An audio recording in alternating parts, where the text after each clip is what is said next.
The solar system consists of the Sun and various celestial objects held by the Sun's gravitational field. These objects include the planets and their moons, interplanetary gas and dust, and vast numbers of asteroids, comets and meteoroids. The Sun contains 99.86% of the system's mass. The planet Jupiter accounts for most of the remainder. The orbits of the planets cover a volume of space about 80 astronomical units, AU, wide. The orbits of the comets make the whole system around 200,000 AU wide.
The Sun is at the center of the solar system, holding the planets in stable orbits around it.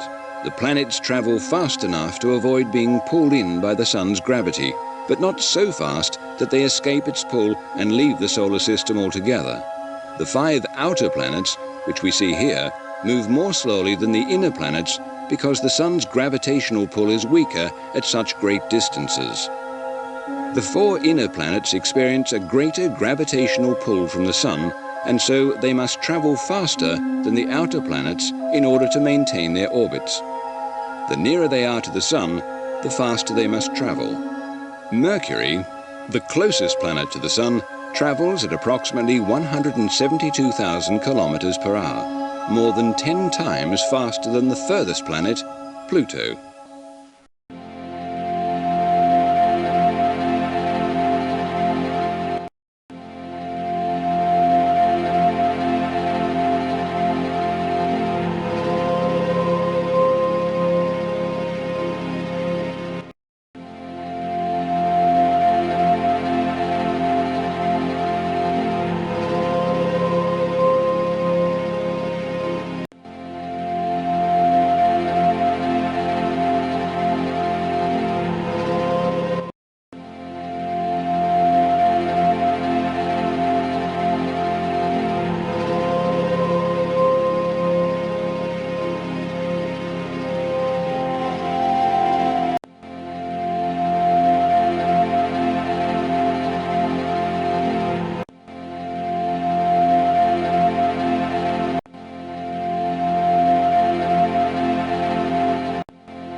The solar system began to form about 5 billion years ago from a cloud of interstellar gas and dust. Gravity caused the cloud to begin contracting and produced a dense sphere of gas at the center of the cloud. It also caused the cloud to spin faster and faster. As it spun, the cloud material flattened out to form a disk that surrounded the central region. This dense region eventually became hot enough to undergo nuclear reactions, at which point it became our local star, the Sun. Meanwhile, the smaller members of the solar system formed from material in the disk. These objects included the planets, asteroids, and comets.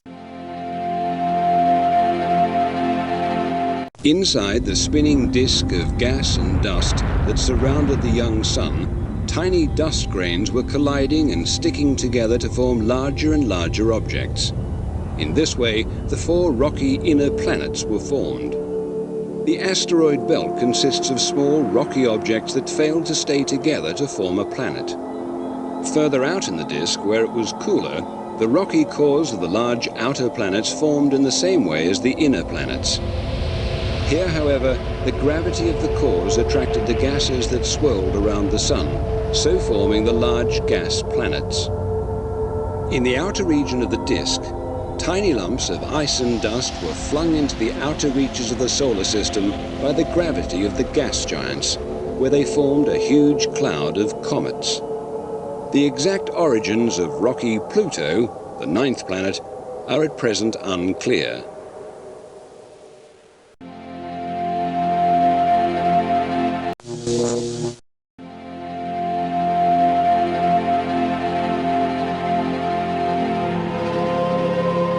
The Sun is a 5-billion-year-old main-sequence star. It is a sphere of mainly hydrogen and helium gases about 1.4 million kilometers wide.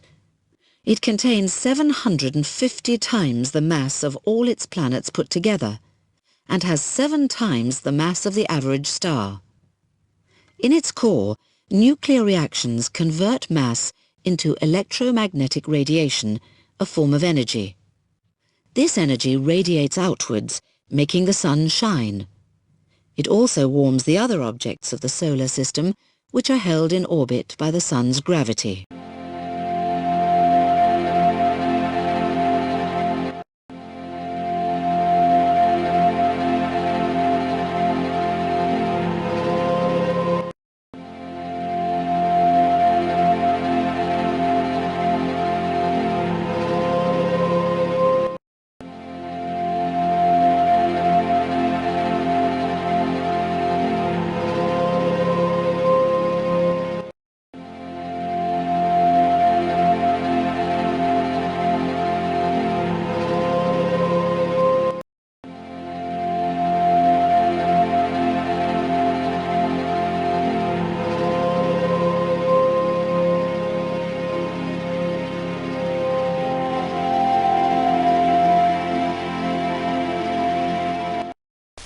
As the Sun rotates, the lines of its magnetic field become wound up and burst through the Sun's surface. They then cause violent solar activity, ejecting billions of tons of hot gases outwards to form prominences. Even more violent solar activity sends streams of energetic particles towards the Earth, which can cause disturbances in the supply of electricity and interruption of radio signals. As the gases fall back to the Sun from its outer atmosphere or corona, they may break up and form what is known as coronal rain.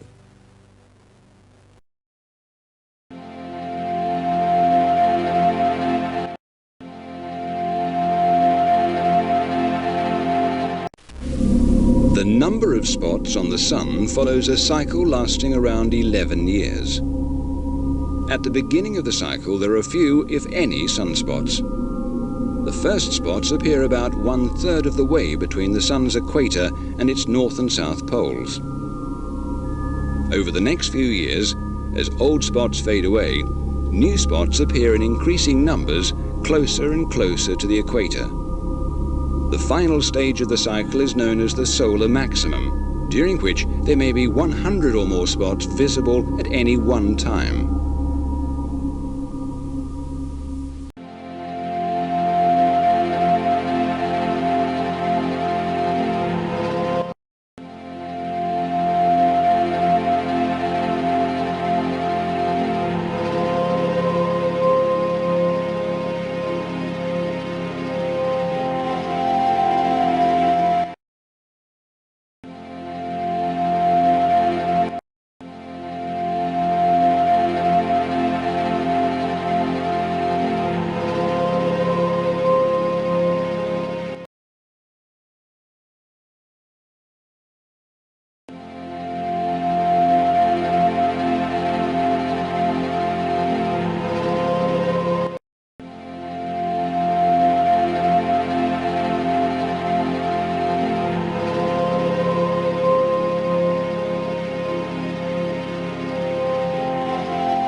When the sun begins to swell in about 5 billion years' time, it will heat up the planets until some eventually reach temperatures of millions of degrees.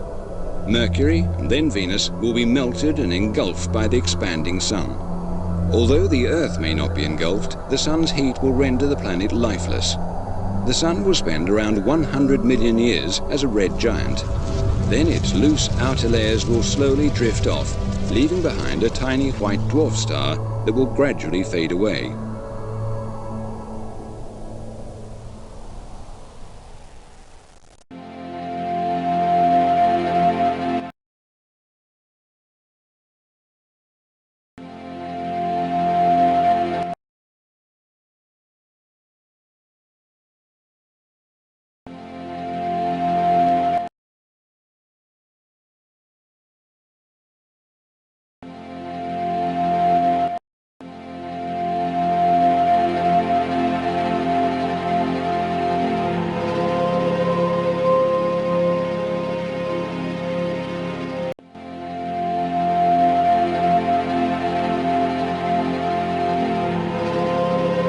The asteroid belt lies between the orbits of Mars and Jupiter.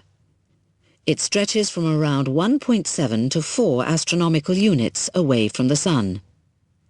There are billions of asteroids in the belt, usually with vast tracts of empty space between them.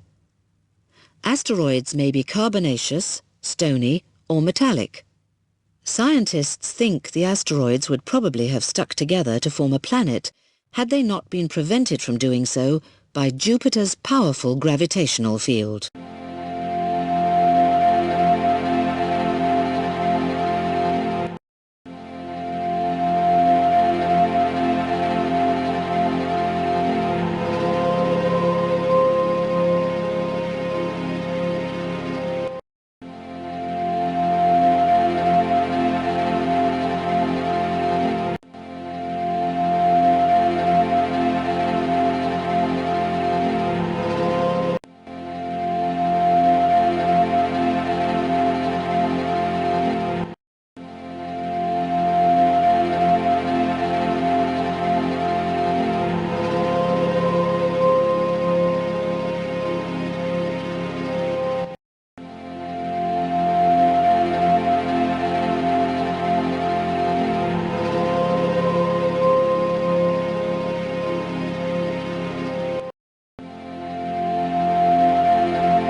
Most of the billions of comets in the solar system exist in its outer reaches, but some follow orbits that bring them close to the Sun, and occasionally one of these makes a striking appearance in the night sky.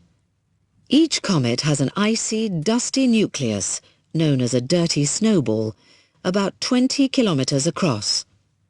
When the nucleus vaporizes as it nears the Sun, a bright head and long tail form.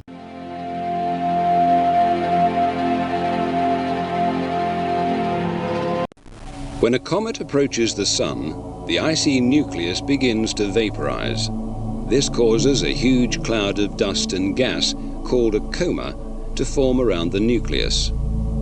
Dust and gas exit from jets in the nucleus and stream away from it, sometimes in two separate tails.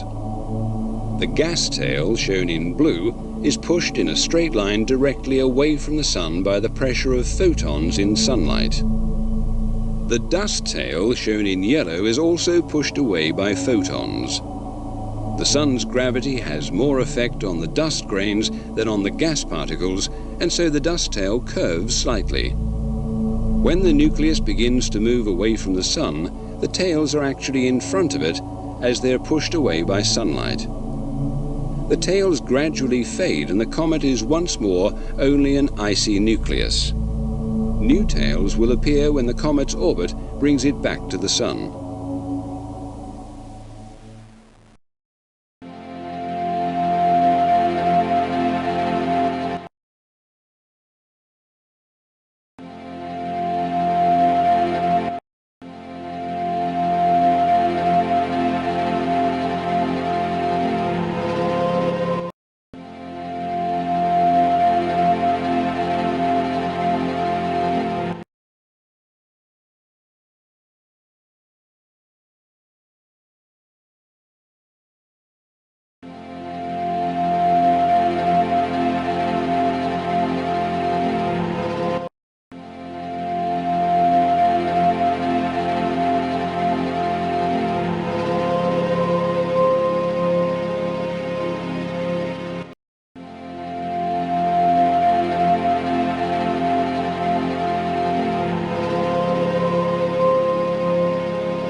Meteoroids are dust and rocks in space. They come from two main sources, comets and asteroids. Comets lose dust and fragments if they come close to the sun and evaporate. Asteroids lose fragments if they collide together. Around 220,000 tons of such material enters the Earth's atmosphere each year. Once in the atmosphere, friction between the meteoroid and air molecules often produces a brief trail of light called a meteor or shooting star. If the meteoroid does not burn up completely but survives to hit the ground, it is called a meteorite.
During a meteor shower, the individual meteors or shooting stars look, from our viewpoint on the Earth, as though they are shooting across the sky in different directions.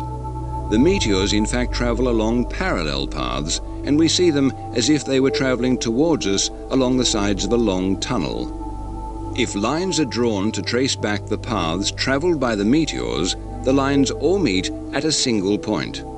This point is called the radiant. The name of the constellation in which the radiant lies provides the name of the meteor shower. The radiant of the Leonid meteor shower, for example, lies in the constellation of Leo.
The Earth is the third planet from the Sun and the largest of the 4 inner planets. The Earth's internal structure is similar to that of the other inner planets, consisting of a solid metal inner core surrounded by a molten metal outer core, followed by layers of molten, semi-molten or solid rock. Conditions at the surface, however, are very different. No other planet has liquid water or an oxygen-rich atmosphere, and no other planet is known to support life. The Earth's slow evolution over the last 4.5 billion years will continue both naturally and as a result of human actions.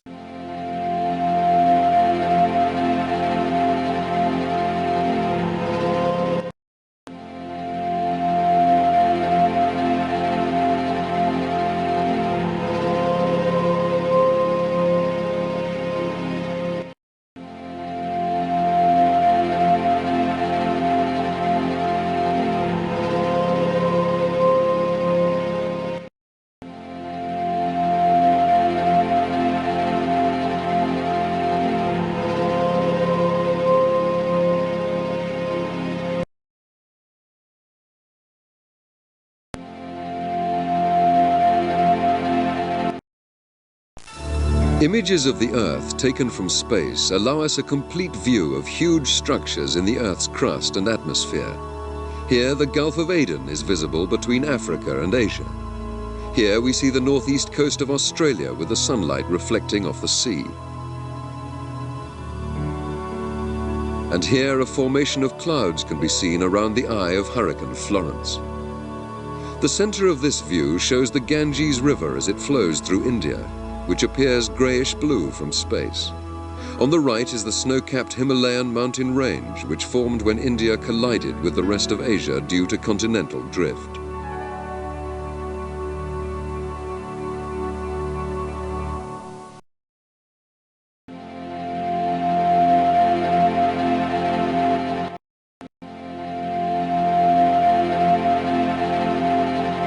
Four and a half billion years ago, the Earth had a surface of red-hot, semi-molten rock. Over millions of years, the surface began to cool and form a solid crust. Hot gases and lava bubbled up from below the surface, erupting from volcanoes to form a thick atmosphere. At the same time, meteoroids were smashing into the surface, forming thousands of craters and sending dust into the atmosphere. Before the Earth was 1 billion years old, it had cooled enough for water vapor in the atmosphere to condense into drops. These drops fell in rainstorms for millions of years, clearing the atmosphere and creating the oceans. The Earth was beginning to resemble the world we know today.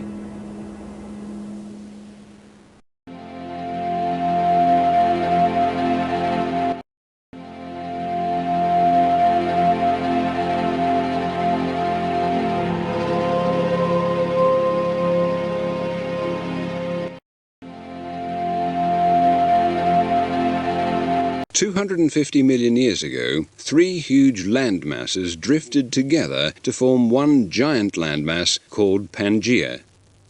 This was then split by the Tethys Sea into Laurasia and Gondwanaland. 120 million years ago, Laurasia began splitting, with North America moving away from Europe. Gondwanaland also split, and India began drifting towards southern Asia. The land masses continued to shift until they reached the positions we recognize today. Millions of years from now, the Americas will be further west and Africa will have joined Eurasia.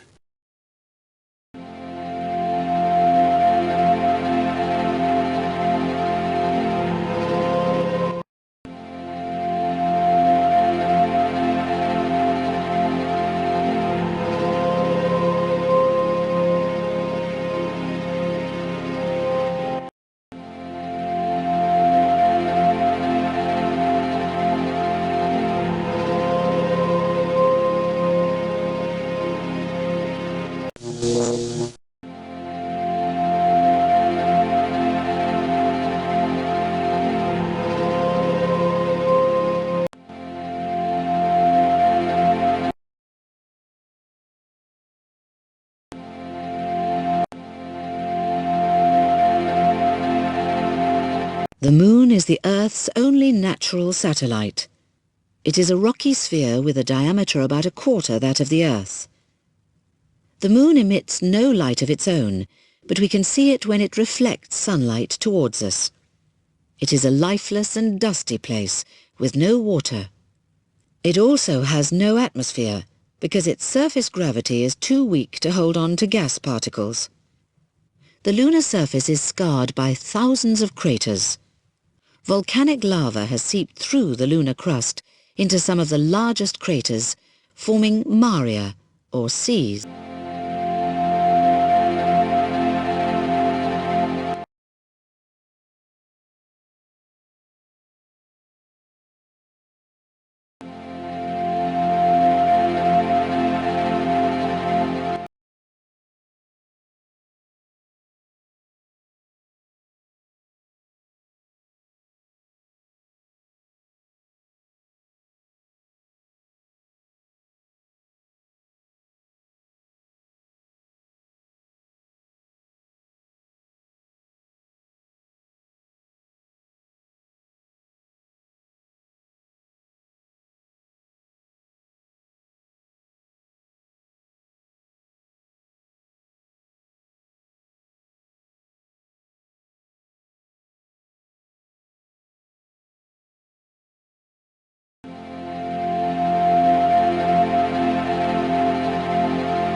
If it were possible to drive a car to the Moon, the journey would take about 200 days. In a Saturn V rocket, the journey takes only about 3 days.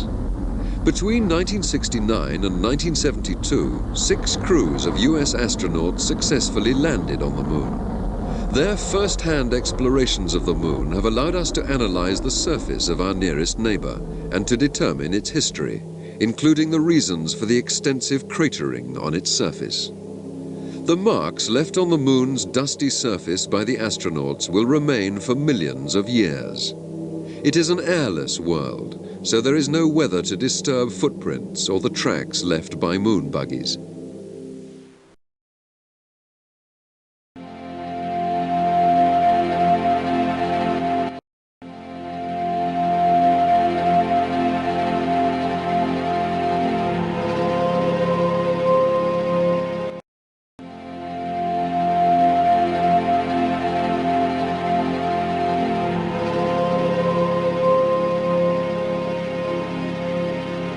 The collision theory argues that an asteroid about the same size as the planet Mars smashed into the Earth over 4 billion years ago. The two objects partially melted in the heat of the impact, and chunks of material were thrown away from the Earth. Eventually, these chunks came back together under the force of their own gravity to form the moon.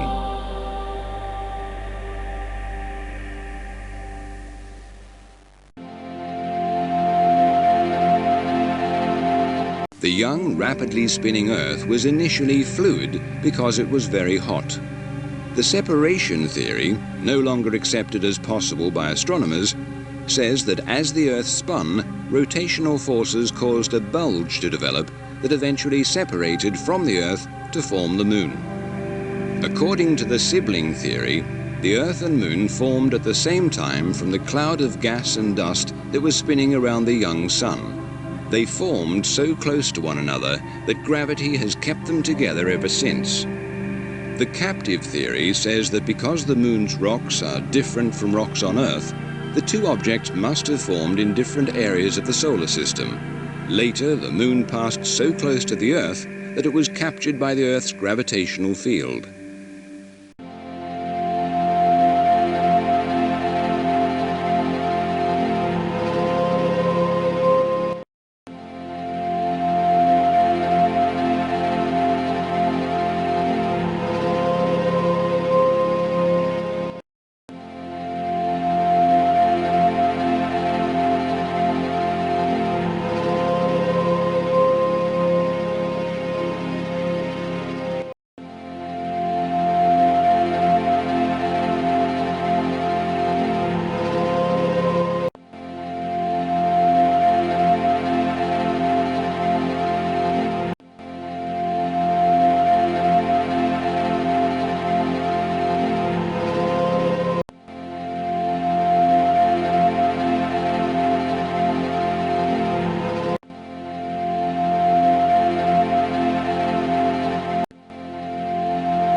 The Moon spins exactly once on its rotational axis during the time it takes to complete one orbit around the Earth, which is 27.3 days. This results in the same side of the Moon, the near side, always facing the Earth. As the Moon rotates, different areas of the lunar surface become sunlit while the Moon orbits the Earth. From Earth, we cannot see the new Moon because the near side is in darkness. The near side then gradually becomes fully sunlit before falling back into darkness when one orbit is completed. The boundary between light and dark areas of the Moon is called the terminator.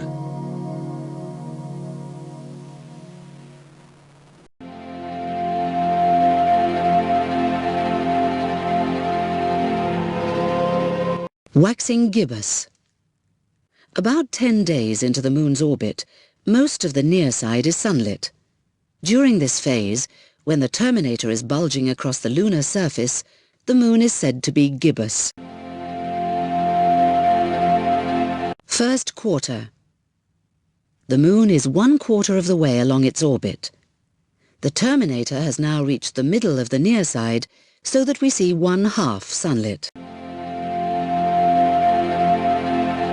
Waxing crescent.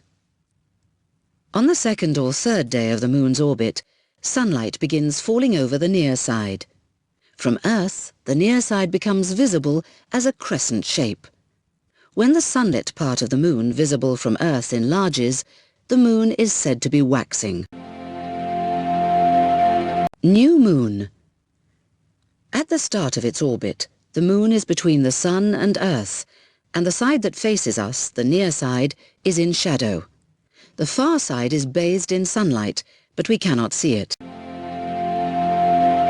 Waning crescent. As the Moon nears the completion of its orbit, the near side is plunged once more into almost total darkness, and we see only a faint crescent in the dawn sky. Third quarter. The Moon is 3/4 of the way along its orbit, and the Sun now shines on only half of the near side. Waning gibbous. About 16 days into the Moon's orbit, sunlight begins to leave the near side. When the sunlit area of the moon visible from Earth is shrinking, the moon is said to be waning. Full moon. The moon is halfway along its orbit on the opposite side of the Earth to the sun. We see a fully sunlit near side, unless the moon passes through Earth's shadow, in which case the moon is eclipsed.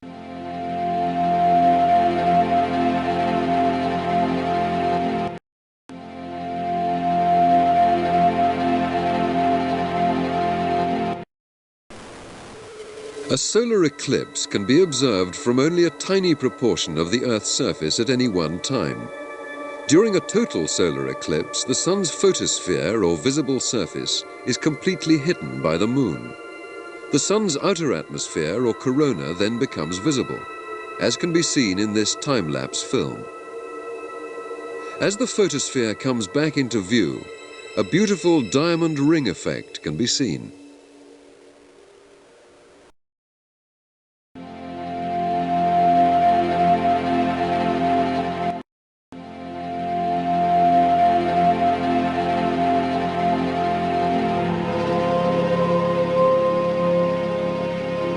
The orbital path of the Earth around the Sun lies in a plane, an imaginary flat surface, called the ecliptic.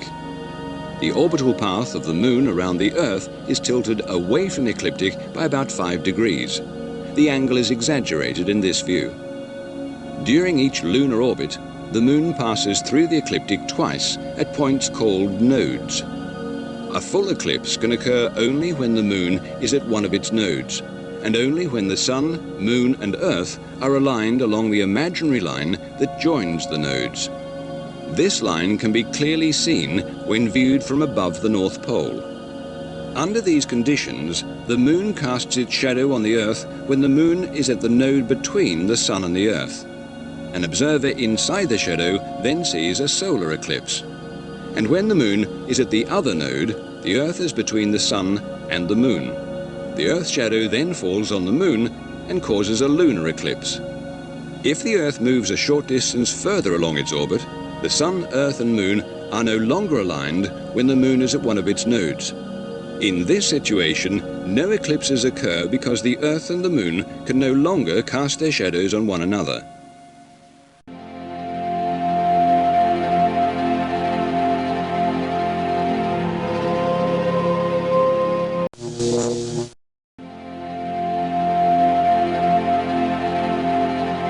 Mars, the red planet, is the 4th planet from the Sun. It is the planet most similar to our own. Its day is only slightly longer than ours. Its pattern of seasons is similar to ours, although twice as long. And Mars has clouds, volcanoes, canyons, mountains, deserts, and white polar caps that shrink and grow with the seasons. Mars is an arid, cold, and lifeless planet. Its surface is littered with rocks and is mainly covered in red dust, while its atmosphere is thin and poisonous to human beings.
The surface of Mars is scarred by craters, volcanoes, and canyons. This computer-generated journey begins at the eastern entrance to a huge system of canyons called Valles Marineris, which is 4 times deeper and 10 times longer than the Grand Canyon in the United States. Ahead is a row of 3 volcanoes. The first, Arcia Mons, is topped by a crater wider than the American city of Los Angeles. These volcanoes are far larger than any on Earth. From Earth, Mars appears reddish because large areas of its surface, especially its broad, sweeping plains, are covered in red iron oxide dust, commonly known as rust.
Jupiter is the 5th planet from the Sun and the first of the 4 gas giants.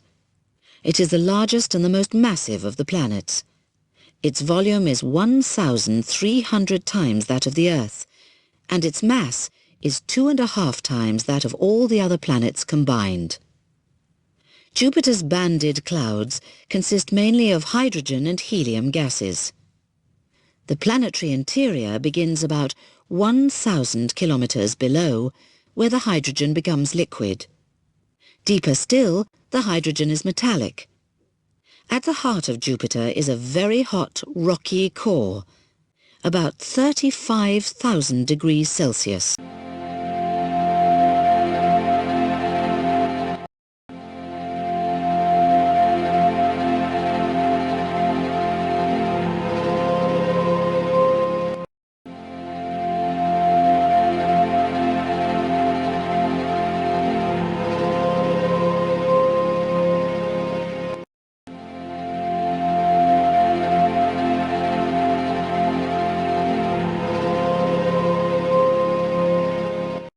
Six years after its launch, as Galileo approached Jupiter in July 1995, it launched an atmospheric probe. In December 1995, Galileo flew by Jupiter's 3rd largest moon, Io, and then went into orbit around Jupiter while the atmospheric probe descended by parachute. The probe discarded its heat shield and began to send back information to Galileo about the chemical composition and physical state of the planet's atmosphere, until it was crushed by pressure 57 minutes later.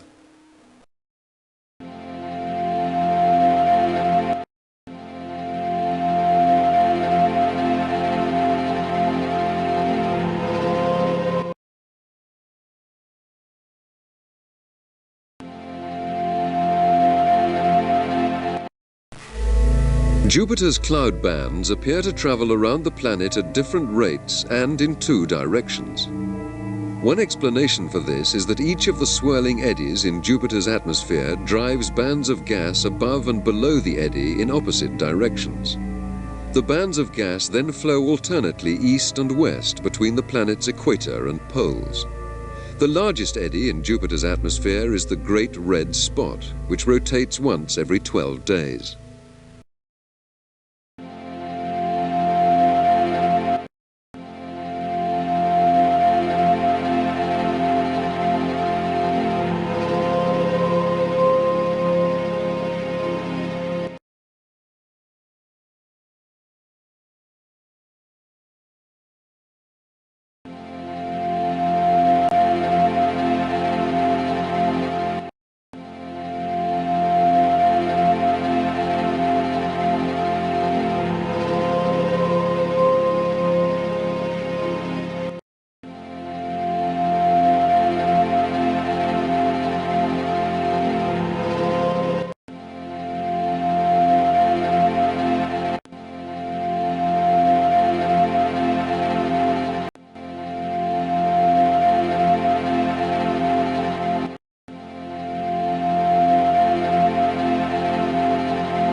Saturn is the sixth planet from the Sun and the second of the four gas giants.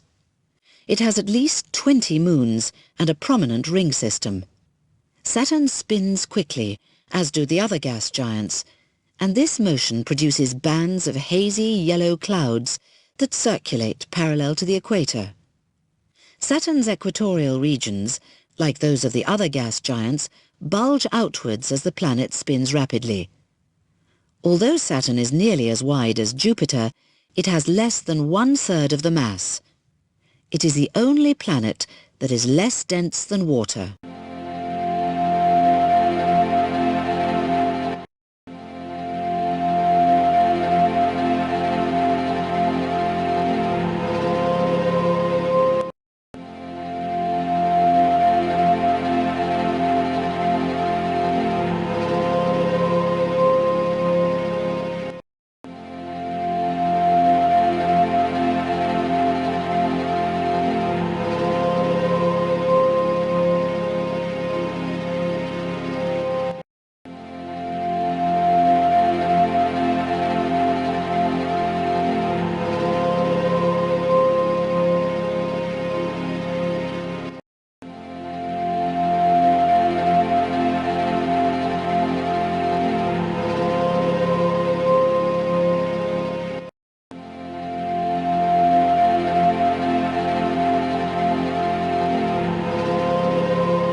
Uranus is the seventh planet from the Sun and the third of the four gas giants. Its rocky core is wrapped in a mantle of gases and ices. Surrounding the mantle is an atmosphere containing methane, which gives Uranus its distinctive blue-green colour. Uranus lies in the cold outer reaches of the solar system, and its cloud tops have a temperature of -210 degrees Celsius. Although it has 15 moons and a ring system, Uranus itself is almost featureless. The only features observed by the space probe Voyager 2 during its 1986 visit were a few methane clouds.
Neptune is the eighth planet from the Sun and the fourth gas giant. It is similar in size and structure to its neighbour Uranus. The bright blue colour of its atmosphere is caused by methane. There are several cloud features, the most prominent being the Great Dark Spot, a huge storm system as big as the Earth. The cloud features are blown around the planet by the fastest winds in the solar system, at speeds of up to 2,200 kilometers per hour. Beneath the clouds is a mantle of ices and gases and a small rocky core.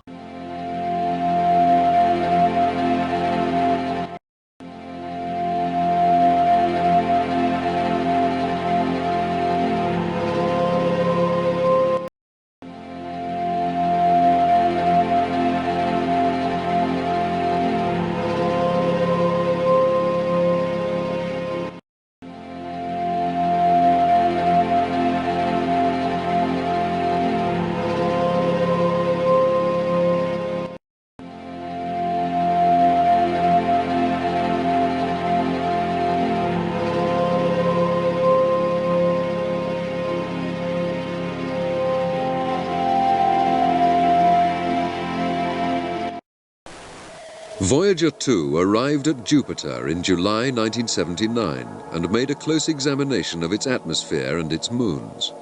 It reached Saturn in August 1981, observing its many rings of ice and dust before taking a gravity assist at Saturn to arrive at Uranus in January 1986. In August 1989, it flew by Neptune, discovering 6 new moons and gathering data on Neptune's very faint ring system and its largest moon, Triton.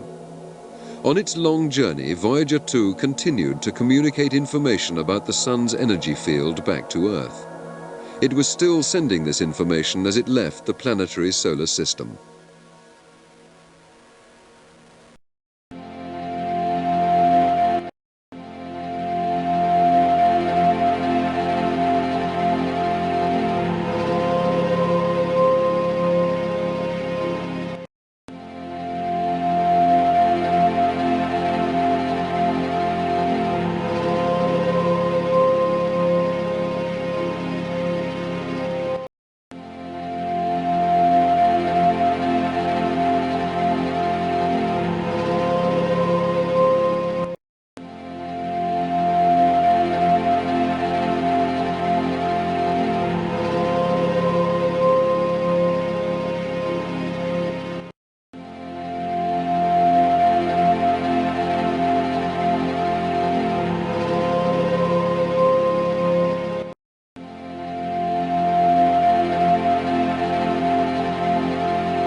Pluto, the 9th planet from the Sun, is a cold, dark world in which the Sun appears as only a bright star in the sky.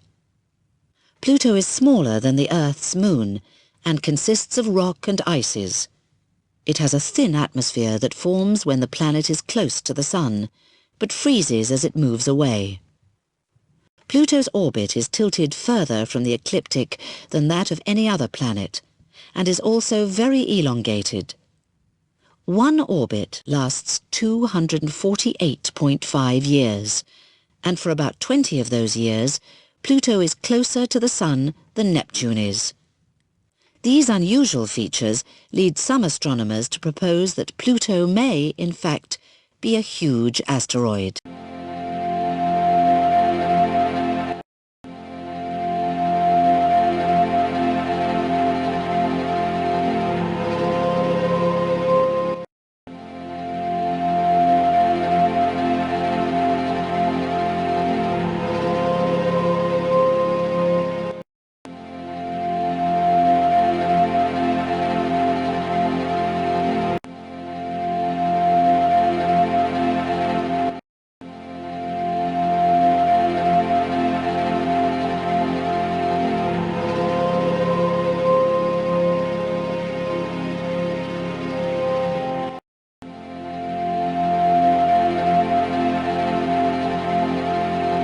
Pluto and its moon Charon take exactly the same time, 6.4 Earth days, to orbit once around their common center of mass. During each orbit around the common center of mass, Charon also rotates exactly once about its own axis. This situation is called synchronous rotation. Like Charon, Pluto also rotates once on its axis during each orbit of the center of mass, and so it also has synchronous rotation. This means that the motions of the planet and moon are locked together. An observer on the side of Pluto that faces Charon would see the same side of the moon fixed in the same position in the sky at all times. An observer on the other side of Pluto would never see Charon.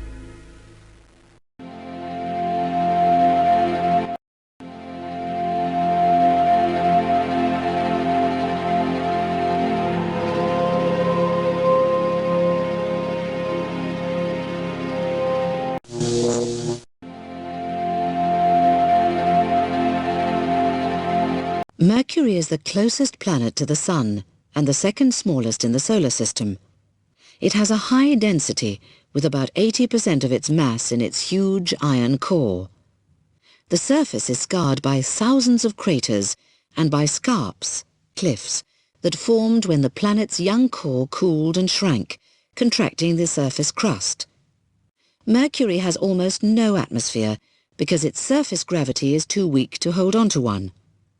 Being so close to the Sun, with no atmosphere to keep heat in during the night, Mercury has a surface temperature that ranges from minus 180 to plus 430 degrees Celsius.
Mercury's year, the time the planet takes to orbit the Sun, lasts for about 88 Earth days.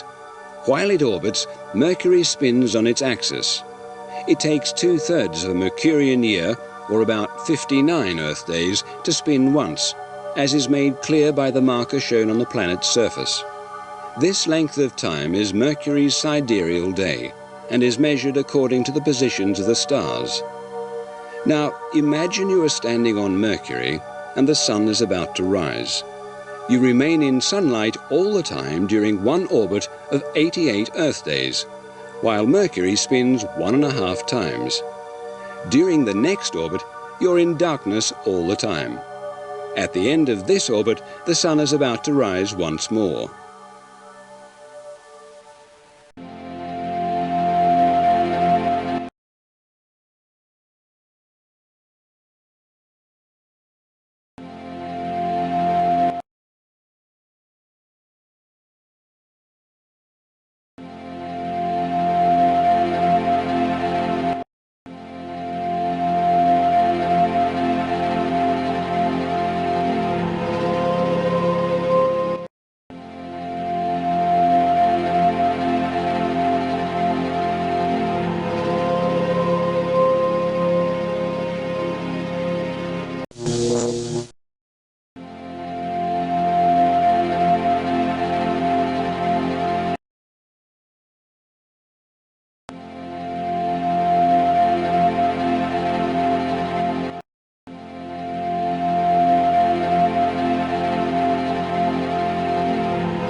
Venus, the second planet from the Sun, is a rocky sphere blanketed by dense yellowish clouds. These clouds reflect a lot of sunlight, making Venus the brightest object in the sky after the Sun and Moon. Venus's thick atmosphere makes a hot, suffocating world. Surface temperatures reach 480 degrees Celsius, and the atmospheric pressure is 90 times that on Earth. The cloud's yellow colour is caused by sulfuric acid. The levels of this acid vary, which suggests that some volcanoes on Venus may still be active.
This computer-generated image of Venus was created using radar data from the Magellan space probe. This journey begins with a flight over a 1,000-kilometer-long rift valley in Venus's northern hemisphere. Ahead is Gula Mons, one of Venus's many volcanoes. On the other side of its summit are many bright streams of solidified lava. The journey continues over the jagged ridges of Alpha Reggio, a highland region in the southern hemisphere, and finishes with a view of a small crater unofficially named the Tick.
Stars are huge balls of hot, luminous gases. A star's characteristics, such as colour, temperature, size and luminosity, are all determined by its mass, the amount of material it contains. Stellar characteristics vary enormously because stars come in a wide range of masses. The characteristics of an individual star also vary because of internal changes during its life cycle.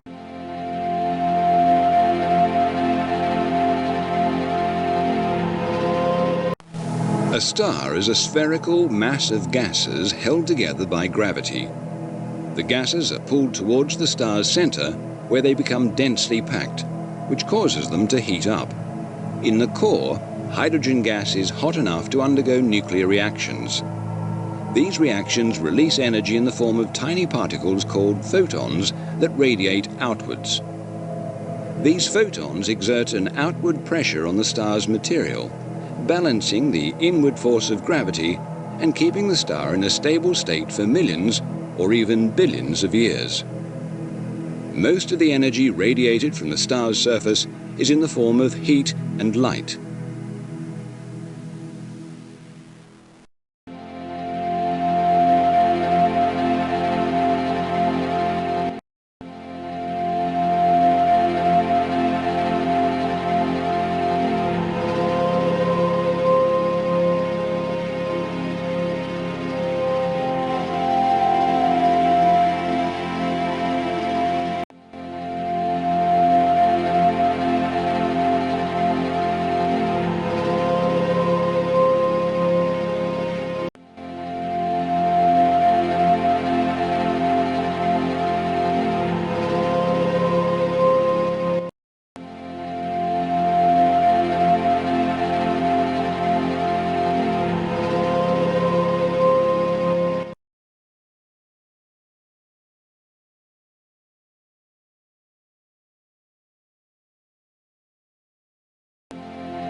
Stars that appear to be of equal brightness when viewed from the Earth, such as the two stars represented here, are said to have the same apparent magnitude.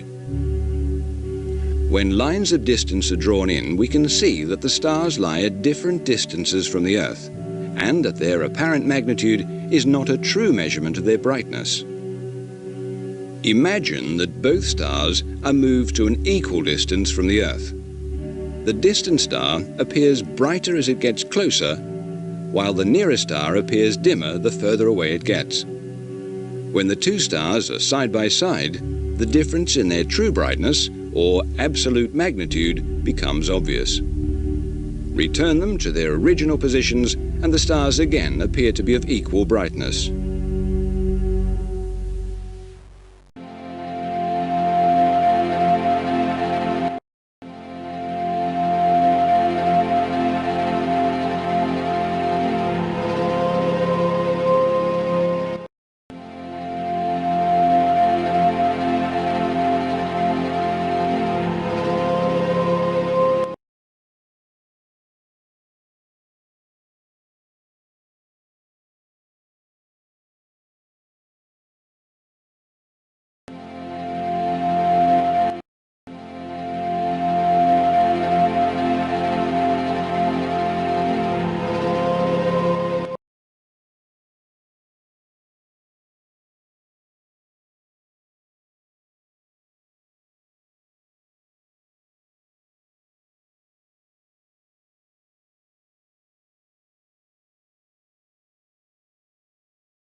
Stars are born. They shine for millions or billions of years, and then they die. Each star has a life cycle of several stages during which its size and temperature change dramatically. The main property that determines how long a star will shine and how it evolves is its mass, the amount of matter the star contains. The more massive the star, the more quickly it burns up its gases in nuclear reactions, and the sooner it dies. The most massive stars last for a few million years. Those with less mass can shine for tens of billions of years.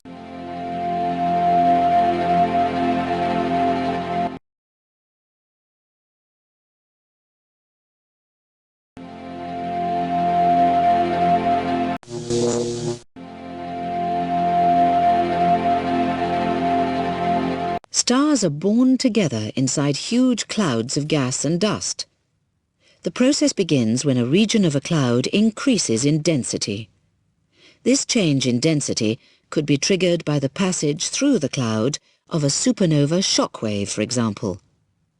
Under gravity, the dense region contracts, becoming denser and hotter, and eventually forms one or more stars undergoing nuclear reactions.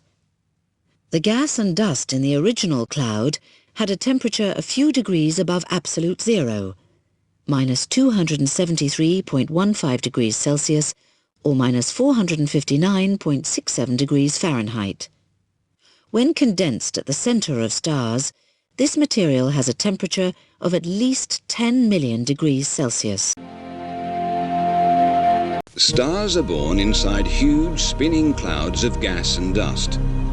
When a region in the center of a cloud gradually becomes denser than the surrounding material because of the effects of gravity, the temperature of this dense region increases and the heated cloud starts to glow. The dense matter slowly breaks up into hundreds of clumps of gas and dust called protostars. Each protostar spins and continues to contract and heat up. Eventually, the core of each protostar is dense enough and hot enough, about 10 million degrees centigrade, for nuclear reactions to begin, and the protostar becomes a fully fledged star.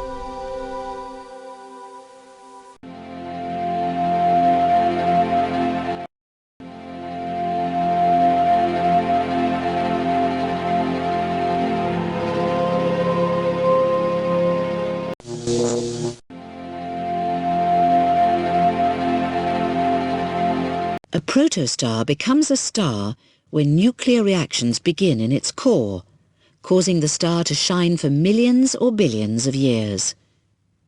During these reactions, hydrogen in the core fuses to form helium, a heavier element. As the star matures towards old age, the hydrogen runs out and different reactions occur, with progressively heavier elements forming at each stage. This process, called nucleosynthesis, keeps a star alive by radiating sufficient electromagnetic energy from its core to prevent its outer layers collapsing inwards. As the process continues, the star's properties change.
When a Cepheid variable star is at its largest, gravity forces the outer layers to contract.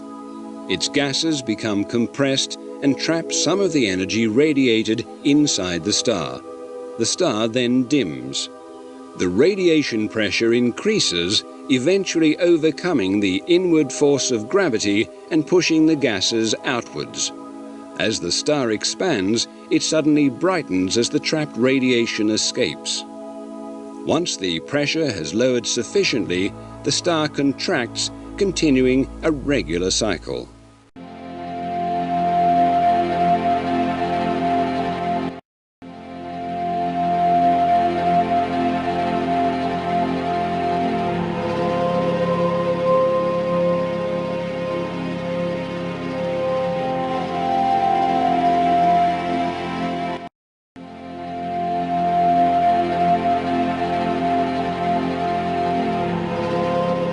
A very massive main sequence star fuses its gases to form the progressively heavier elements helium, carbon, oxygen and silicon. Each element is formed initially in the core and subsequently in a shell around the core.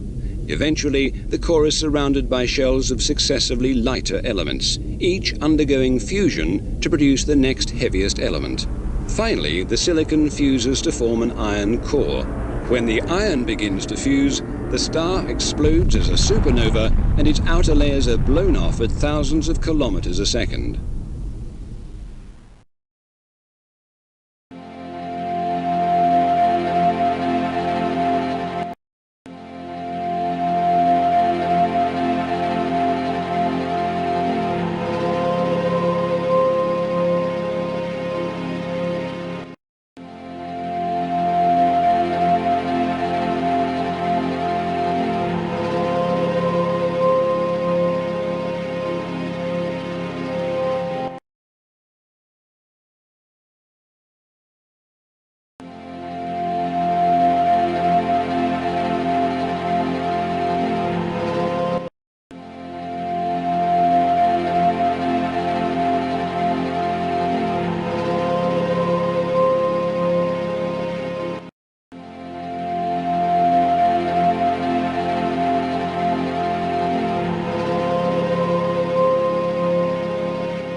A star enters its dying phase when nuclear reactions in its core finally cease, causing the star's structure to become unstable. A star of relatively low mass burns its nuclear fuel slowly over billions of years, then evolves into a red giant. It then disintegrates to form a planetary nebula, an expanding shell of gas, surrounding a white dwarf. A star of high mass uses up its fuel more quickly, over only millions of years, and then evolves into a supergiant. It then erupts in a huge explosion called a supernova. The remaining core forms a neutron star or a black hole.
The gravitational field at the surface of a supernova's core is so strong that light leaving it is, to some degree, pulled back, depending on the angle at which the light rays leave the surface.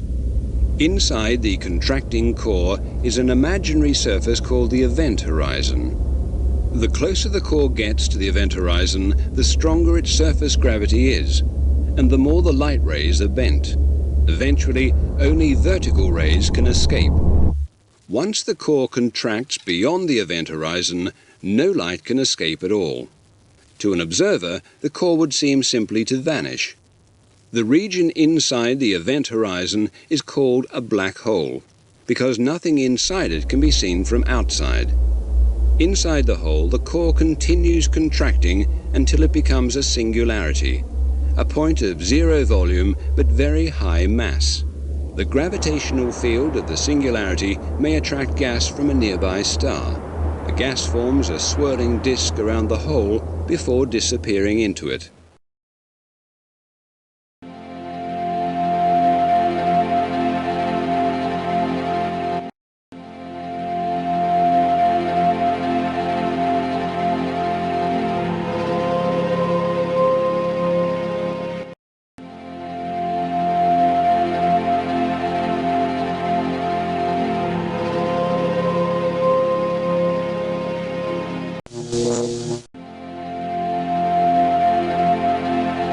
The regions between stars in a galaxy are filled by the interstellar medium, or ISM.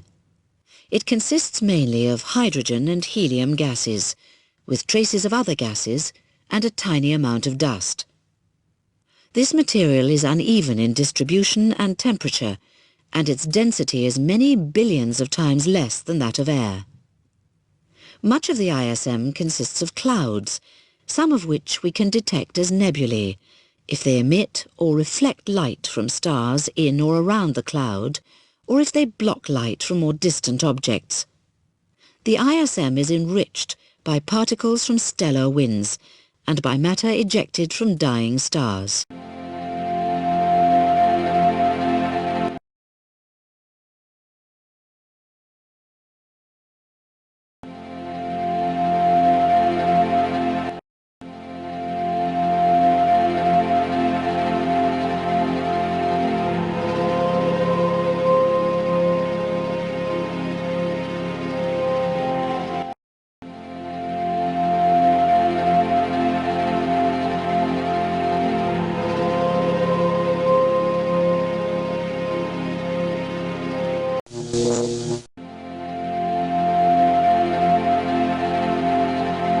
A star cluster is a group of stars bound together by mutual gravitational attraction. Stars in a cluster were born at the same time from the same cloud of gas and dust, and so they have similar ages and composition. The stars differ in type, however, since they are of different masses. It is mass that determines a star's life cycle. There are two types of cluster, globular and open. Globular clusters are older and lie in a spherical halo surrounding the nucleus of the Milky Way galaxy, while the younger open clusters lie in the galaxy's disk.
A nebula is a cloud, or any other object, made of interstellar gas and dust. Bright nebulae are clouds or wisps of gas that glow or scatter starlight. Dark nebulae do not glow and can be seen only if they obscure light coming from star fields or bright nebulae behind them. Many objects that were once called nebulae have been reclassified. These objects appeared to astronomers in earlier centuries to be fuzzy, cloud-like structures, but later astronomers with improved telescopes were able to identify these nebulae as galaxies or star clusters.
Since ancient times, people have seen imaginary shapes among groups of stars in the night sky. Using lines, they have joined the stars in these groups together to form figures called constellations. Today, an internationally agreed system divides the sky around the Earth into 88 areas, each containing a constellation. Each of the constellation patterns is meant to represent a creature or object, and a number of them are named after mythological figures. From the Earth, stars in a constellation appear to be near each other, but in reality they lie at different distances from us.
All galaxies emit a certain amount of electromagnetic radiation. Some galaxies radiate unusually large amounts, and these are called active galaxies. The energy comes from a very massive but compact source at an active galaxy's center. The energy is often in the form of X-rays or radio waves, as well as light, and the amount of energy radiated is too great to be produced by stars. Astronomers think that the only type of object capable of releasing so much energy is a supermassive black hole. It may be that galaxies with a relatively low output of energy, such as our own, contain a small central black hole.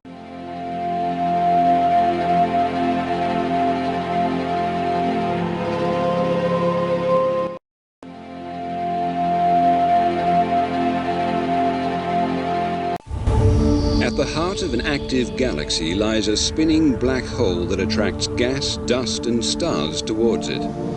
Nearby stars are torn apart as they join a disk of material spiraling around the hole. As the material spirals into the hole, it emits intense radiation, causing the disk to shine brightly. In certain active galaxies, radio galaxies, two jets of gas particles shoot from the inner edge of the disk through the galaxy into space. There they form two huge clouds that can be detected only by a radio telescope.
Our galaxy, the Milky Way galaxy, is a spiral galaxy containing about 500 billion stars. It formed from a huge cloud of gas and dust about 10 billion years ago. At the center is a dense spherical nucleus of stars that may also contain a black hole. The nucleus is encircled by a disk of spiral arms containing hot young stars. The nucleus and disk are surrounded by a sparsely populated halo of very old stars.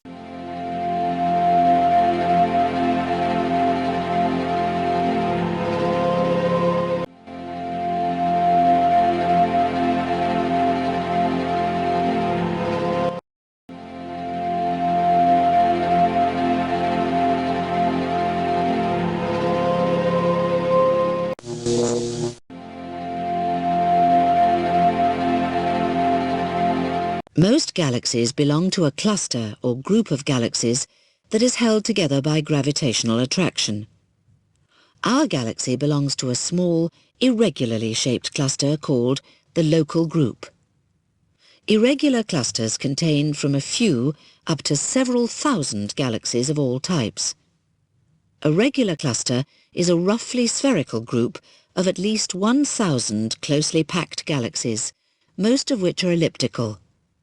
Even such closely packed galaxies are separated by distances of hundreds of thousands of light years. Neighbouring clusters make up yet larger structures called superclusters.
A galaxy is a collection of stars, gas and dust held together by gravity. The smallest galaxies are a few hundred light-years across and contain about 100,000 stars. The largest are up to 3 million light-years across and contain more than 1,000 billion stars. Galaxy shapes are classified according to a system based on that introduced by the American astronomer Edwin Hubble. Little is known with any certainty about the evolution of galaxies beyond the fact that they all began life billions of years ago as huge spinning clouds of gas and dust.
Everything in the universe is made of matter. All matter was probably created about 15 billion years ago in a huge explosion called the Big Bang. Within minutes, subatomic particles called electrons and protons joined to form hydrogen and helium. Over the course of billions of years, stars began to form. Nuclear reactions within the stars created, and continue to create, heavier elements. When stars explode, these elements are flung through space. Apart from subatomic particles, everything in the universe is made of elements and combinations of elements.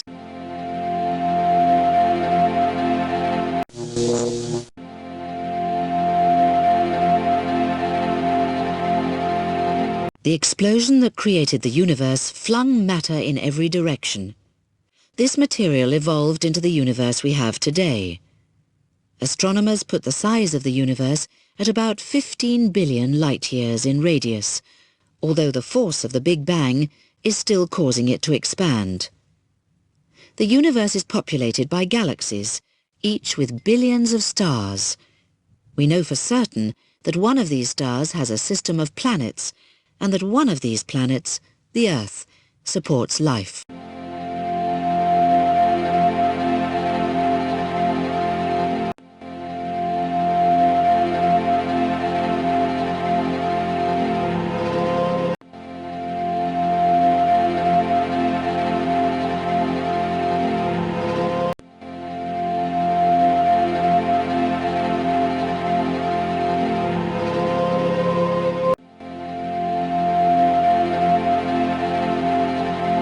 The universe contains everything that exists, from the largest galaxy to tiny subatomic particles. Most of the mass of the observable universe comes from stars, which we see by their light. Objects we cannot see with the eye may be detected if they emit other types of radiation than light. Despite the huge number of objects in it, the universe is a very empty place with vast volumes of cold, dark space. Only one tiny part of it is known to have life, planet Earth.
Resembling fireworks, the first rockets were made about 1,000 years ago in China. Their design hardly changed until the 19th century, when rockets such as the Congreve rocket were used in battle. In 1903, a Russian scientist, Konstantin Tsiolkovsky, proposed that rockets using liquid propellants could reach space. Enthusiasts started to build such rockets during the 1920s. In 1926, an American scientist, Robert Goddard, achieved the first successful launch. During the 1930s, the German military took control of rocket groups and developed the V-2 rocket.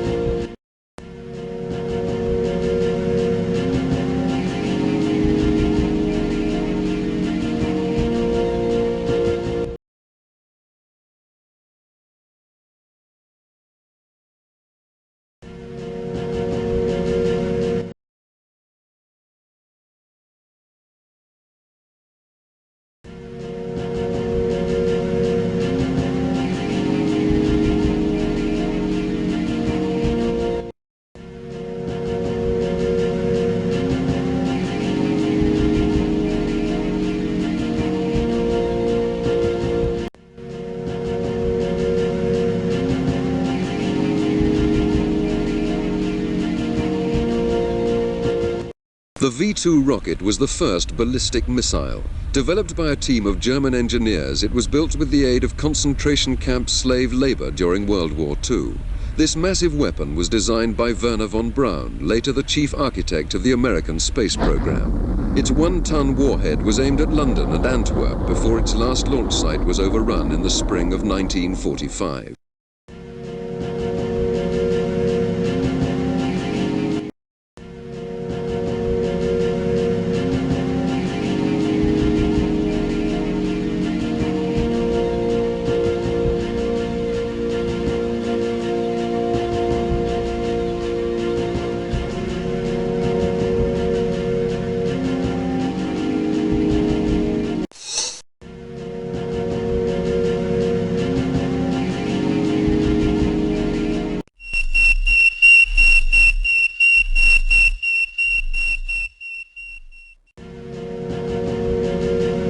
On the 4th of October 1957, the USSR astonished the world by launching the first ever artificial satellite, Sputnik 1.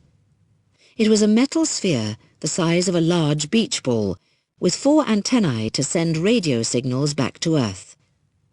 To announce that it was in space, Sputnik transmitted a beeping sound. The satellite was equipped with instruments to measure the temperature and density of the top of the atmosphere, and it sent the results down to Earth for 21 days until its batteries ran out. After 96 days in orbit, Sputnik 1 fell back into the atmosphere, burning up on re-entry.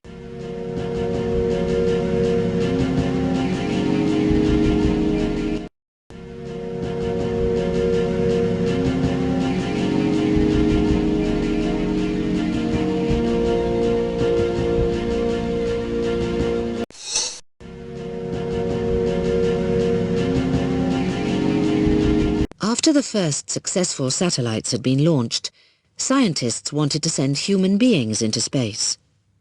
However, they did not yet know if people could survive spaceflight.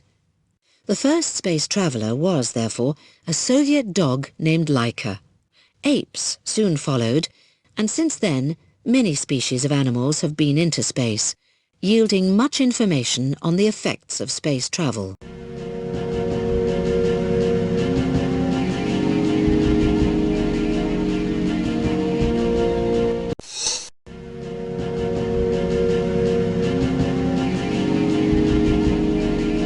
A series of over 50 satellites, the Explorer program, started with the first US satellite, Explorer 1, in 1958, and continues to provide useful information to scientists today. Explorer satellites have investigated phenomena such as radiation from objects in space, radiation around the Earth, the upper layers of the atmosphere, and the Sun's radiation. Recent Explorer craft have flown through a comet's tail and mapped cosmic microwave background radiation.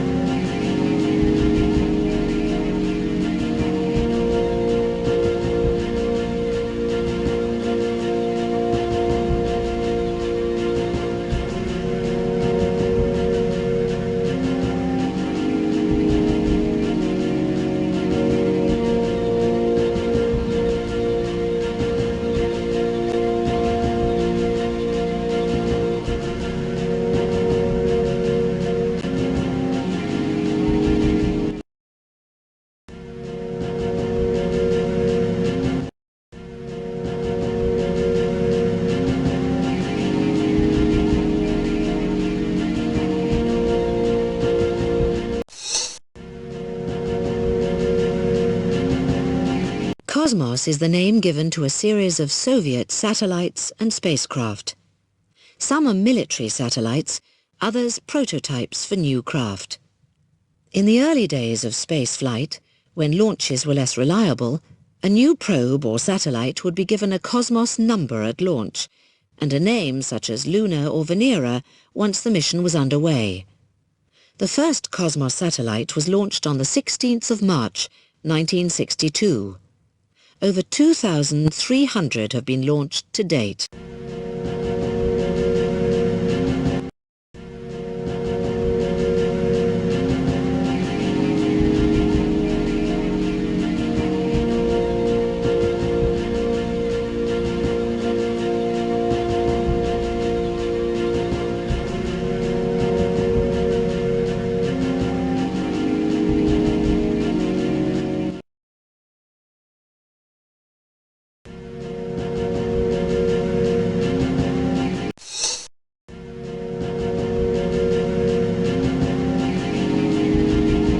Set up to launch the first US satellite, the Vanguard program was not a success. The aim of the project was to build a rocket capable of launching a 9-kilogram satellite into orbit. The first 2 launch attempts were public failures, and by the time Vanguard 1 went into orbit on the 17th of March 1958, Explorer 1 had become the first US satellite, and the USSR had already launched 2 Sputnik satellites. There were 2 more successful Vanguard launches, but 8 of the 11 attempts failed, so the program was terminated.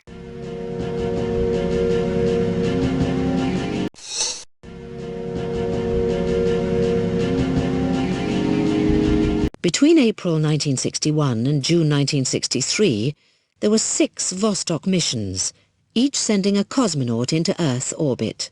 The first of these missions carried the first person into space, the cosmonaut Yuri Gagarin. Vostok craft had 2 parts, a spherical cabin for the cosmonaut and an equipment module.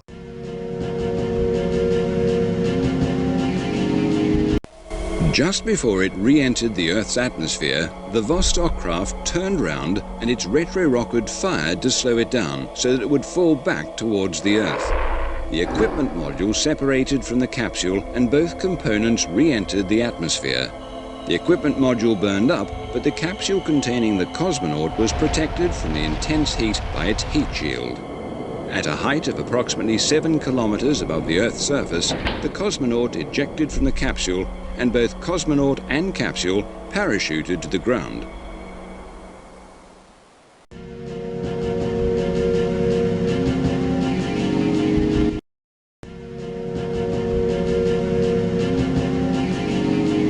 Cosmonaut Titov's orbit in Vostok 2 took him around the world at an angle to the equator. The cross indicates a certain point on Titov's first orbit over Russia. Because the Earth is constantly rotating, each time Titov completed an orbit, the ground beneath had moved further east. Titov continued to orbit the Earth, but as time elapsed and the Earth continued to rotate, Vostok 2 was no longer traveling over the Soviet Union. 17 orbits and 25 hours later, Titov's orbit once again took him over the Soviet Union. He re-entered the atmosphere to land safely, becoming the first person to have stayed in space for a whole day.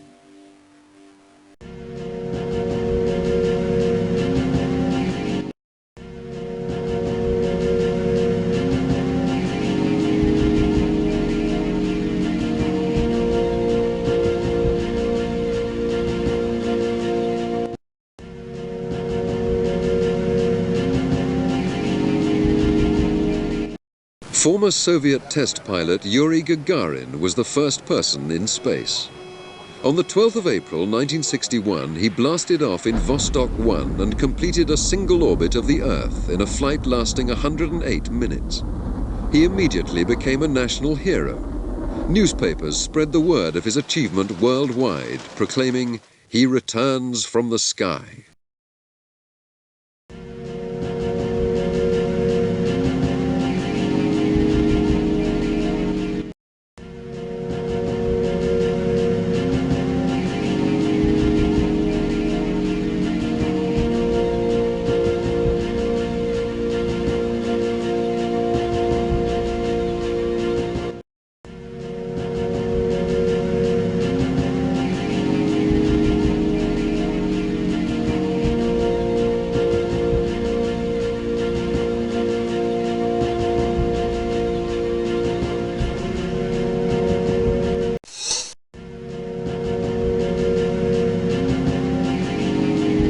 After several test flights, the first of the USA's 6 successful piloted Mercury space flights took place on the 5th of May 1961.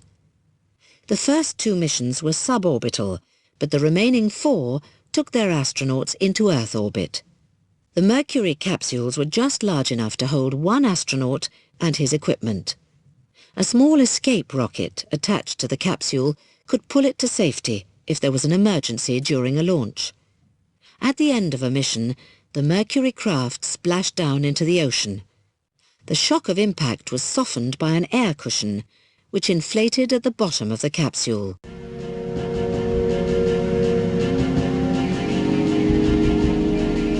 The Mercury craft had a bell-shaped capsule designed to carry one astronaut. Most of the Mercury capsules were launched by an Atlas rocket. Mercury was also equipped with an escape rocket situated on top of the capsule. If the Atlas rocket malfunctioned during a mission launch, the escape tower's rockets fired, pulling free the Mercury capsule, which was propelled upwards and safely away from the main rocket. The escape rocket was then jettisoned and the capsule splashed down into the sea.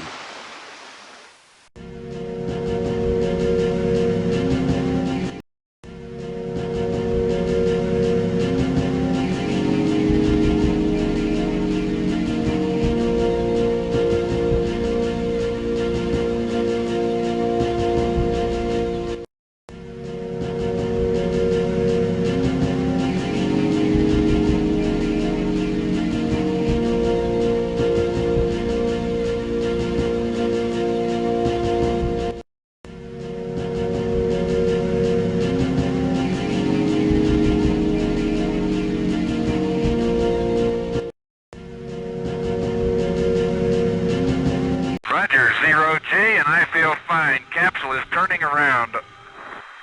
Oh, that view is tremendous. Capsule turning around, and I could see the booster during turnaround just a couple of 100 yards behind me. It was beautiful. Roger, 7.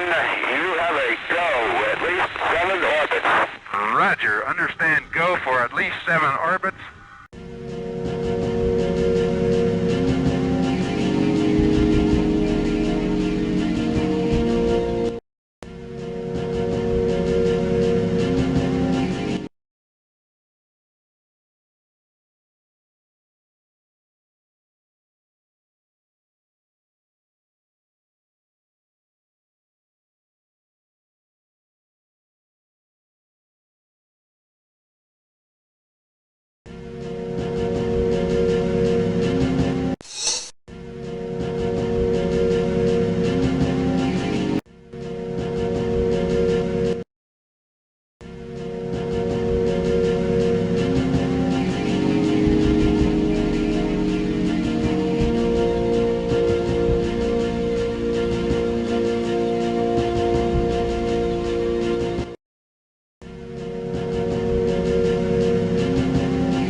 There were only 2 missions in the Voskhod program, but both broke records.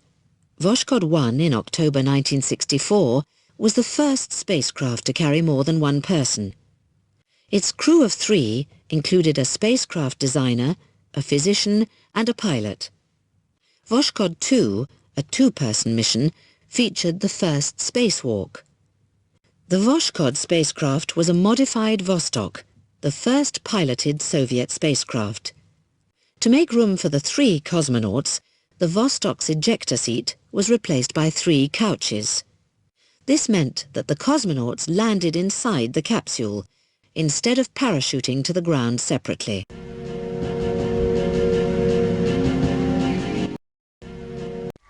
This is Radio Moscow. Today at 10:30 a.m. Moscow time, the Soviet Union launched the world's first 3-man guided spaceship by means of a powerful rocket carrier. The ship is named Voskhod, meaning dawn. The crew of the spaceship consists of 3 Soviet citizens.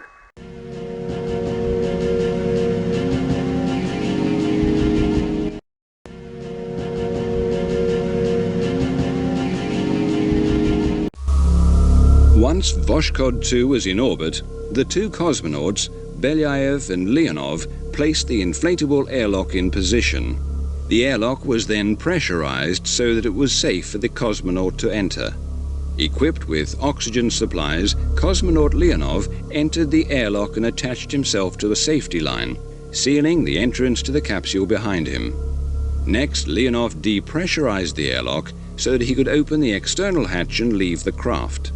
After spending 10 minutes floating in space, Leonov returned to the airlock, closing the outer hatch behind him. The airlock was then repressurized.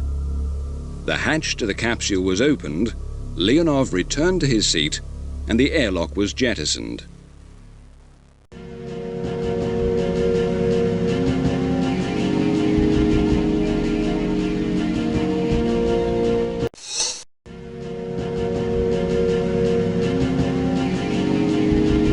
Between March 1965 and November 1966, there were 10 piloted Gemini missions. The aim of the program was to test as many of the techniques as possible that would be needed for the planned Apollo missions. Among the aims of the project were to rendezvous and dock 2 craft and achieve successful spacewalks by astronauts. Unlike the earlier Mercury craft, Gemini capsules were built so that they could be maneuvered in any direction by the crew. The Gemini craft were built to take 2 astronauts. Each craft was launched by a Titan II rocket.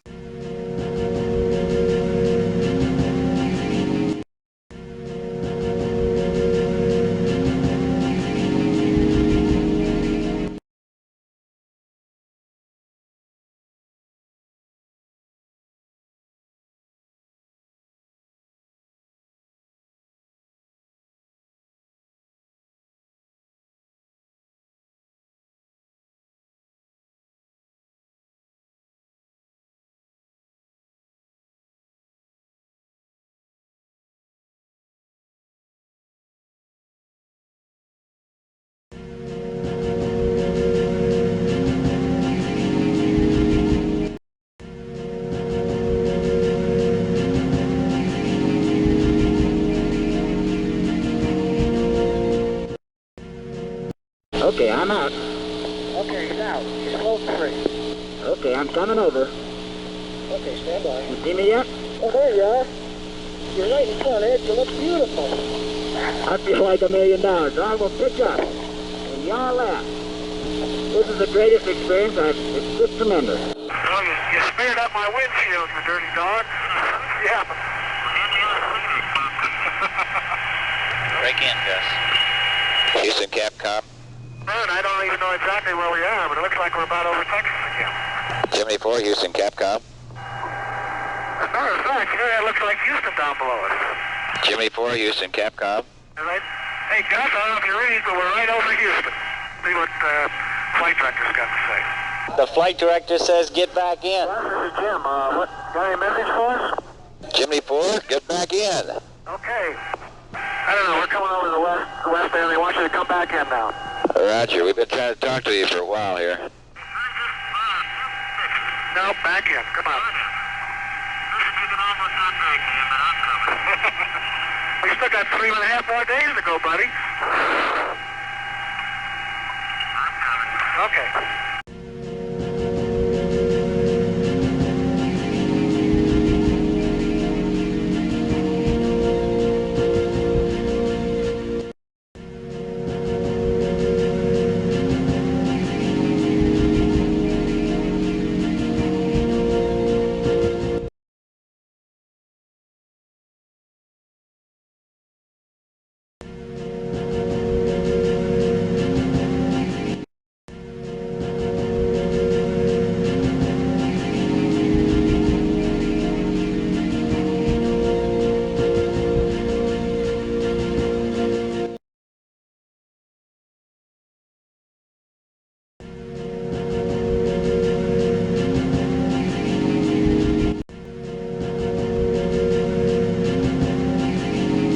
The lunar spacecraft were robot explorers sent by the USSR to the Moon between 1959 and 1976.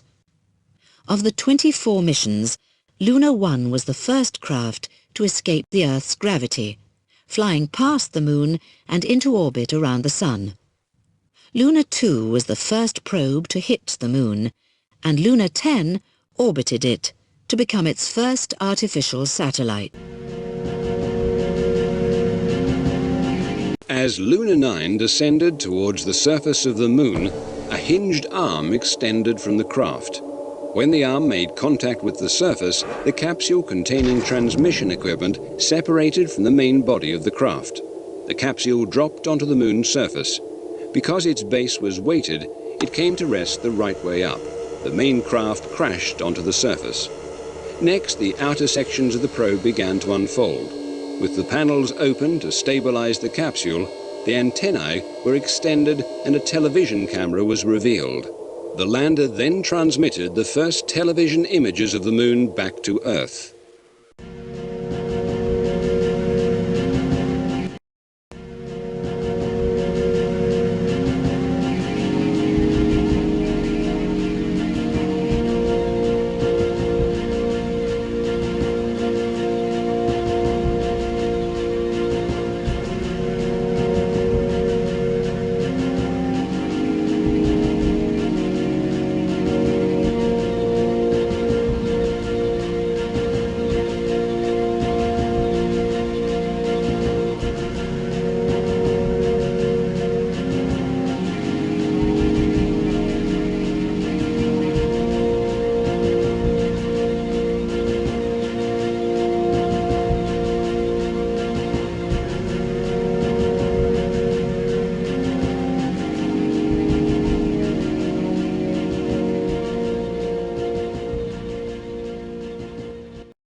As part of the Lunar series, the Soviets developed a robotic roving vehicle called Lunacard. Operated from an Earth-based control station, Lunacard 1, seen here as a prototype on Earth, landed on the Moon in November 1970. It drilled and tested soil samples and returned television pictures of the lunar surface.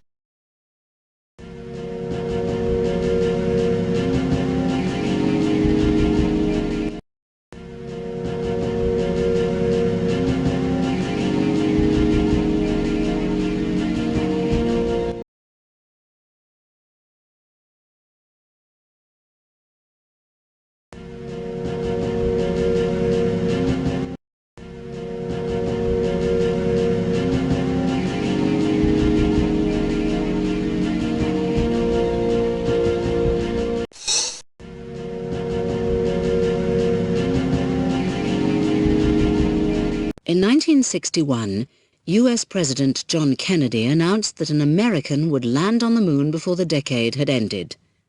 However, little was known about the lunar surface, and no American had even orbited the Earth. To find out if spacecraft could land safely on the moon's surface and take off again, robot probes were dispatched.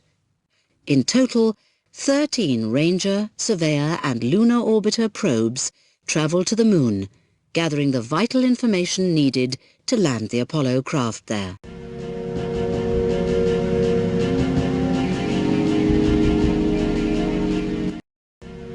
I believe that this nation should commit itself to achieving the goal, before this decade is out, of landing a man on the moon and returning him safely to the Earth.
The aim of the Apollo program was to land the first person on the moon. At the announcement of the Apollo program in 1961, only 2 people had actually been into space. Scientists were faced with a daunting task: to construct a rocket powerful enough to reach the moon and a spacecraft that could travel there and back.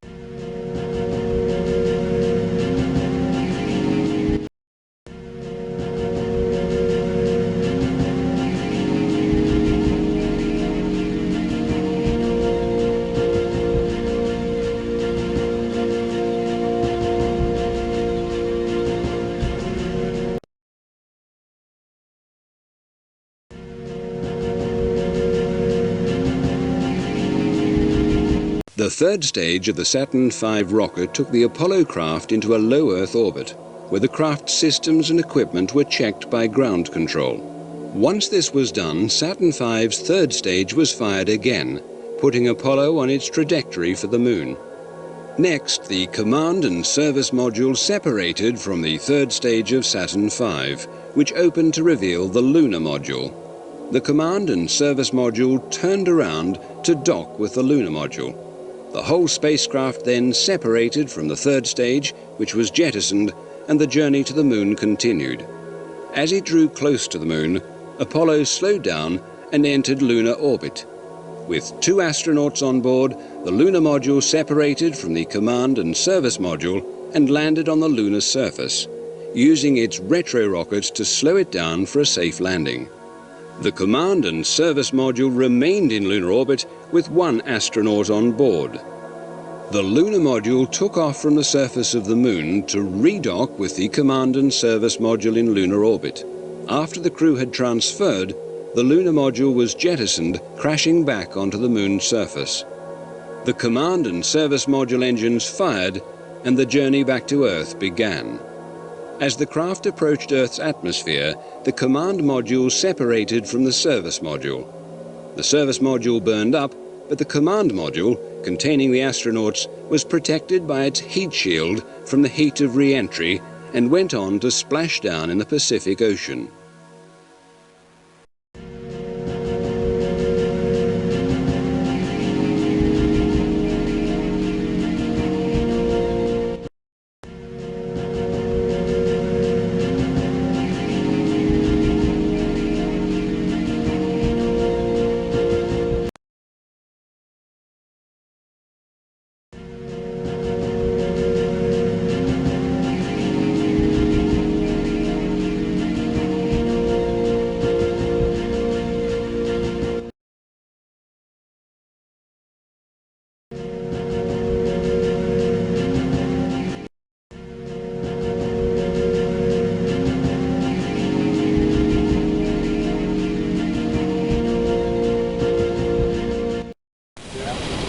Ignition sequence starts. 6, 5, 4, 3, 2, 1, 0. All engine running. Liftoff. We have a liftoff. 32 minutes past the hour. Liftoff on Apollo 11. Roger, we got a roll program. Tower cleared. Roger, roll.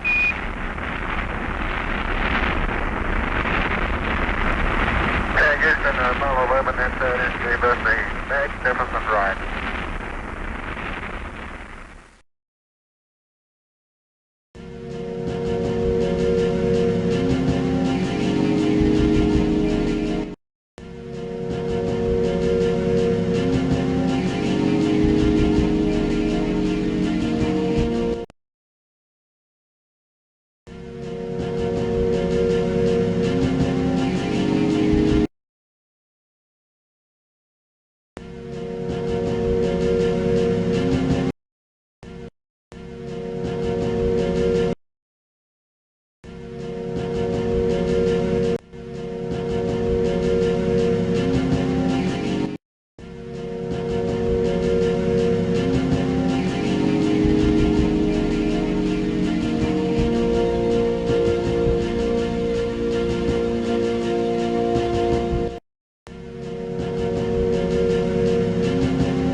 On the 20th of July 1969, Apollo 11 landed 2 astronauts in the Moon's Sea of Tranquility. Neil Armstrong was the first to climb down onto the surface, followed by Edwin Buzz Aldrin. They spent about 22 hours on the Moon, 2.5 of which were spent outside the lunar module. They then took off to rejoin Michael Collins, who was orbiting in the command and service module.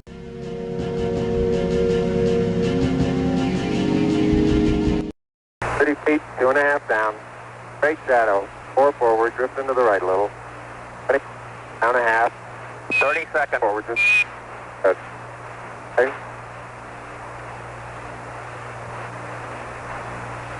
Contact light.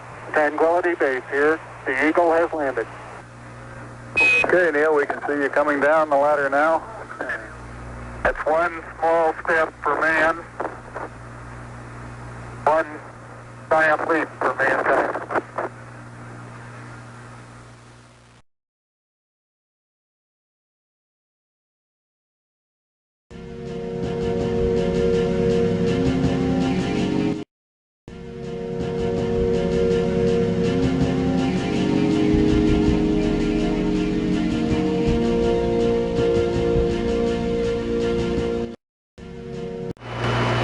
We've got one more item for you when you get a chance. We'd like it to stir up your cryo tanks. In addition, I have a shaft and trunnion. Okay. For a look at the Comet Bennett if you need it. Stand by.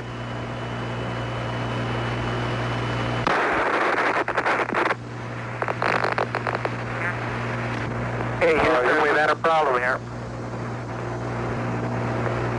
Say again, please.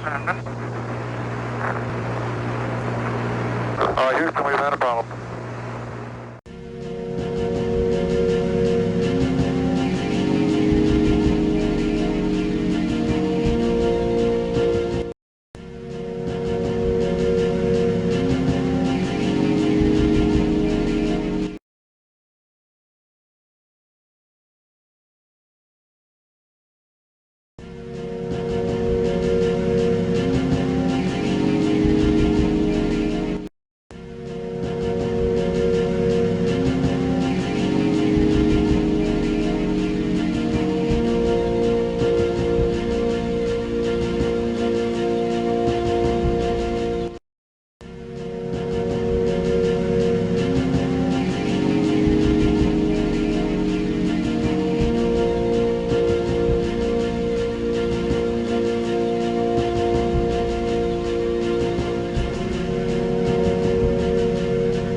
In July 1975, the USSR and the USA cooperated in space for the first time. After being launched by the Saturn 1B rocket, an orbiting US Apollo spacecraft carrying 3 astronauts docked with a Soviet Soyuz capsule that had 2 cosmonauts on board. A unique docking module was used, which also had to function as an airlock, as the US craft contained oxygen, but the Soviet craft had a mixture of oxygen and nitrogen at a higher pressure.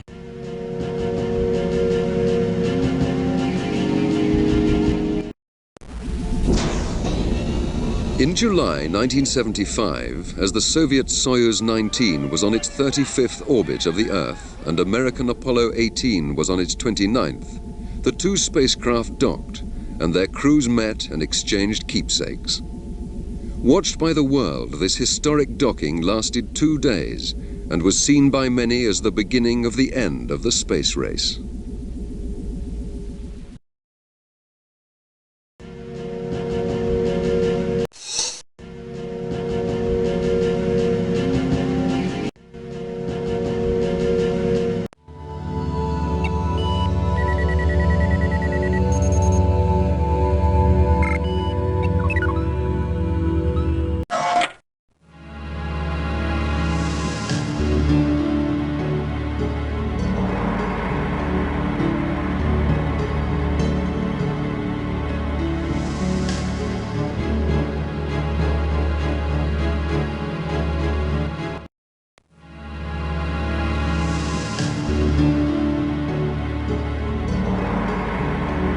The Greek civilization began emerging in around 900 BC, and for the next 1,000 years it made enormous contributions to astronomy.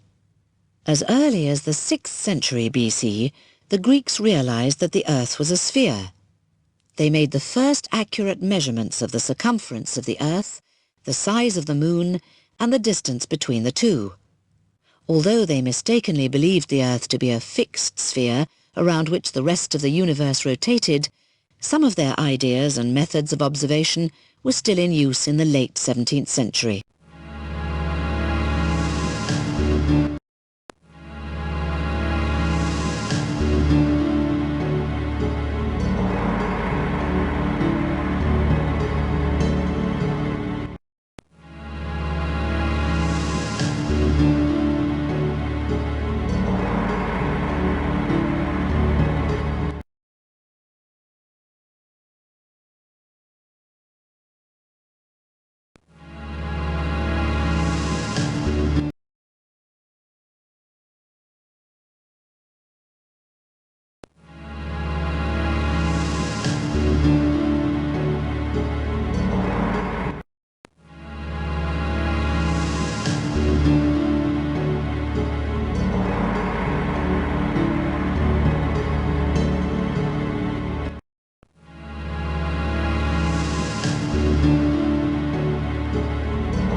Between about AD 180 and the 16th century, the Arabs dominated the field of astronomy. Their cultural center was Baghdad, in modern Iraq, and it was here that Ptolemy's Almagest was translated into Arabic in the 8th century. The book was greatly extended by al-Battani, the most famous of the Arab astronomers. Instruments such as the astrolabe, an ancient Greek invention, were developed into precision tools, and the Arabs made more accurate observations of star positions than the Greeks had managed.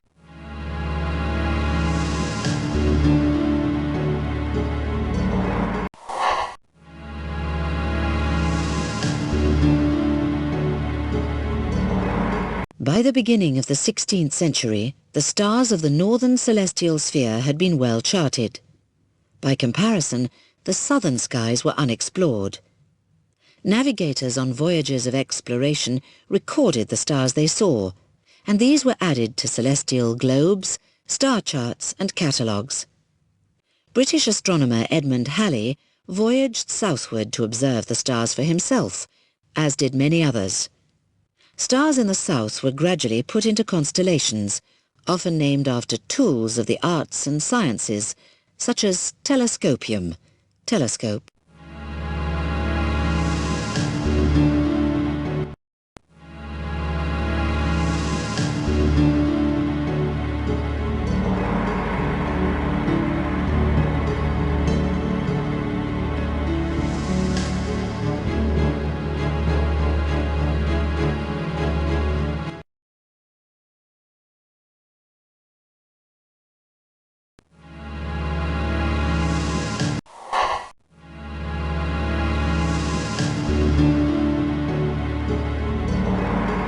Since the dawn of astronomy, the universe had been thought of as geocentric, with the Earth, stationary at the centre, circled by the moving sun, planets and stars.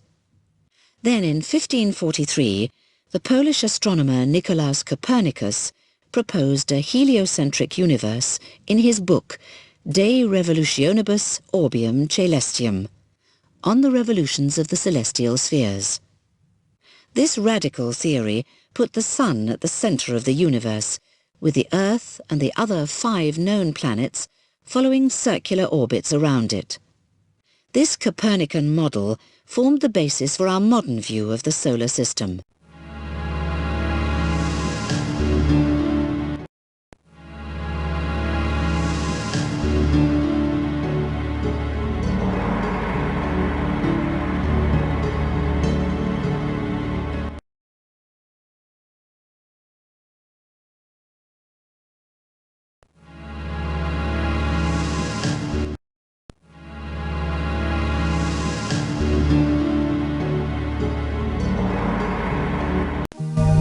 the planets orbit the Sun in the same direction, anti-clockwise when viewed from above the North Pole looking south. Here we see the Earth and Mars moving around the Sun. Also shown is the path of Mars through the sky as seen from Earth, known as its apparent orbit. The Earth is closer to the Sun and moves faster than Mars, which seems to move from west to east in the night sky during the course of a year. Here, the Earth is catching up with Mars. If you looked at the sky on successive nights, Mars would be moving from west to east.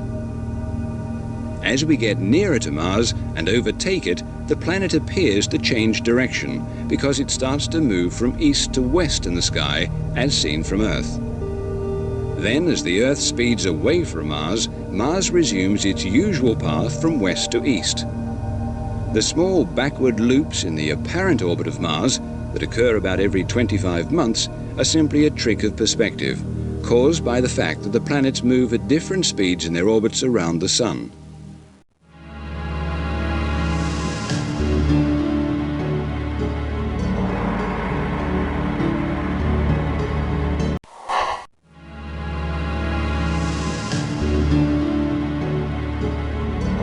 After the death of Copernicus in 1543, a series of radical thinkers took up the idea of a heliocentric universe. Observations made by the Italian astronomer Galileo Galilei seemed to prove that the Sun lay at the centre of the universe, and Johannes Kepler formulated 3 laws governing planetary motion. Later, Isaac Newton showed how gravity keeps the planets in orbit around the Sun.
This orbit shows 2 identical stars following the same orbital path around a common centre of mass, which is marked with a cross.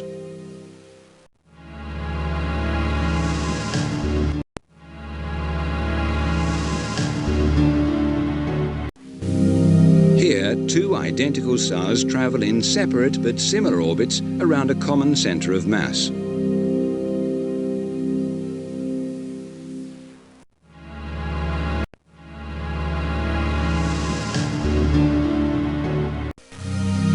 This orbit shows what happens when an object of comparatively low mass, such as a planet, orbits an object of much higher mass, such as a star.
The shapes of the various orbits can be reproduced by cutting slices through a cone.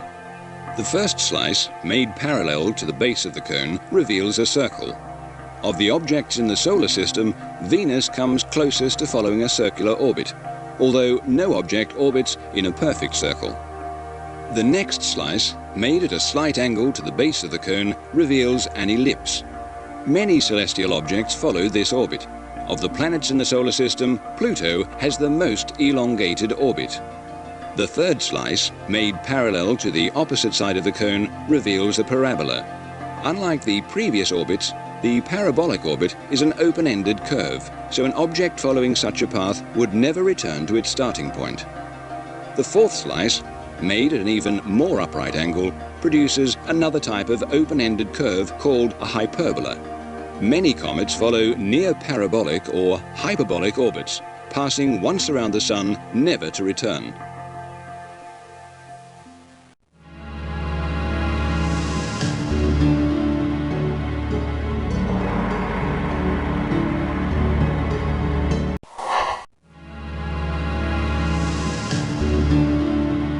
For centuries, astronomers had no optical aids through which to observe the sky. Then, during the closing years of the 16th century, simple telescopes began appearing on European battlefields. In around 1609, the Italian astronomer Galileo Galilei built a refracting telescope after hearing a description of the instrument's effects. Since that time, the telescope has been the astronomer's most fundamental tool.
In the mid-19th century, the focus of astronomy changed.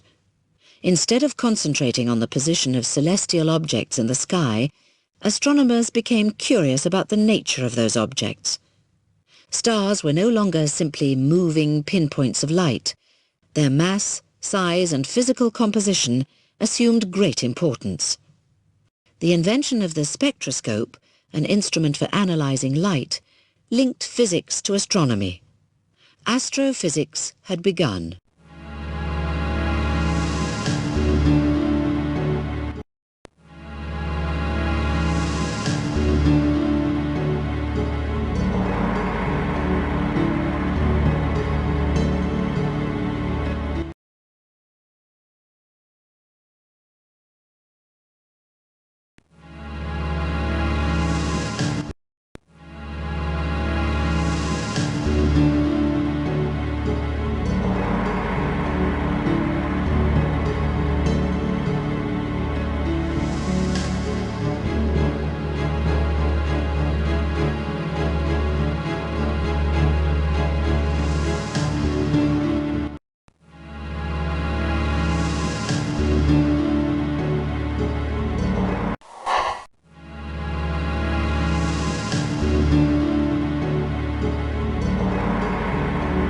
Cosmology is the study of the form, birth, life and death of the universe.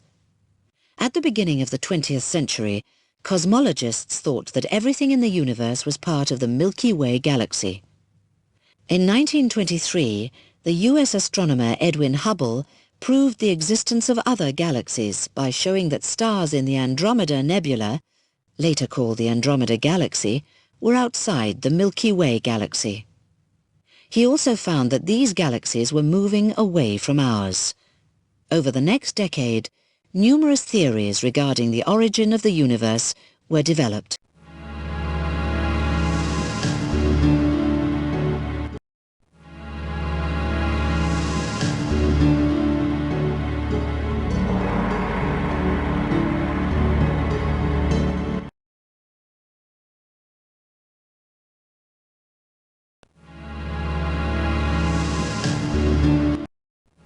Some people have argued that continuous creation introduces a new assumption into science, and a very startling assumption at that. Now, I don't agree that continuous creation is an additional assumption. It's certainly a new hypothesis, but it only replaces a hypothesis that lies concealed in the older theories, which assume, as I've said before, that the whole of the matter in the universe was created in one big bang at a particular time in the remote past. On scientific grounds, this Big Bang assumption is much the less palatable of the two.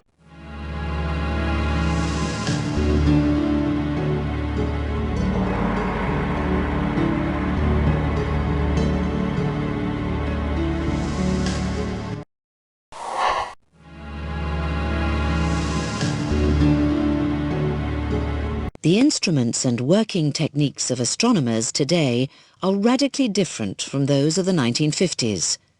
The telescope, for example, has changed dramatically in appearance, and in addition to being used on Earth, can now also be found in orbit around the Earth or journeying to other planets. And although telescopes still collect light from stars, other forms of radiation, such as radio waves, infrared and X-rays, are now routinely recorded and analyzed.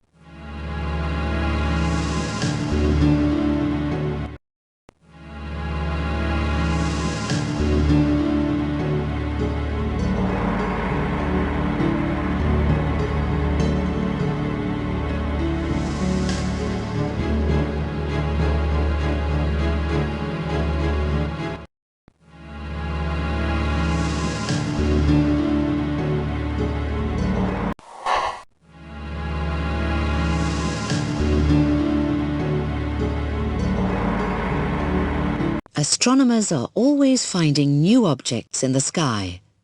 Discoveries often result from new inventions or improvements in technology. The invention of the telescope, for example, led to a leap in celestial knowledge, and a steady increase in the power of these instruments continues to expand our knowledge of space.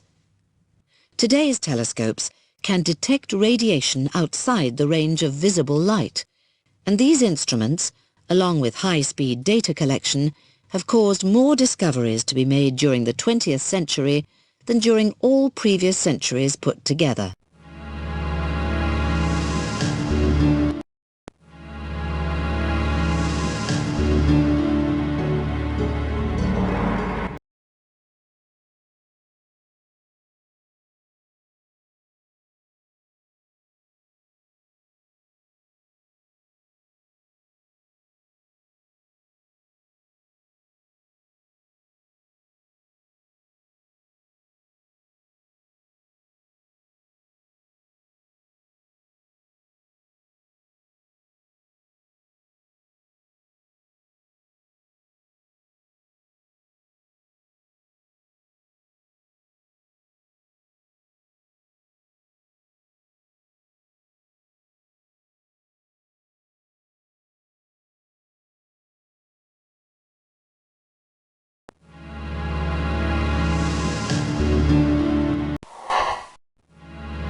Early peoples used the sky as a compass, a clock and a calendar. Sunrise and sunset marked east and west respectively, as well as dividing time into day and night. The phases of the moon defined a month, and the month, together with the annual motion of the sun in the sky, was used to devise calendars. As cultures began to trade with each other, the positions of the stars were used as a navigational aid.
In ancient times, before there were telescopes, stars and planets could be viewed only with the naked eye.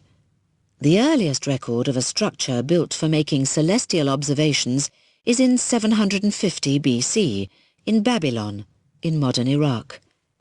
Early astronomers used sighting aids, such as sticks, to help them identify stars, and simple instruments such as dividers were used to measure angles between one star or planet and another. Sundials and water clocks were used to keep time during observations.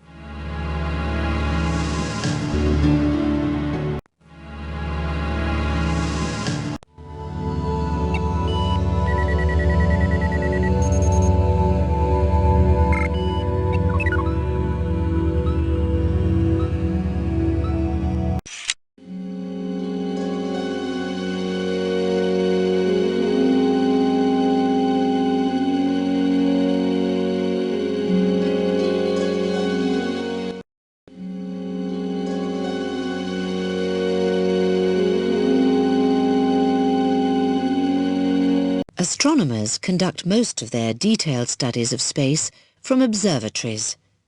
The site of an observatory is one of its most important features, as telescopes must be situated far from city lights, which overwhelm faint starlight. They are often constructed near oceans, as the air there is steadier, so the stars twinkle less, providing clearer images.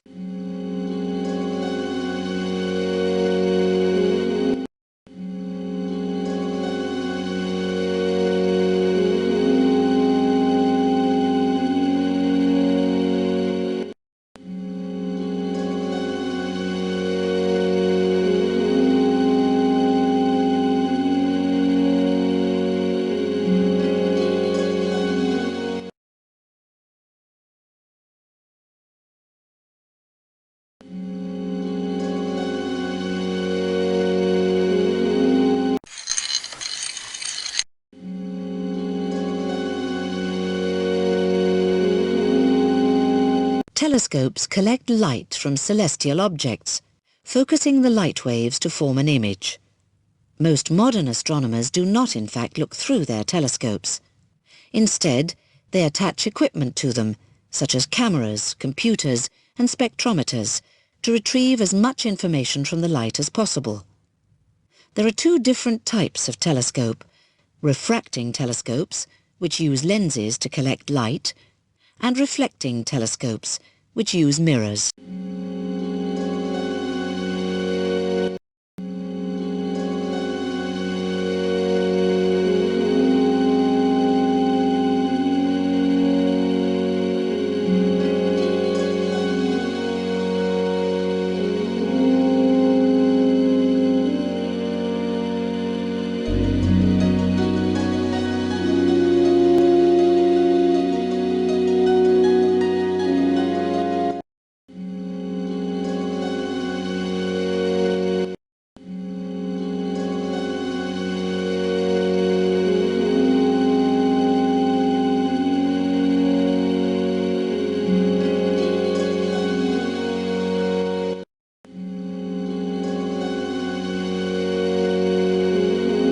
Light enters the telescope, hits the main mirror, and is reflected to a second mirror. It then travels back towards the primary mirror and through a hole in its centre. The image forms behind the mirror, where it can be viewed through an eyepiece or recorded by a computer.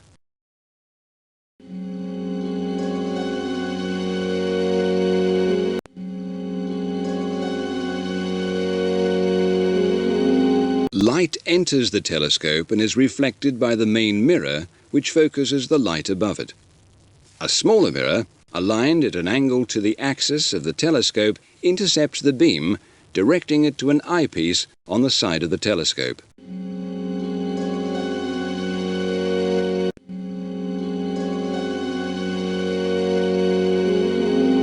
Light enters the telescope, hits the main mirror, and is reflected back to the second, smaller mirror. This diverts the light to a third mirror, which directs the light to the side of the telescope.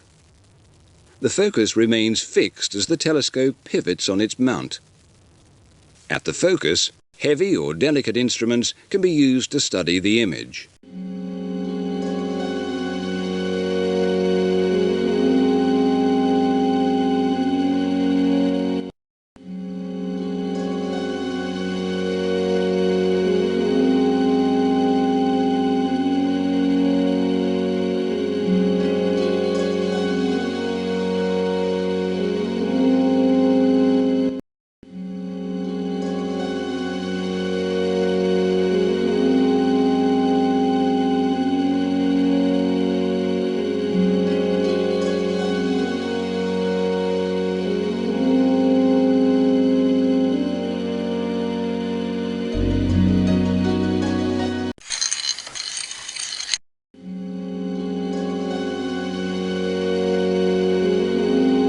In space, optical telescopes can produce clearer, more detailed pictures than they can on Earth, where the atmosphere distorts the light from distant objects. Satellites can also be deployed in space to collect the types of radiation that are blocked by our atmosphere. Space observatories are launched by rockets or released into orbit from the Space Shuttle.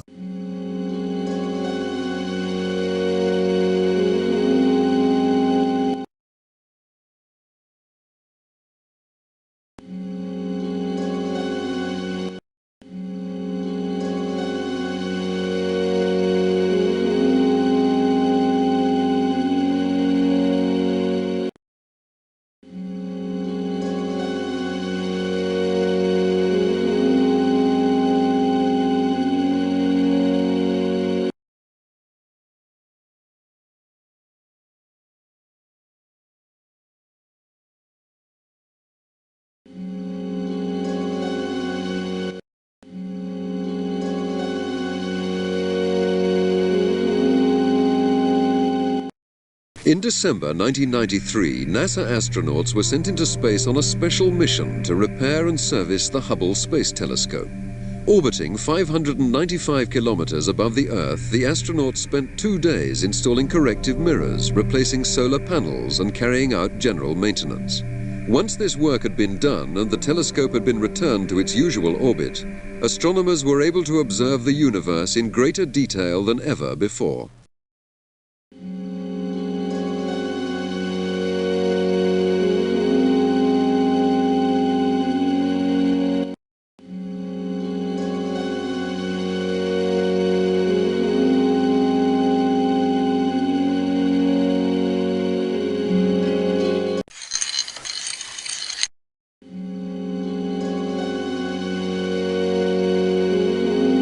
Stars are visible because they emit light, which our eyes detect. However, there are other types of radiation from space that we cannot see. This invisible radiation contains information about objects such as black holes. Although some of it is collected by ground-based telescopes, astronomers must send their instruments above the atmosphere to study most invisible radiation.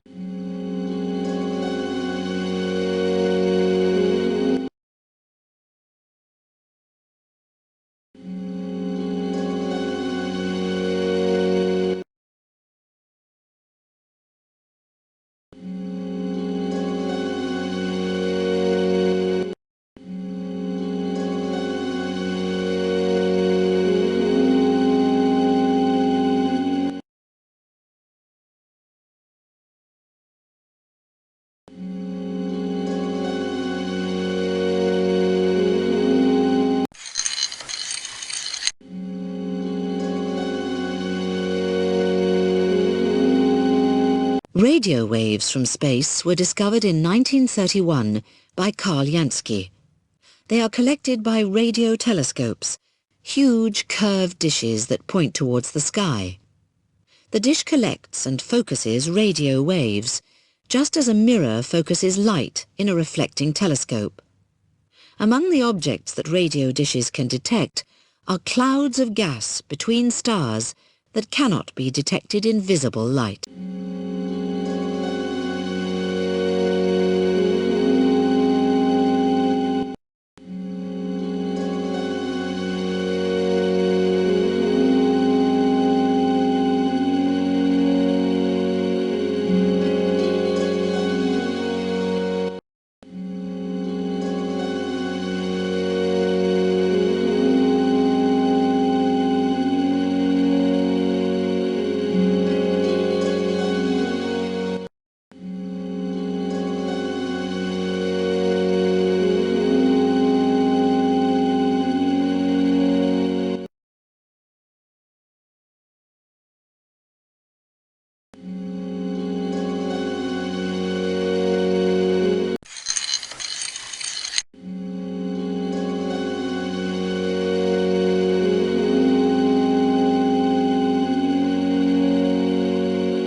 Microwaves, unlike radio waves, are unable to penetrate the lower layers of the atmosphere.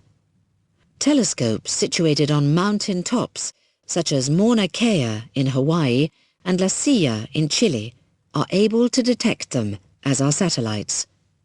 Microwaves can tell astronomers which substances are contained in the clouds of dust and gas between the stars.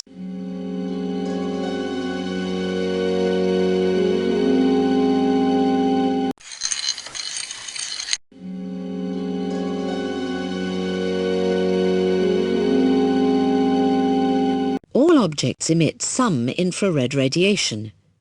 Water vapor in the lower part of the atmosphere absorbs infrared, so to detect it, telescopes must be placed at high altitudes or on satellites. By measuring infrared, astronomers can observe objects surrounded by dense clouds of dust, such as those found in the Orion Nebula, where new stars are being born. They can also observe the rings of gas around stars where planets may form.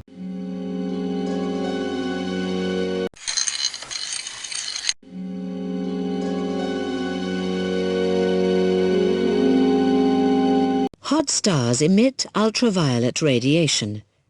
This is usually prevented from reaching the ground by the Earth's atmosphere. Therefore, ultraviolet telescopes are always placed on satellites. Instead of glass, which would absorb this type of radiation, a mineral called quartz is used to make the telescope's mirrors. These have special coatings that are able to reflect the ultraviolet.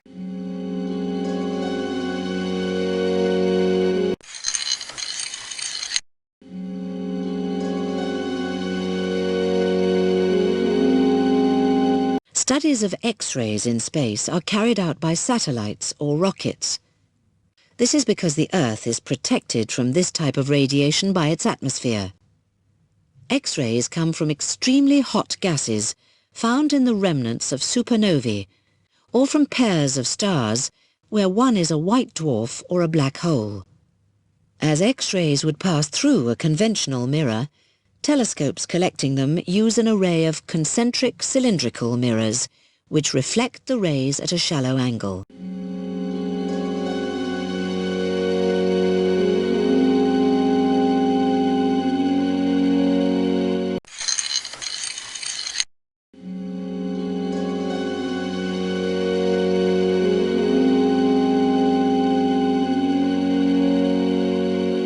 Collected by satellites orbiting above the Earth, gamma rays consist of very high-energy radiation.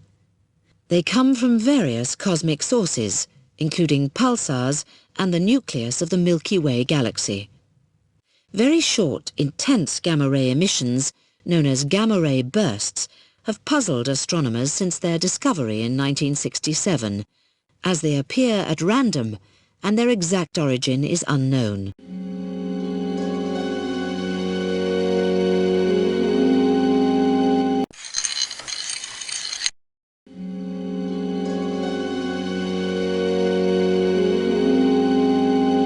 Professional astronomers do not spend all their time using telescopes. They can spend many months analyzing the images and data they have accumulated at observatories. Sometimes, astronomers do not need to visit a telescope. The Isaac Newton telescope in the Canary Islands, for example, can be remotely controlled from Cambridge, England. Many amateur astronomers also watch and photograph the night sky. Their equipment is usually not sophisticated enough to explore distant galaxies, but they can observe the solar system.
Halley's Comet returns to swing around the Sun every 76 years or so, and on its last visit, in 1986, the ESA probe Giotto was one of 5 spacecraft launched to meet it. Giotto made the closest approach, flying right through the coma, the comet's surrounding cloud of dust and gas, only 605 kilometers in front of the comet nucleus. Giotto provided the first ever views of a comet nucleus.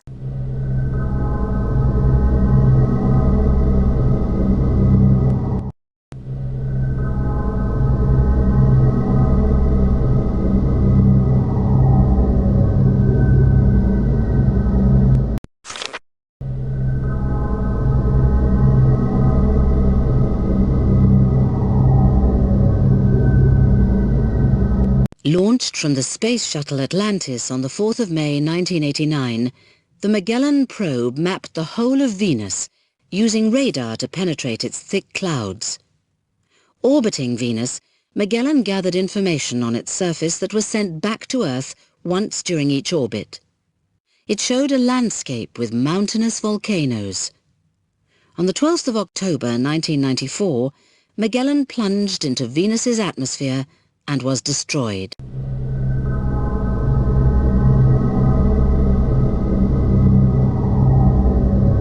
Launched from the Space Shuttle Atlantis in May 1989, the Magellan probe fired its motors to send it towards the orbit of Venus.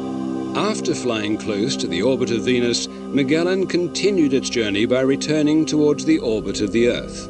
After making 1.6 orbits of the Sun, Magellan reached Venus in August 1990, firing its rocket motors to slow it down. Magellan went into an elliptical near-polar orbit around Venus, taking it between 249 and 8,543 kilometers from the surface.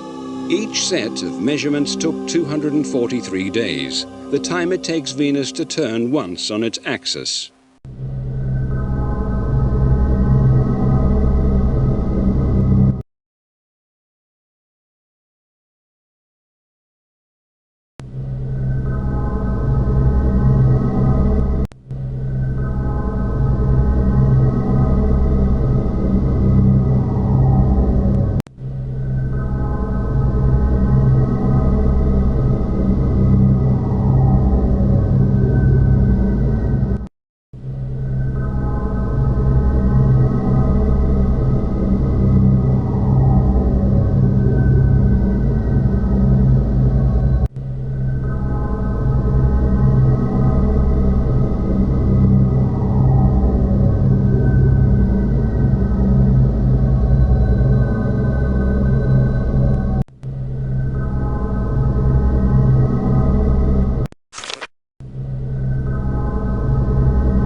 7 of the 10 Mariner probes sent to explore Mercury, Venus and Mars were very successful. In 1964, Mariner 4 became the first probe successfully to fly past Mars. Mariner 9 in 1971 was the first probe to orbit another planet, photographing the whole of Mars's surface and its 2 moons, Phobos and Deimos.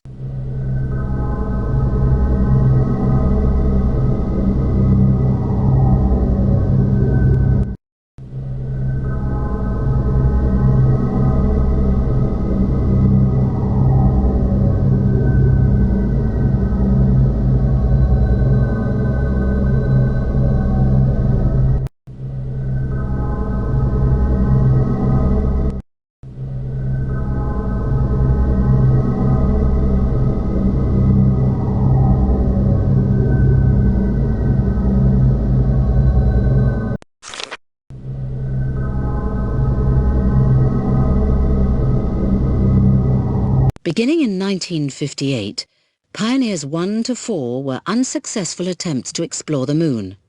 However, Pioneers 5 to 9, launched between 1960 and 1968, all successfully orbited the Sun, studying the solar wind, cosmic rays, the Earth's magnetic field, and particles in space.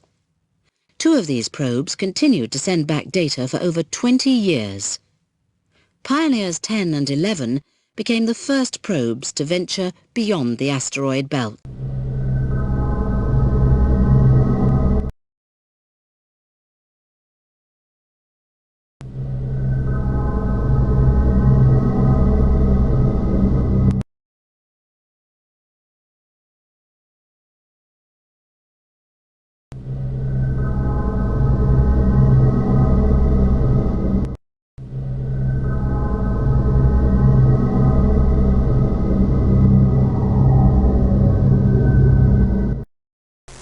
After passing through the orbit of Mars and examining the asteroid belt, Pioneer 10 encountered Jupiter in December 1973.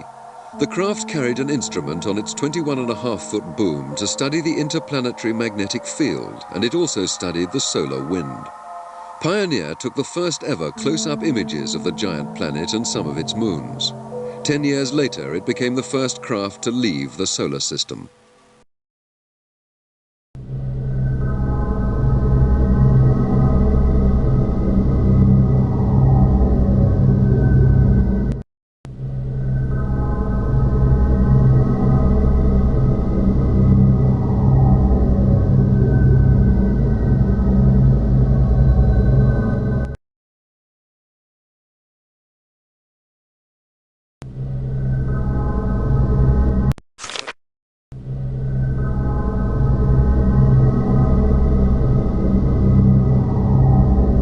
Japan's first ever space probes, Sekigake and Susei, joined 3 others in an international mission to meet Halley's Comet in 1986. They were launched in 1985 and projected into orbits around the Sun that would take them close to the comet. Sekigake flew between the Sun and the comet, measuring the solar wind. Susei flew closer to the comet, studying the effects of the solar wind on its coma.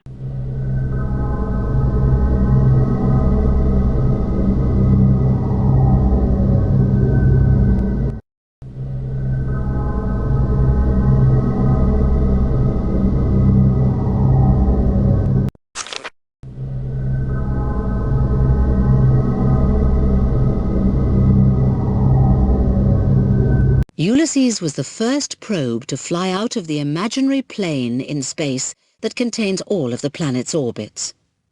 This required assistance from Jupiter's gravitational field. Ulysses' flight took it over the Sun's southern pole in 1994 and over its northern pole in 1995, allowing a study of the solar wind and the Sun's magnetic field over its polar regions.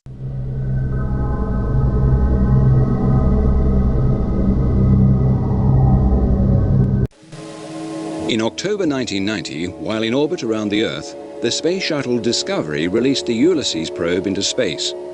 Ulysses used its 2 rockets to propel it 920 million kilometers towards Jupiter, where it arrived 16 months later, making its closest approach on the 8th of February 1992.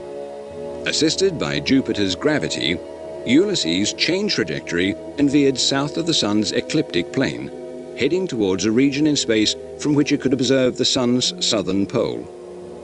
In late June 1994, Ulysses started observing the Sun's southern polar region. For 4 months, it flew between 420 and 285 million kilometers above the area to take measurements. Ulysses' orbit around the Sun then took it northwards, and it crossed the Sun's ecliptic plane in February 1995. Ulysses began to observe the Sun's northern polar region in June 1995 and had completed its study of the area by October 1995.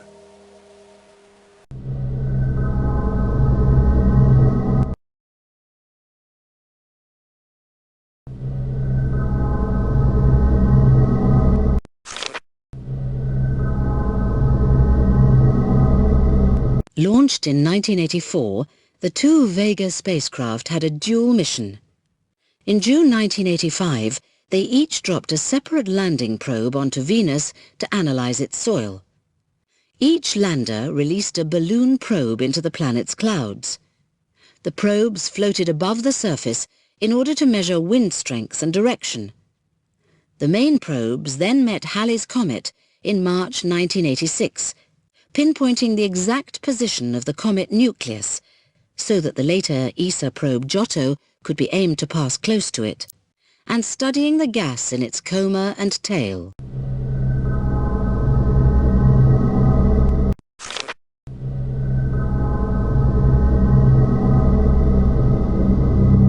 The first 3 probes of the Russian Venera series to Venus were crushed by the planet's enormous atmospheric pressure before they could reach the surface.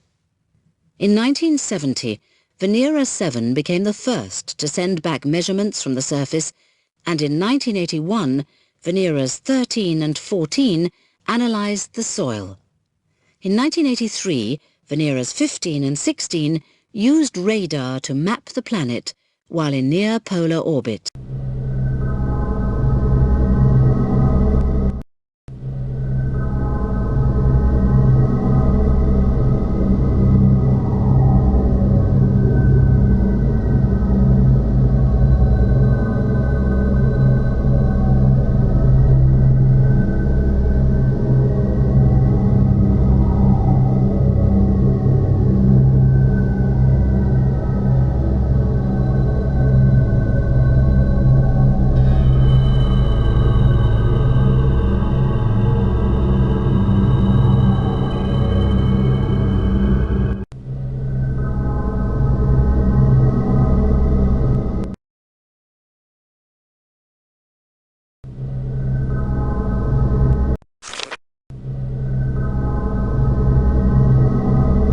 When the two Viking spacecraft arrived at Mars in 1976, they orbited the planet before parachuting their landing probes onto the surface.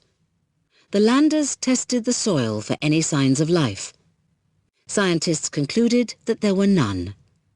The landers also monitored the weather on Mars, measuring winds and temperatures, while the orbiting spacecraft photographed the surface and the planet's 2 moons, Phobos and Deimos.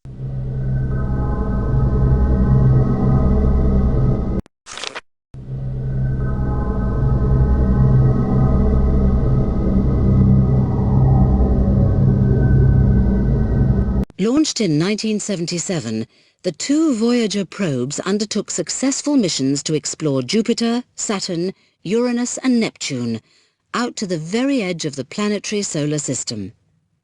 Voyagers 1 and 2 went to Jupiter and Saturn, and Voyager 2 continued alone to Uranus and Neptune.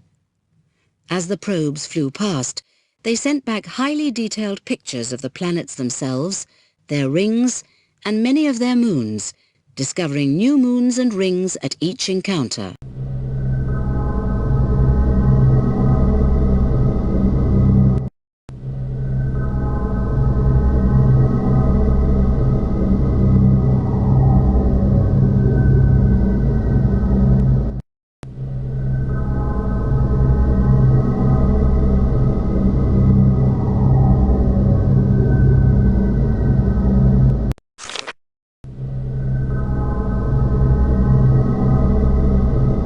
All four of the probes to the outer planets, Pioneers 10 and 11 and Voyagers 1 and 2, have now left the planetary solar system and are heading towards the stars. Both Pioneers carry a plaque showing the position of the Sun and the Earth, and a picture of a woman and a man whose hand is raised as a sign of peace. The Voyagers carry video discs containing pictures and sounds from the Earth.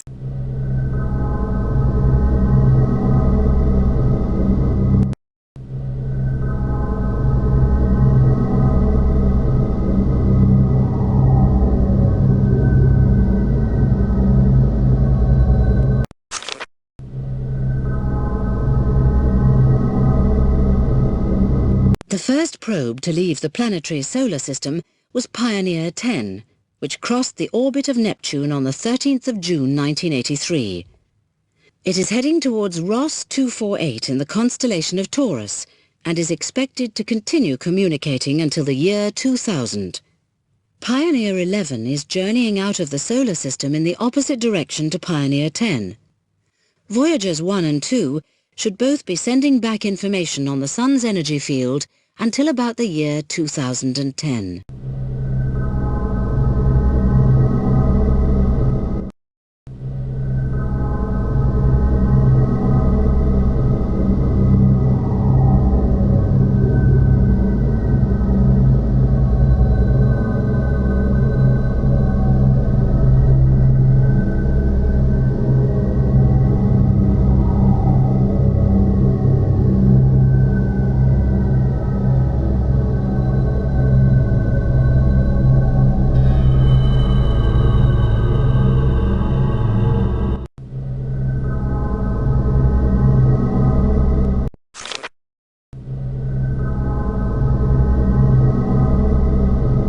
There are many plans to explore planets, comets and asteroids using smaller, more standardized and less expensive spacecraft than previously used.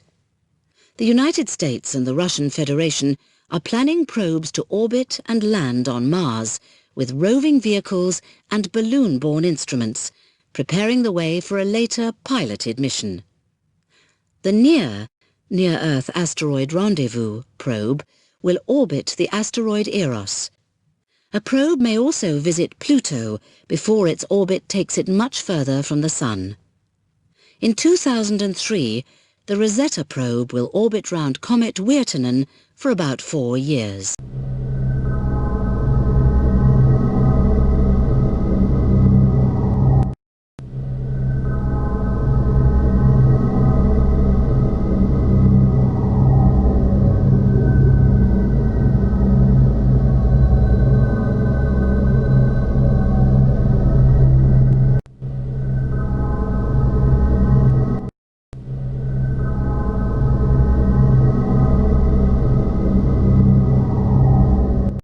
This simulation shows Cassini arriving at Saturn in June 2004 in order to study its atmosphere, rings, magnetic field, and its largest moon, Titan. As Cassini flies past Titan, it will release the probe Huygens. The Cassini orbiter will map Titan's surface with radar during several flybys. Huygens will enter Titan's atmosphere and make a 2-hour descent by parachute. It will send back to Cassini information about Titan's atmosphere and surface and possible life-forming molecules.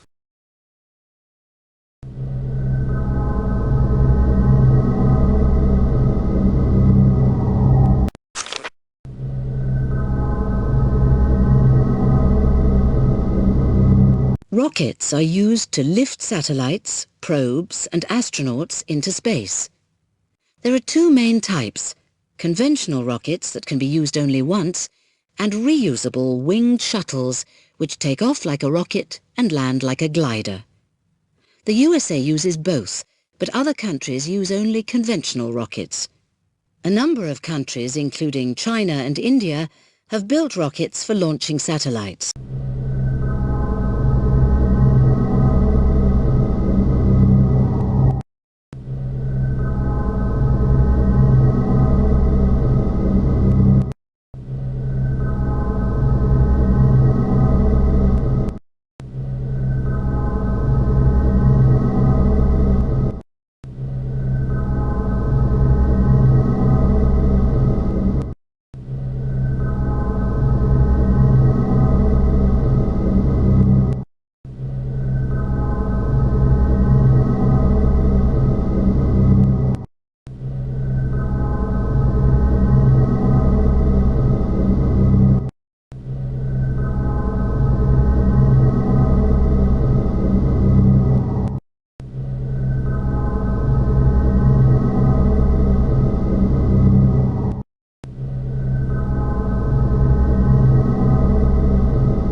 Space stations orbit the Earth, providing a place for crews to live and work in for weeks or months at a time. The station offers everything the crew needs to keep alive and well while they conduct scientific investigations. Huge solar panels generate electricity, and special walls and shields keep the temperature comfortable and protect the crew from radiation and space debris. Docking ports allow supply craft to be sent up from the Earth to deliver cargo.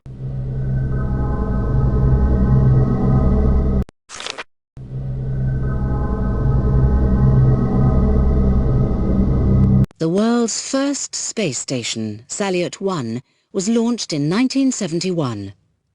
It was the first in a series of 7 space stations put into orbit by the USSR, and cosmonauts travelling from Earth in Soyuz spacecraft occupied all except Salyut 2. Over time, their visits increased in length from a few weeks to over 6 months. Salyut 6 and 7 were given an extra docking port for cosmonauts to visit the resident crew, and for progress craft bringing extra supplies from Earth.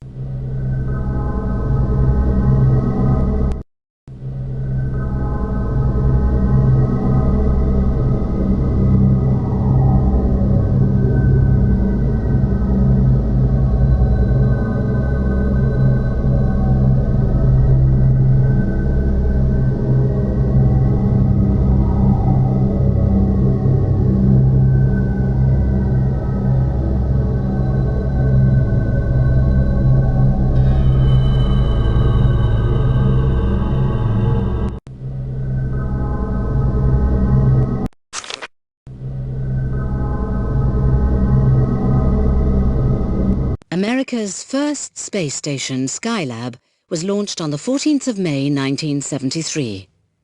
Minutes after the launch, a meteoroid shield and one of the solar panels were torn off by the effects of air pressure. Skylab's first crew repaired the damage so that the station was fit to live in. Over the next year, 3 crews stayed for 28, 59 and 84 days each. Skylab fell back to Earth in 1979.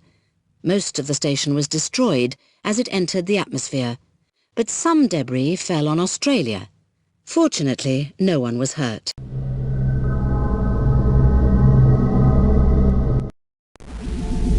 Skylab was built from the 3rd stage of an unused Saturn V rocket, with its hydrogen tank converted into 2-story accommodation and workspace.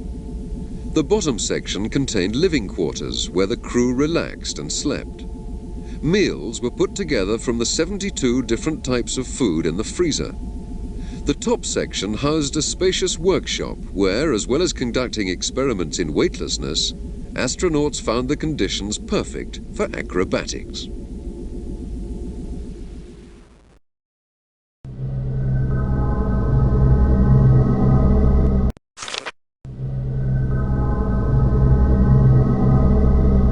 Soyuz spacecraft are used to ferry Russian cosmonauts to and from space.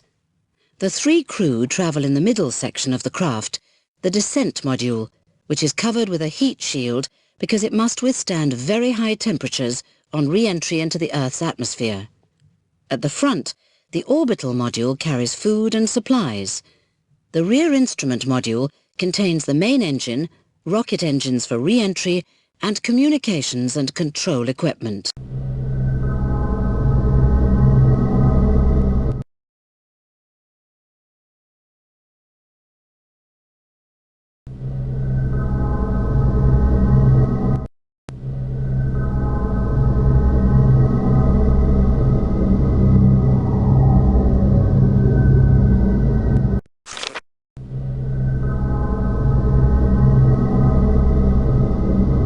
Mir, meaning peace, is the Russian Federation's latest space station, following the Salyut series. Mir's main module, containing the station controls and living area, was launched in 1986. A multiple docking adapter with side-facing docking ports has allowed extra modules to be added to the main module, while ports at each end are used for visiting Soyuz craft and Progress supply ferries.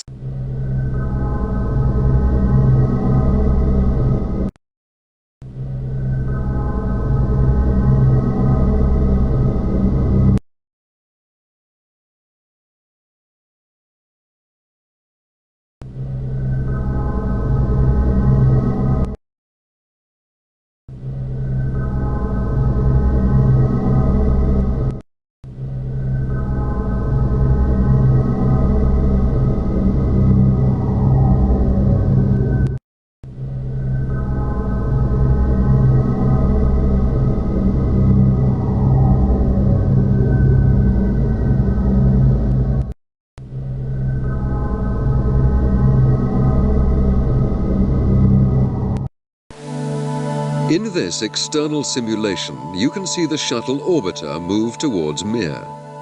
The orange object in the shuttle's payload bay is the specially installed docking port. Here you can see the view from this docking port as the shuttle approaches the space station. The dark target area inside the Mir docking port is used to keep the shuttle centered on its approach. After the docking, Shuttle Commander Robert Gibson ensured that the air pressure inside the shuttle matched that of Mir before opening the hatch. He was greeted by Mir Commander Vladimir Deserov.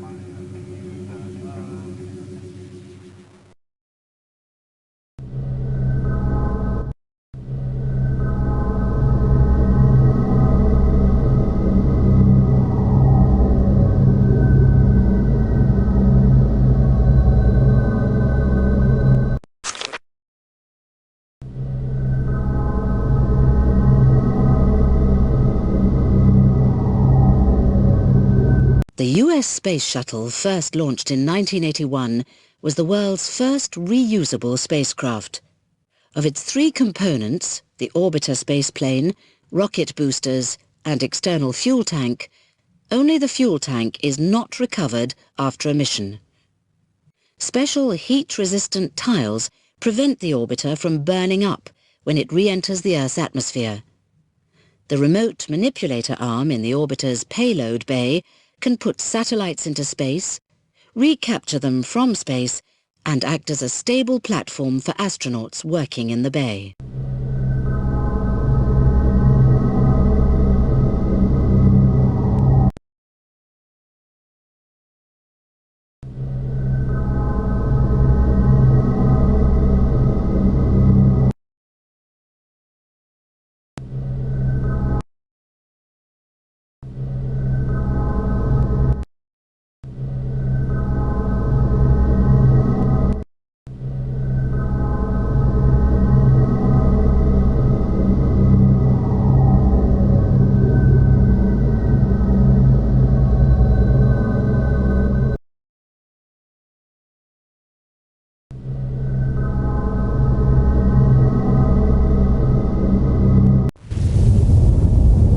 The shuttle takes off vertically using the 2 rocket boosters and its own 3 rocket engines, which burn fuel from the external tank. About 2 minutes after liftoff, the rocket boosters burn out. They fall away from the rest of the shuttle and parachute back to Earth, where they are recovered from the sea by retrieval crews. Just before reaching orbital altitude, the external tank separates and tumbles back into the atmosphere, where it disintegrates. The orbital maneuvering system engines place the plane in orbit. To re-enter the Earth's atmosphere, the orbiter is rotated so that the rockets can be fired against the direction of flight, slowing the plane down. As it descends, the orbiter is turned again. It re-enters the Earth's atmosphere nose up, with the heat-resistant tiles on the underside of the plane bearing the brunt of the friction. The orbiter glides down to the airstrip without using its engines and lands at about 345 kilometers per hour.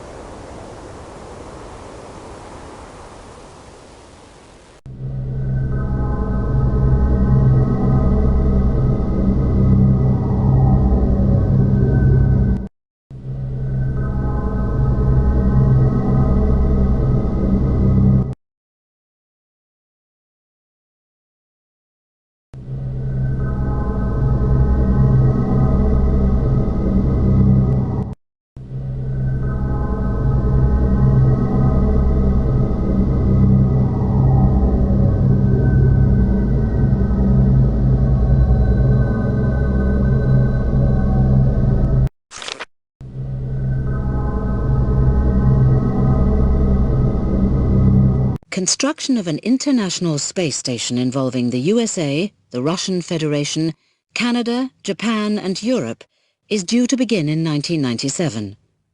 The station, known as Alpha, will be assembled in space over a period of 5 years, starting with the launch of a Russian-built control center. As well as being used for scientific experiments and materials research, Alpha, it is hoped, could provide an intermediate base for space flights to Mars.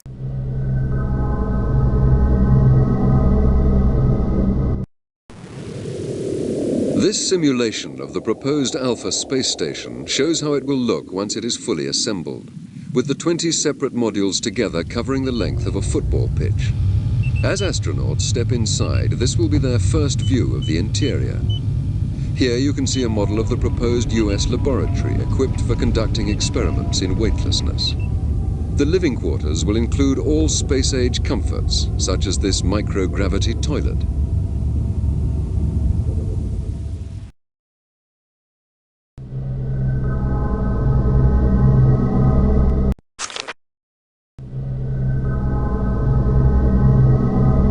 A satellite is any object that orbits another object.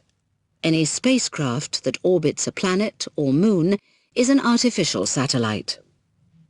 Although this term covers piloted craft, such as the space shuttle, most artificial satellites are small and carry only instruments.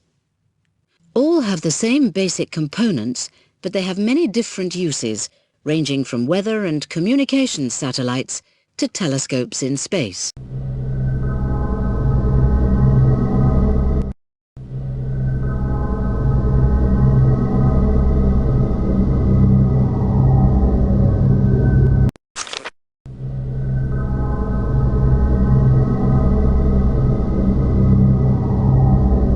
Almost all communications satellites are in geostationary orbit. Satellite dishes on Earth send telephone and TV signals up to the satellite, which processes and sends them back down to another ground station. Satellites can send signals either to an entire continent or to just a localized area. Direct broadcast satellites send out television signals either to individual dish receivers or to televisions connected by cable to larger dishes.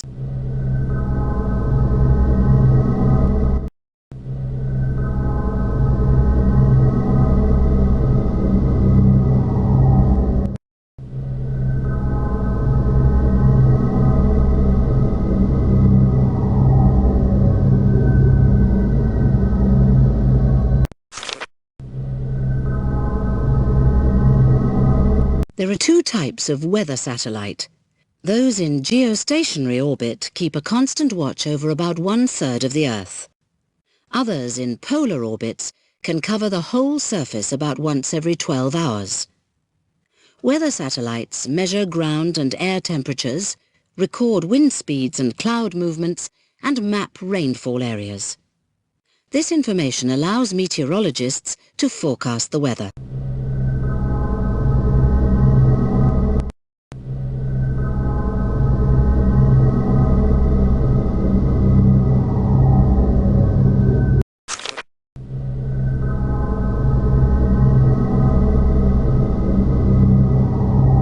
Earth Resources satellites monitor conditions on the Earth. Flying in a near-polar orbit, they can observe the whole Earth regularly. They provide measurements for mapping purposes, geological surveys, mining activities, and oil exploration. They record different crops, places where crops are not growing well, and areas threatened by pests, such as locusts. They detect oil spills, forest fires, the destruction of rainforests, and air and sea pollution.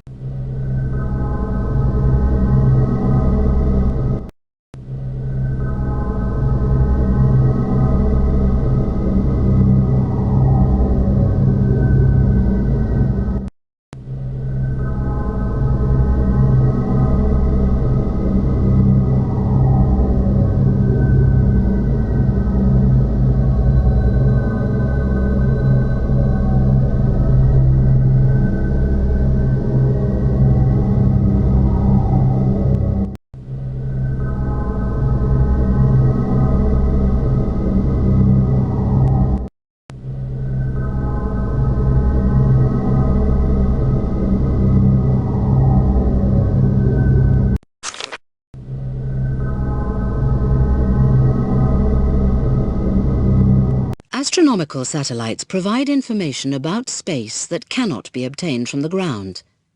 They study the Earth's magnetic field, its radiation belts, and the solar wind.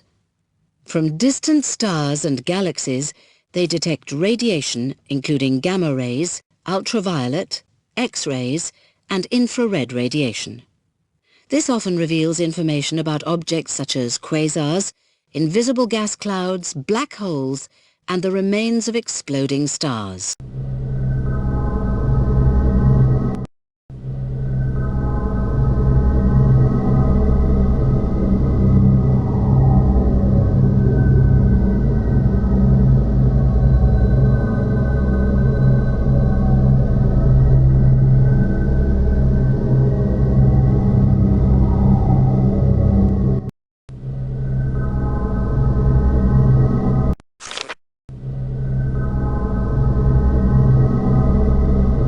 A network of navigation satellites around the world can help people pinpoint their location to within a few meters. The American Navstar Global Positioning System has 24 satellites, each transmitting their exact position and time.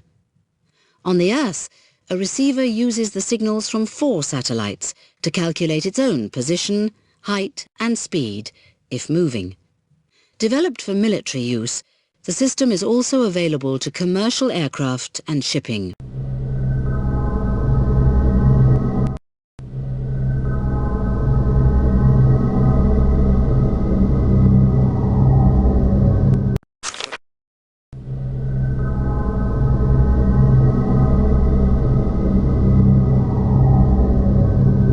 Satellites provide an ideal vantage point for spying.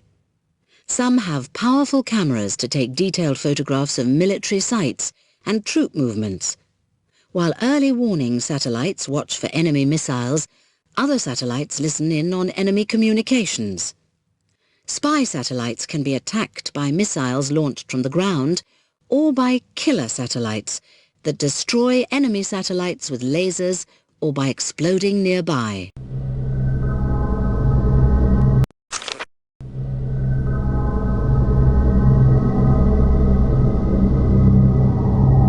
Space probes are spacecraft sent without a crew to explore the solar system. They carry instruments and cameras to collect information to send back to Earth as radio signals. Probes have visited Halley's Comet, 2 asteroids, and all the planets except Pluto, and have flown close to the Sun. Usually they fly past a planet or moon, or they orbit to map the surface, or they make a landing to study the environment in greater detail.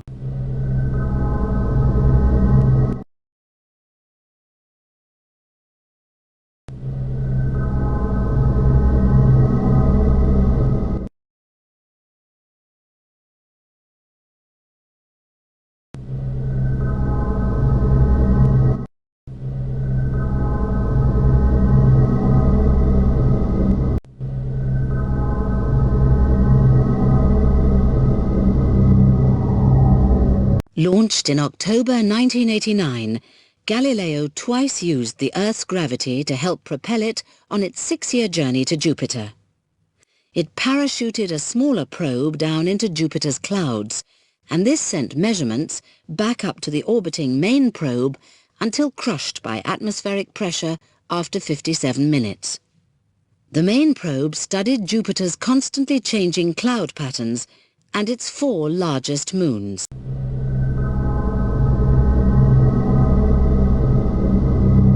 The Galileo probe was launched in October 1989 against the direction of the Earth's motion around the Sun. As it fell towards the Sun, Galileo's speed was increased by means of a gravity assist or slingshot from its flyby of Venus. Heading back in December 1990 for a flyby of the Earth, it used a gravity boost to project it into an elliptical path through the asteroid belt, passing by the asteroid Gaspra in October 1991. Galileo then made a second Earth flyby in December 1992, before heading again through the asteroid belt, passing by the asteroid Ida in August 1993, and reaching Jupiter on the 7th of December 1995.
US space shuttle takes off like a rocket, with a large external tank supplying fuel to the shuttle's engines.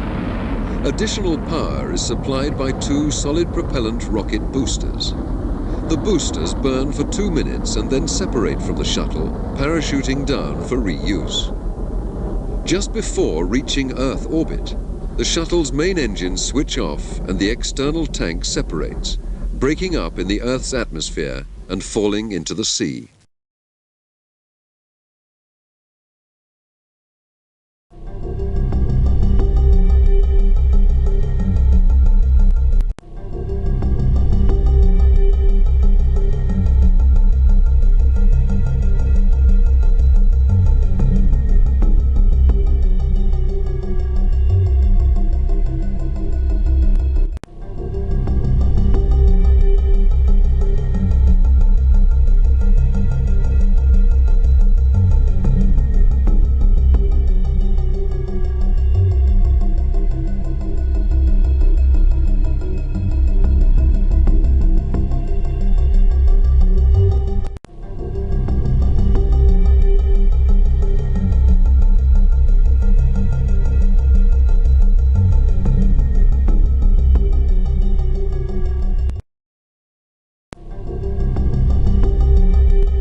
If the thrust of the launch rocket does not provide the spacecraft with enough speed to escape into orbit, it will fall back to Earth.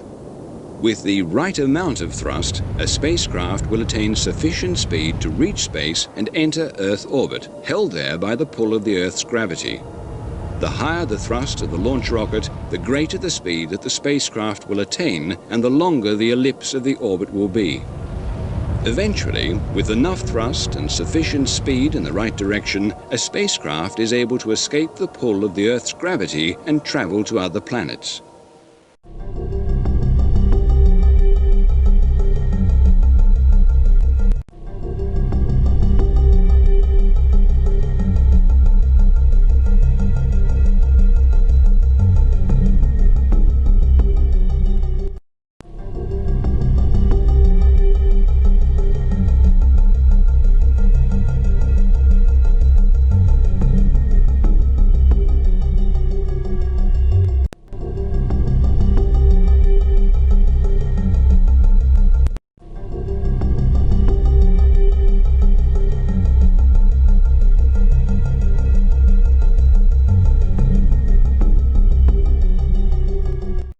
This Comstar communications satellite is being launched from the payload bay of the Space Shuttle Endeavour. The shuttle releases the satellite from its cradle using springs.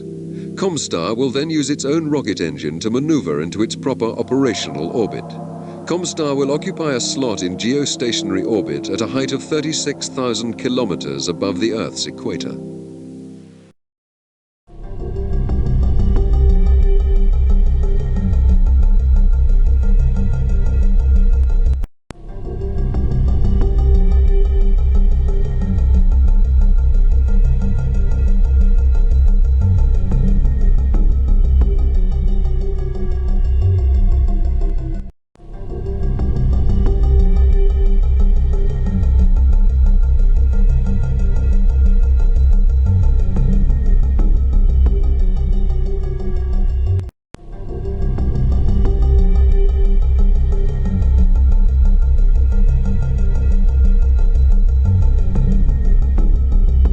Almost all satellites receiving and sending television signals are in geostationary orbit, always situated over a fixed point on the equator.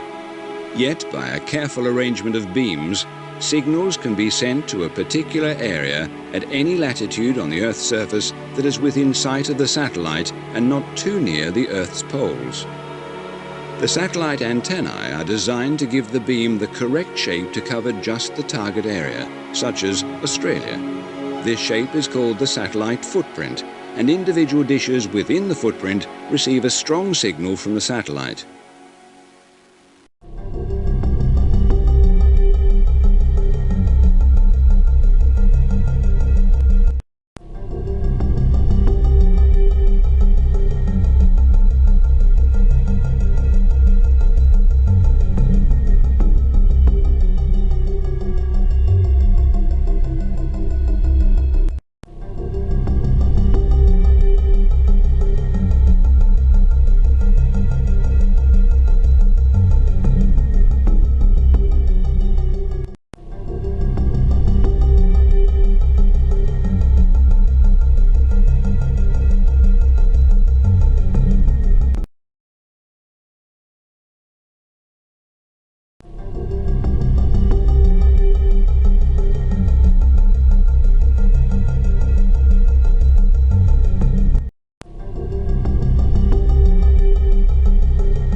For this spacecraft to move forwards, it must fire the rockets to its rear. If the spacecraft needs to slow down, it fires its forward engines against the direction of its movement.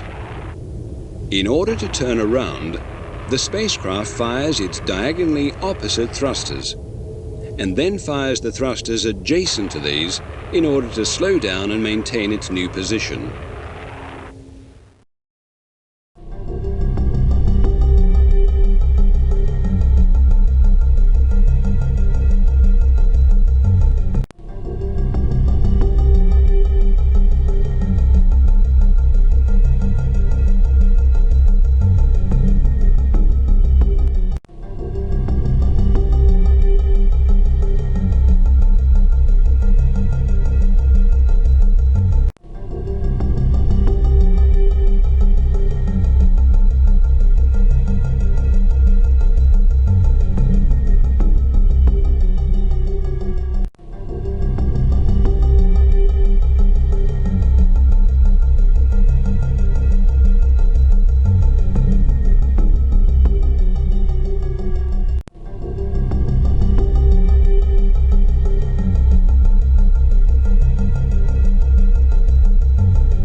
The US Space Shuttle lands on a runway. Unlike an aeroplane, the shuttle lands without engine power, gliding down gracefully at twice the landing speed of a 747 jumbo jet.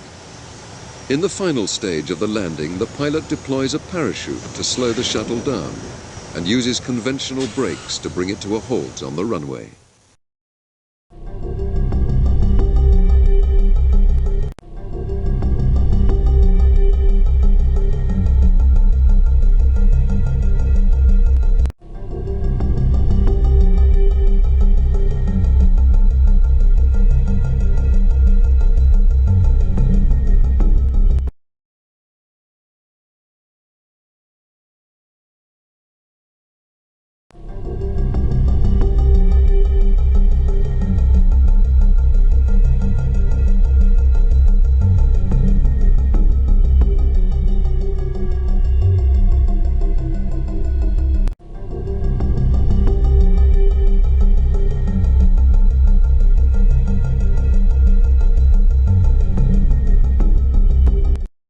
During the early days of space flight, prospective astronauts were subjected to tremendous strains as scientists attempted to gauge how much force the human body could withstand on takeoff and how it would behave once in space.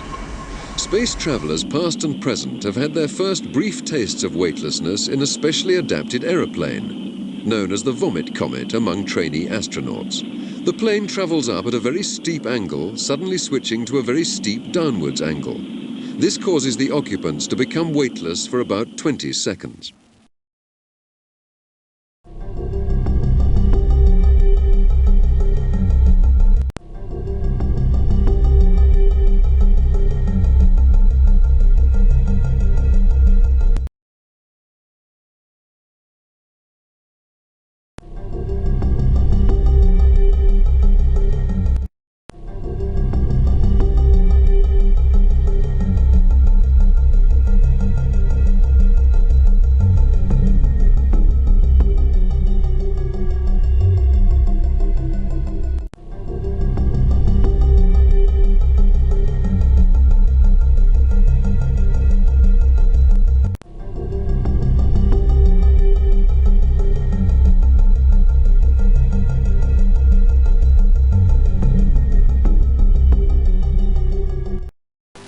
On the 3rd of June 1965, Ed White became the first American to walk in space.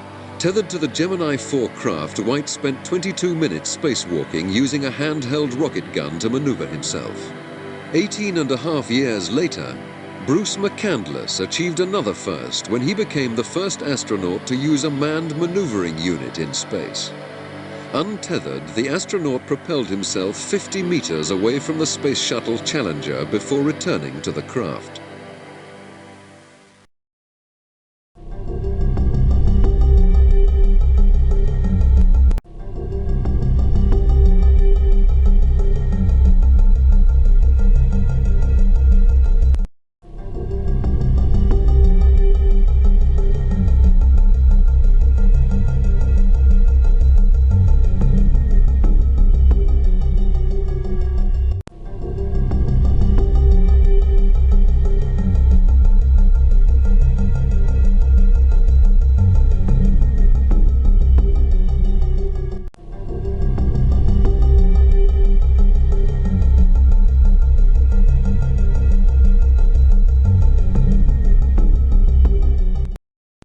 It is essential for an astronaut to maintain muscle tone in the weightless environment of space, where everyday tasks do not place the same demands on the body as they would on the Earth. Strapping themselves into custom-built machines, astronauts exercise for up to 2 hours a day to minimize the wasting effect that long-term weightlessness has on the human body.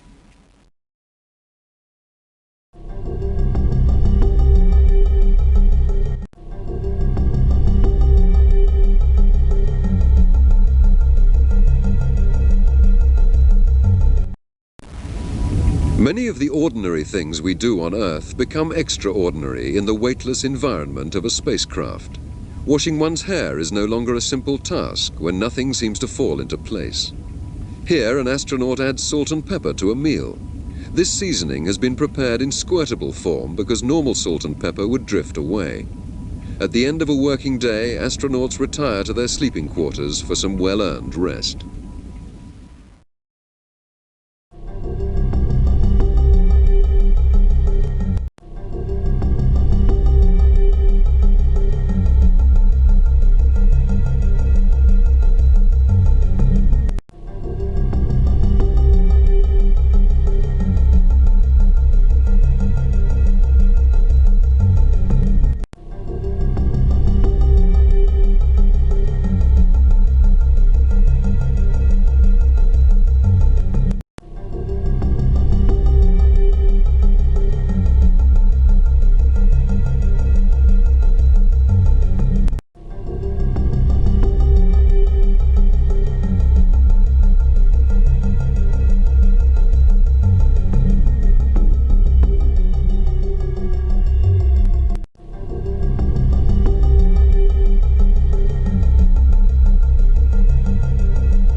Aristarchus was a Greek astronomer who is notable for being the first astronomer to suggest, correctly, that the Earth revolves on its axis and travels around the Sun.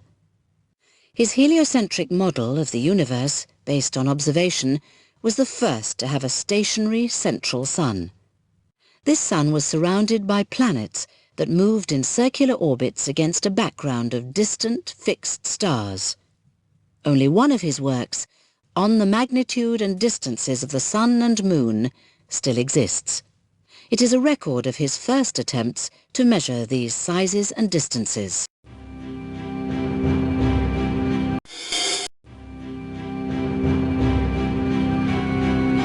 Neil Alden Armstrong, the command pilot for Apollo 11, stepped onto the moon's surface in July 1969 and became the first human being ever to walk on any celestial object other than the Earth. His moonwalk, on which he famously said, "That's one small step for a man, one giant leap for mankind," was one of the most significant events in human history. He returned to Earth a world hero, and his name is still universally known today, almost 3 decades after the event. A lunar crater close to the landing site was named after Armstrong in honor of his achievement.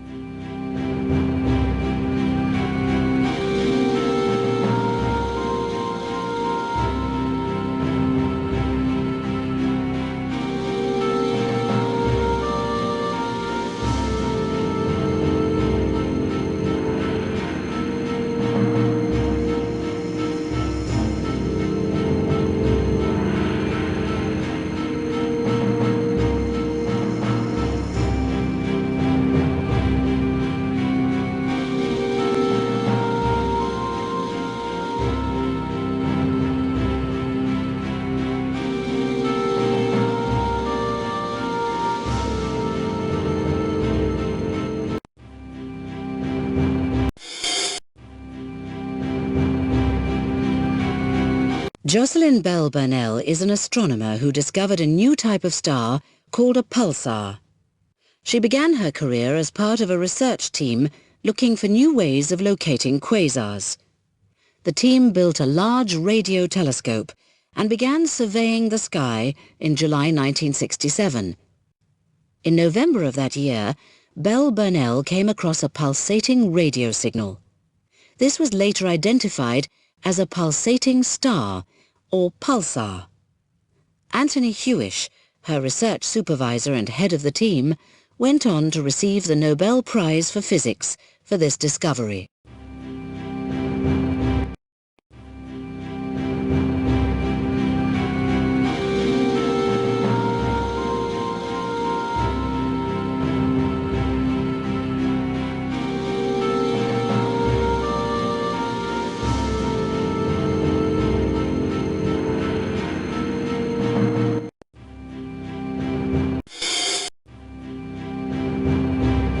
Friedrich Bessel was a German astronomer who played a key role in the development of positional astronomy.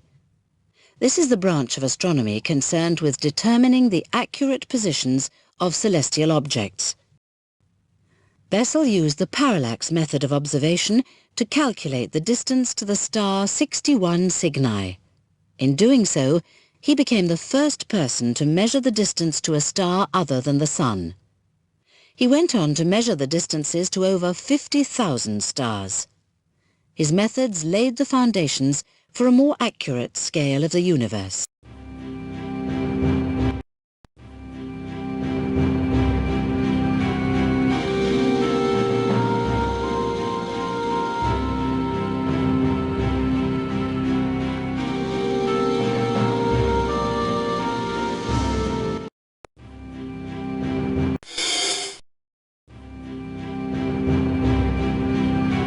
Tycho Brahe was a Danish astronomer whose naked-eye observations of planetary movements were nearly 20 times more accurate than had been previously achieved.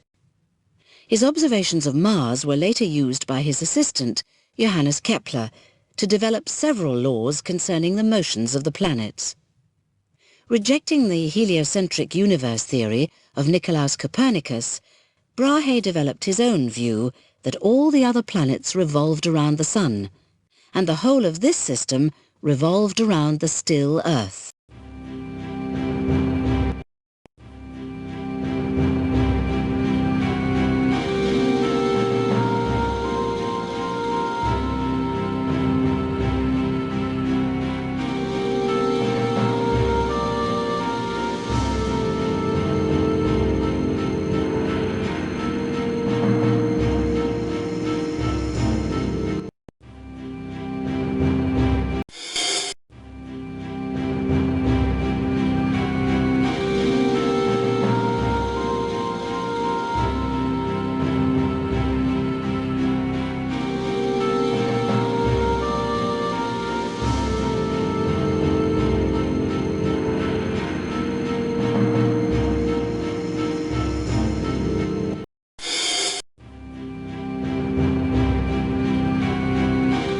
Arthur Charles Clarke is the English science fiction writer who is recognized as the father of global satellite communications.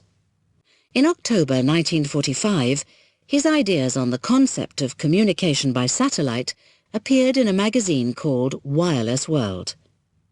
It was 20 years before his ideas became a reality, with live television pictures broadcast around the world and instant international calls becoming available to anyone with a telephone.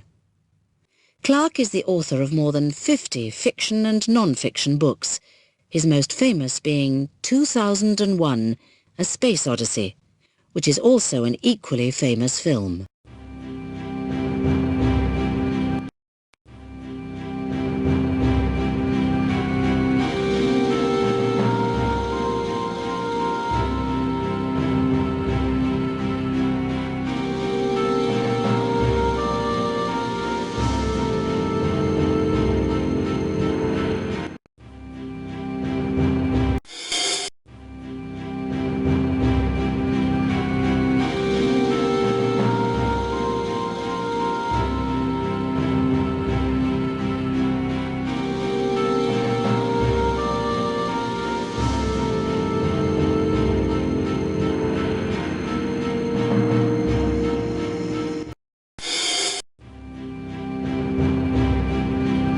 Nicolaus Copernicus was a Polish medical doctor and astronomer who changed our interpretation of the Earth's place in the universe. He proposed in his famous work De Revolutionibus Orbium Caelestium, on the revolutions of the celestial spheres, that the Earth rotated daily on its own axis, and that it moved around the Sun in a year-long orbit, rather than the universe rotating around the Earth. He also set out methods for calculating the size of the solar system and the motions of the planets. It was more than a century, however, before his ideas were proved correct and accepted by science.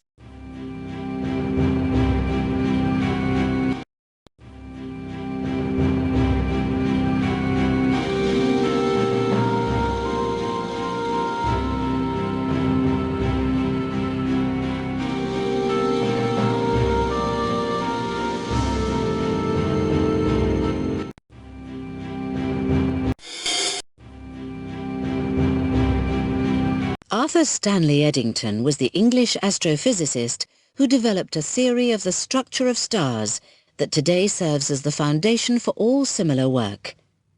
He explained how a star's energy is transported from its core and showed how the luminosity of a star is affected by its mass.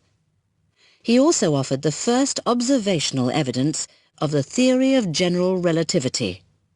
A hugely influential astronomer, he not only inspired his colleagues, but also introduced astronomy, in particular the work of Edwin Hubble on the expansion of the universe, to a much wider audience.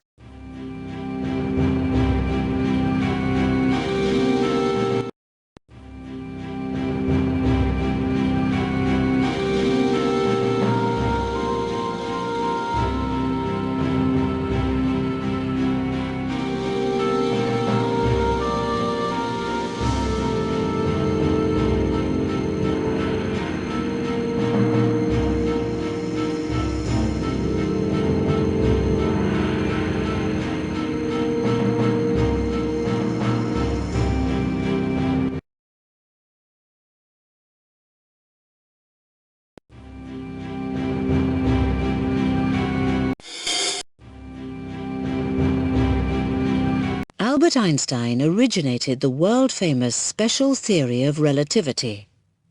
This theory offered a new way of thinking about space, time, and the universe. From it comes the equally famous equation relating mass and energy, E equals mc squared, where E equals energy, m equals mass, and c is the constant speed of light in a vacuum. His later general theory of relativity proposed that gravity is a consequence of the warping of space-time caused by the mass of objects. This explained how, for example, the Sun's mass warps the space through which Mercury travels, and thus changes the path of Mercury's orbit.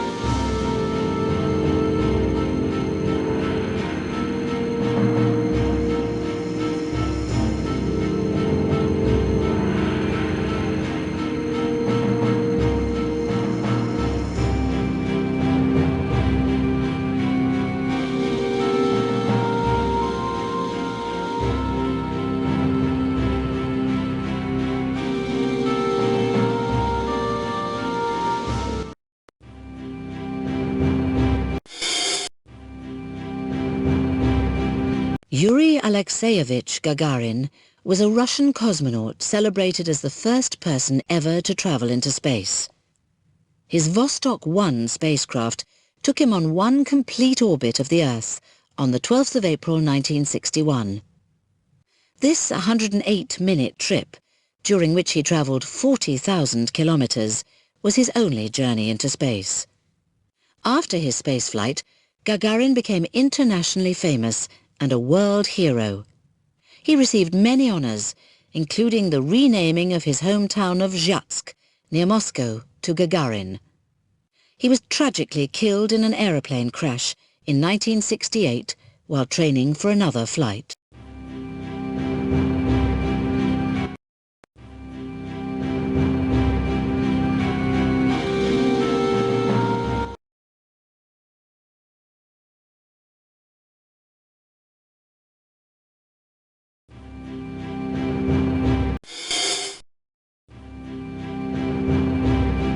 Galileo Galilei was an Italian mathematician, astronomer and physicist who was one of the first people to use the telescope to study the night sky.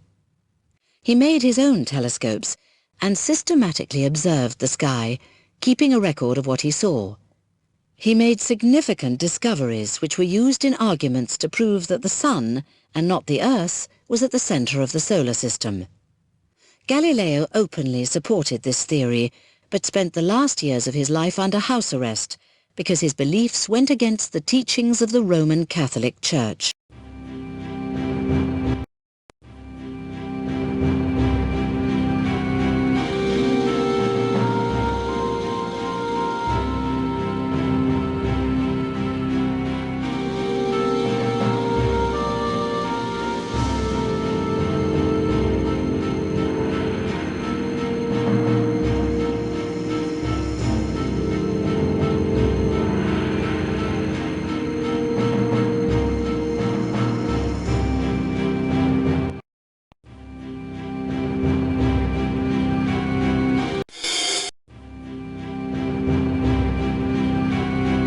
George Gamow played a major role in the development of the Big Bang theory, which suggests that the universe originated in an unimaginably powerful explosion.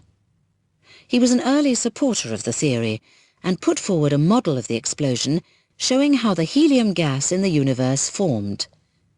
He predicted that the Big Bang would leave behind background radiation. This was identified by Arno Penzias and Robert Wilson in 1965. Gamow was also interested in the evolution of stars, and in particular in the way that energy is produced in stars.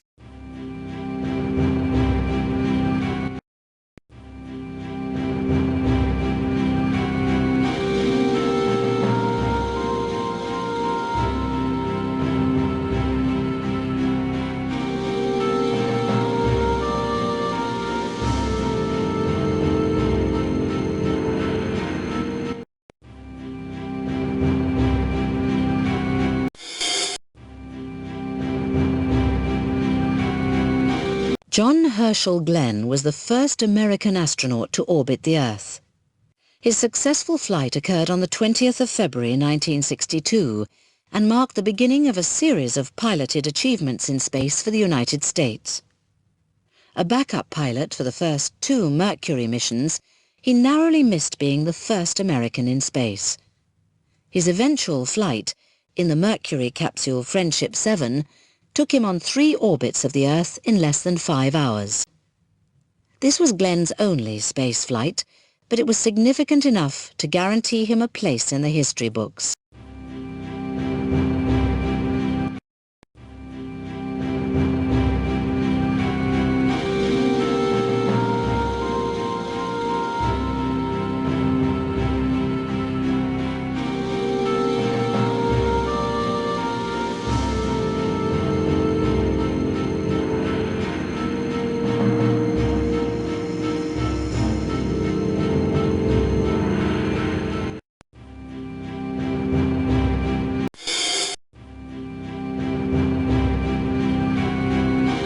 Robert Hutchings Goddard, an American physicist and rocket engineer, was the first person successfully to launch a liquid-fuel rocket. As a young man, he became fascinated by the possibility of space travel and put his mind to the theory and practice of launching a rocket into space. The US space program grew out of his pioneering efforts, although his work was largely ignored until after his death. Goddard also achieved firsts in other areas of science and technology, holding 214 patents for new inventions that ranged from propellant feeds and combustion chambers to multi-stage rockets. NASA's Goddard Space Flight Center, Maryland, is named after him.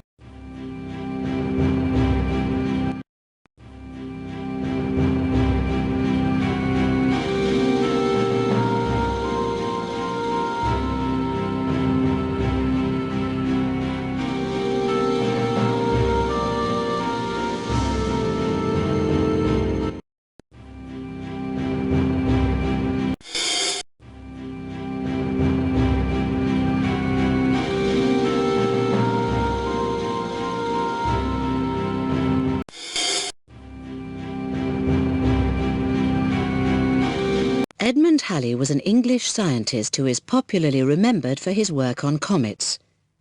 As a young man, he studied planetary orbits, and this work led him to look at the orbits of 24 comets.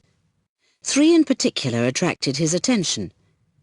Using the new theories laid down by Isaac Newton, he predicted that the comets seen in 1531, 1607 and 1682 were in fact the same one, and that it would return again to become visible from the Earth in 1758. It did, and the comet was duly named Halley's Comet in his honour.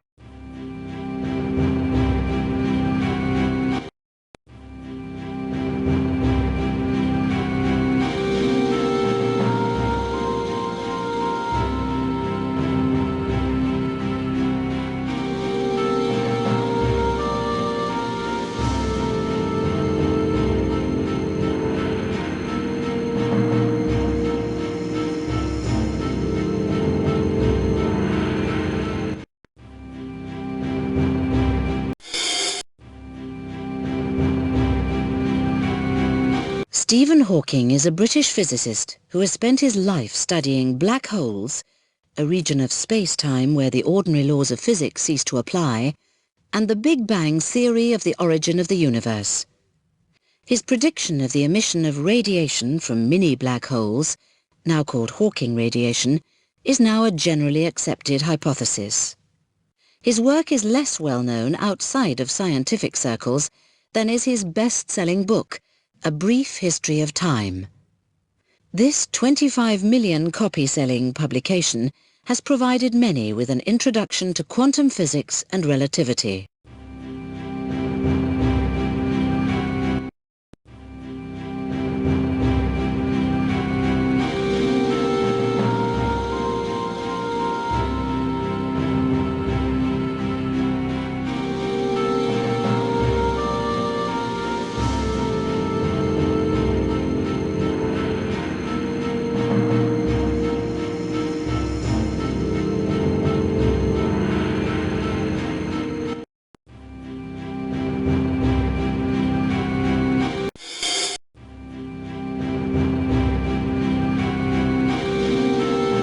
William Herschel was a German-born astronomer who discovered the planet Uranus using a homemade telescope of exceptional quality.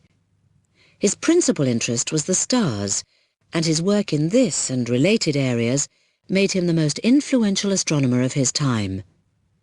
He was the first to show that binary or double stars orbit each other, and to propose that the Sun is moving through space. He also identified thousands of star clusters and nebulae, examined the shape and structure of the Milky Way galaxy, and studied the evolution of the universe.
Einar Hertzsprung was a Danish astronomer and an originator of the Hertzsprung-Russell diagram, a major tool of modern astronomy.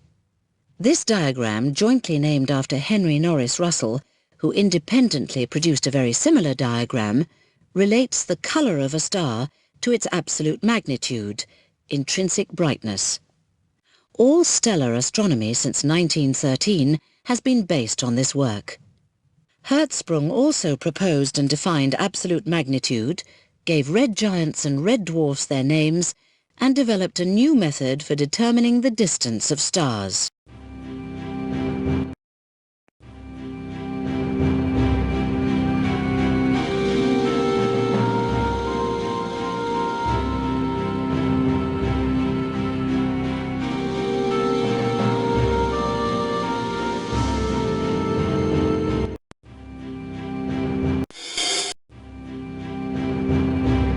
Hipparchus was a Greek astronomer whose achievements included tracking the sun's path in the sky. From observing the star Spica in the constellation of Virgo, he discovered the precession of the equinoxes, an apparent shifting of the stars over many centuries. He also calculated the solar year to within 7 minutes of its actual length, and estimated the distances of the Sun and the Moon from the Earth. His work remained largely unchallenged for centuries after his death, and his catalogue of 850 stars, completed in 129 BC, was still in use 1,800 years later.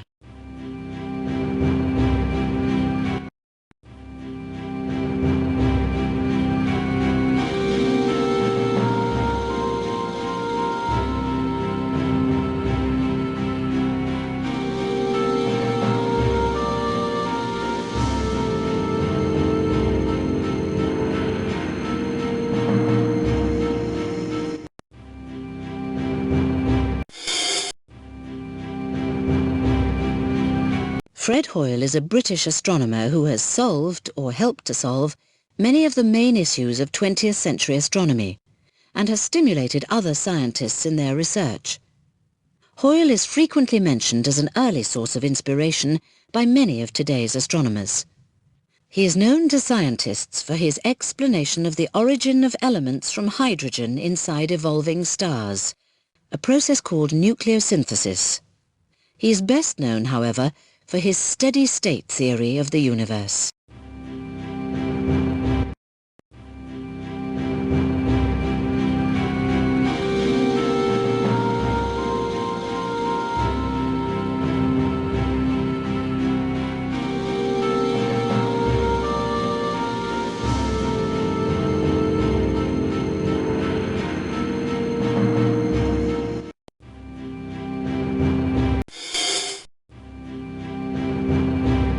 Edwin Powell Hubble was an American astronomer who revolutionized our ideas on the age and structure of the universe. He studied nebulae, cloudy patches of light in the sky, and showed that many of these are in fact galaxies located vast distances away from our own Milky Way galaxy. He then classified galaxies according to their shape, spiral or elliptical, for example. He also proved the expansion of the universe based on a study of the light emitted by these galaxies. His work on galaxies remains the basis of our present system of classification.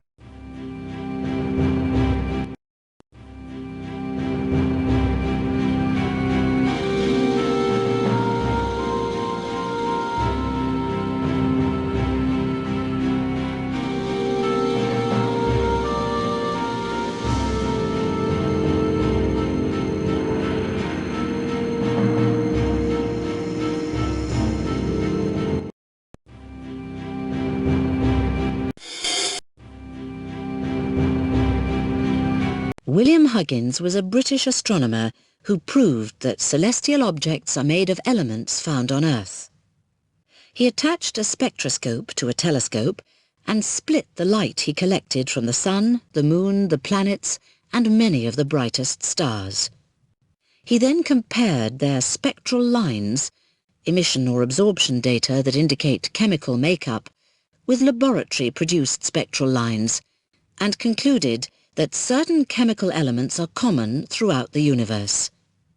He then went on to use this technique to distinguish between distant star clusters and nebulae.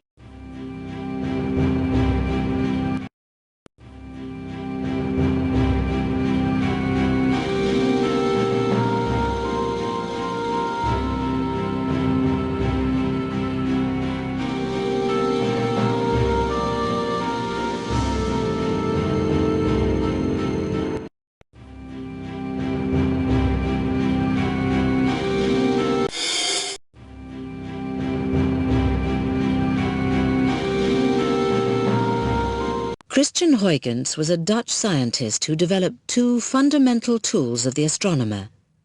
His work on pendulum clocks enabled astronomers for the first time to plot stellar positions accurately as the Earth turned and the stars moved across the sky. His relatively high-precision telescopes enabled him to unravel details of Saturn's rings. Huygens was the first person to discover that Saturn has a separate ring system. Prior to his observations, it had been assumed that the rings were connected to the planet in some way.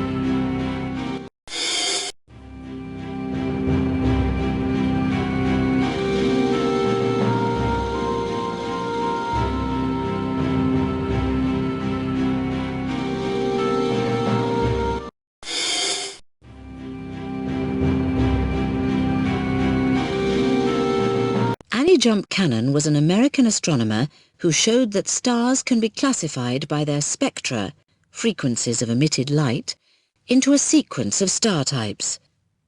Her detailed work and classification system are still used today by astronomers around the world.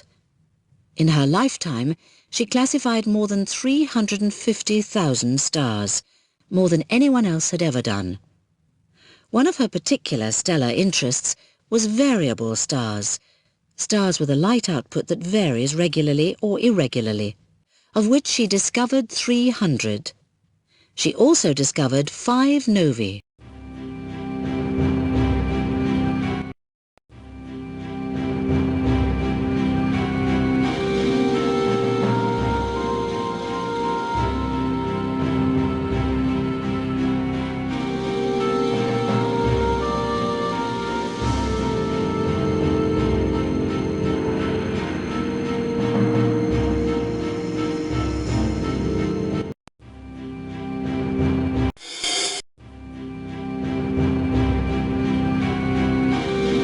Johannes Kepler was a German-born astronomer who broke with centuries of belief and tradition when he established that the planets move in ellipses around the Sun and that the Sun is the main force governing the orbits of the planets. His 3 laws of planetary motion, known simply as Kepler's laws, were to have a profound influence on subsequent astronomers and remain fundamental to our present-day understanding of the solar system. He was a powerful advocate of the heliocentric, sun-centered solar system.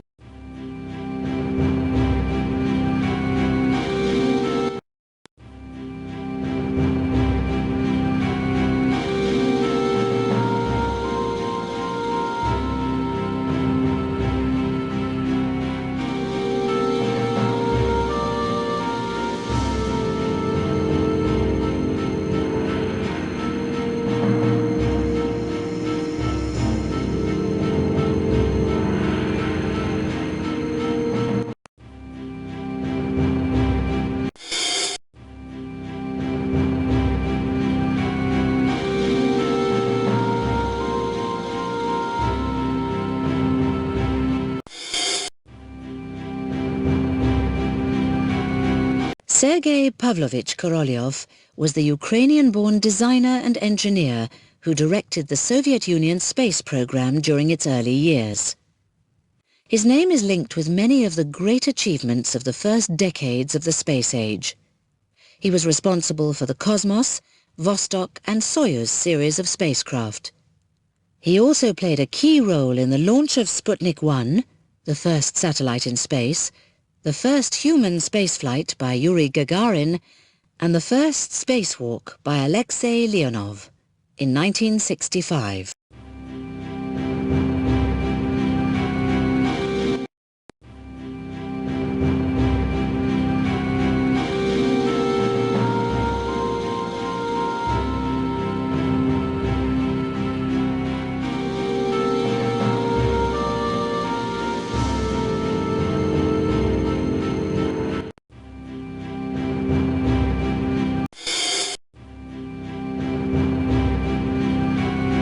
Henrietta Swan Leavitt, an American astronomer, spent much of her career analyzing the magnitudes, degrees of brightness, of variable stars.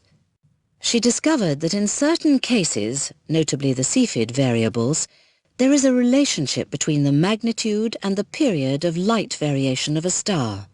The brighter the star, the longer its period. This is now known as the period-luminosity relationship. Her work led directly to the first techniques for establishing distances between stars. Leavitt also discovered 2,400 variable stars and 4 novae.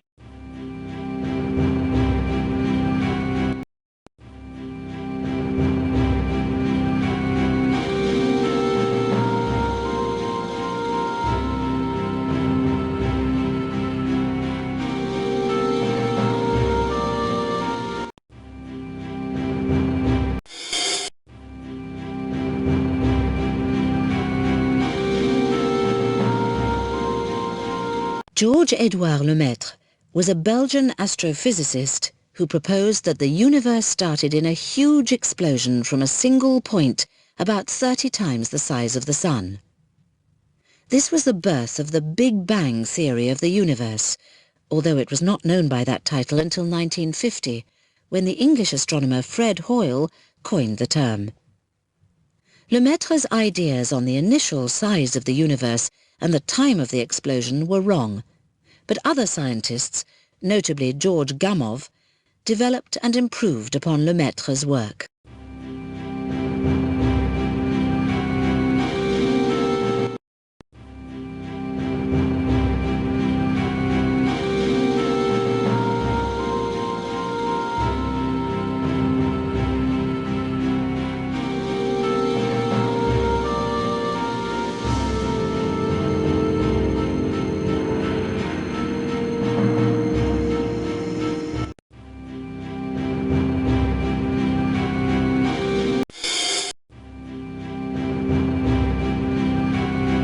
Alexei Arkhibovich Leonov was the first person to walk in space.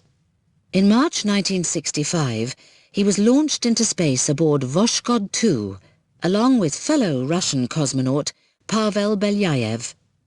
During the flight, Leonov spent over 20 minutes outside the capsule, longer than originally planned, because excess pressure in his spacesuit meant that he had great difficulty re-entering the hatch of Voskhod 2. Leonov made a second flight 10 years later, making history when his Soyuz craft docked with an American Apollo craft, joining the two nations in space.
Isaac Newton was an English physicist and mathematician whose understanding of gravity, along with his work on motion, on light, and his invention of the reflecting telescope, had an enormous influence on practical and theoretical astronomy. He showed that the force that makes an apple fall from a tree to the ground is the same as that which keeps the moon orbiting the Earth. His fundamental work, Philosophiae Naturalis Principia Mathematica, the mathematical principles of natural philosophy, established him as perhaps the most influential of all physical scientists.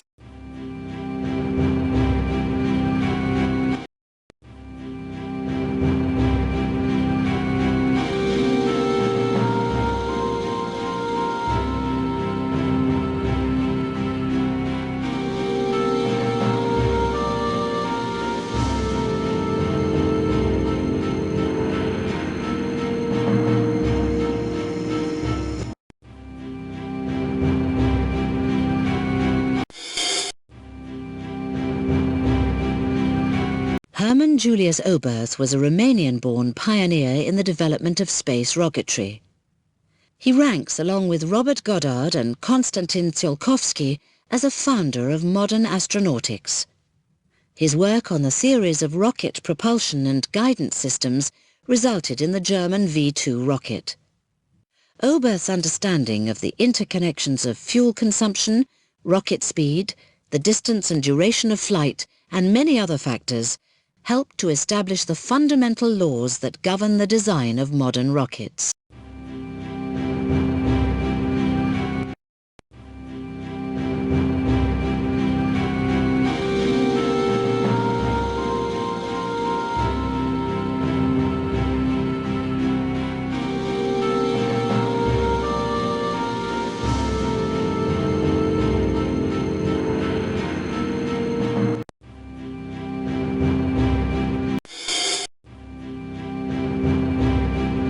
Jan Hendrik Oort was the Dutch-born astronomer who, along with the Swedish astronomer Bertil Lindblad, proved by observation that the Milky Way galaxy rotates.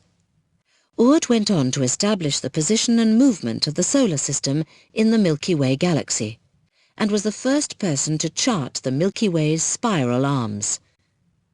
He also proposed that comets originate from a vast collection of small bodies that orbit the Sun at a distance of about 1 light-year. This cloud of comets, which we now know surrounds the solar system, bears his name.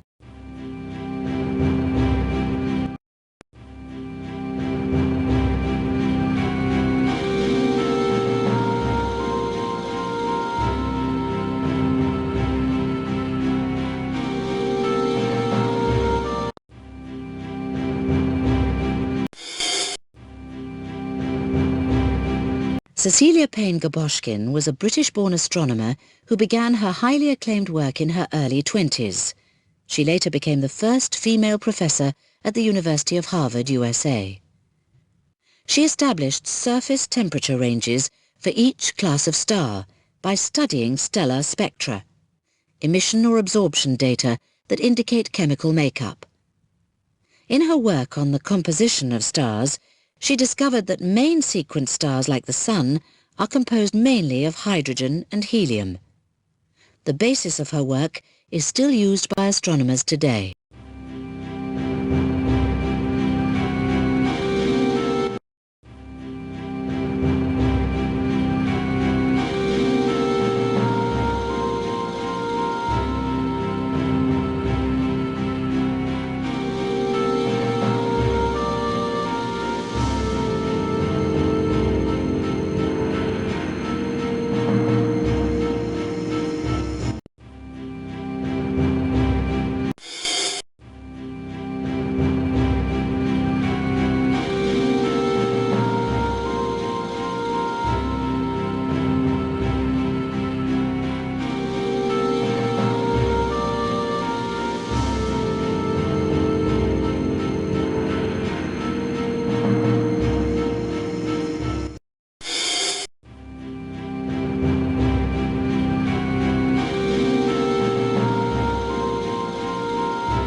Martin John Rees is the 15th Astronomer Royal.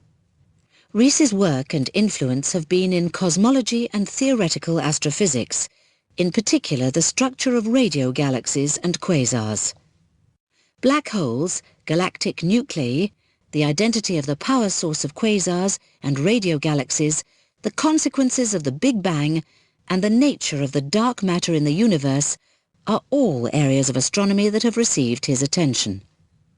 He has contributed much to these areas and has proved an inspiration to others working in astronomy.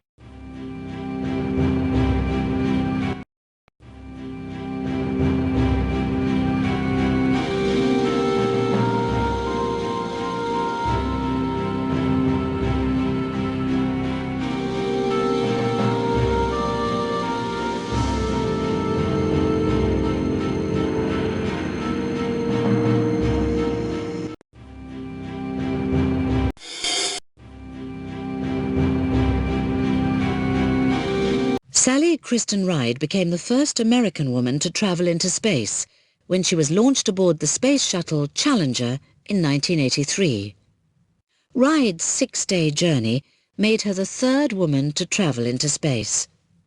Once in space, she used the shuttle's new remote manipulator system, a mechanical arm, to practice placing dummy satellites in orbit.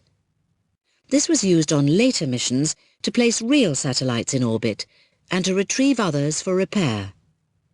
Ride's success helped the movement towards an equal role for women in the American space program.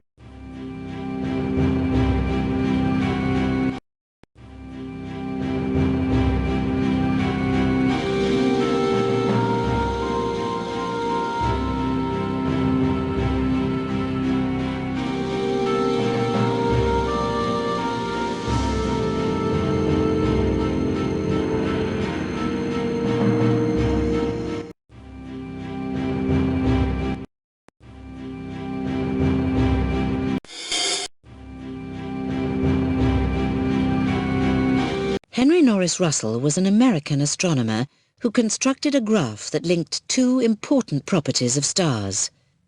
He plotted the absolute magnitudes of stars against their spectral types, classification according to temperature, establishing a true relationship between these two properties. Russell saw how the stars formed two main groups on the graph, and these became the basis of his theory of the evolution of stars. The graph, known today as the Hertzsprung-Russell diagram, was jointly named after Einar Hertzsprung.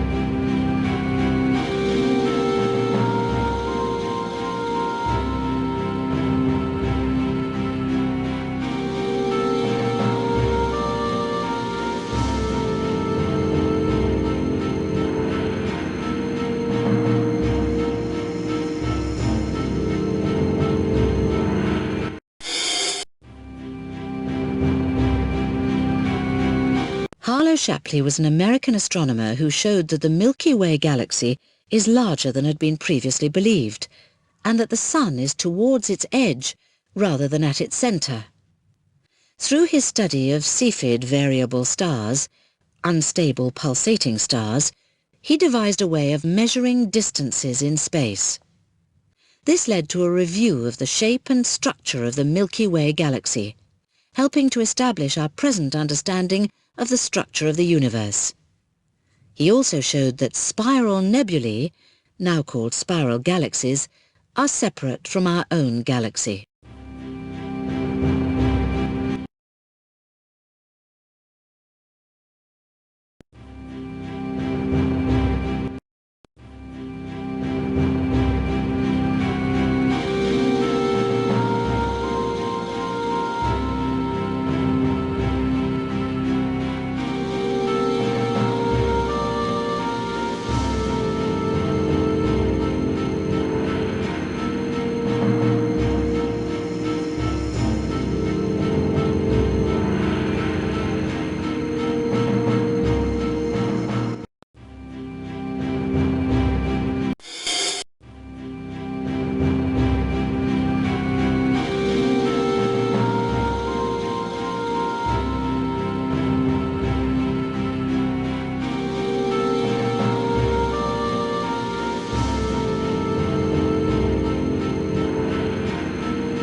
Valentina Vladimirovna Tereshkova is a former Russian cosmonaut who became the first woman in space on the 16th of June 1963.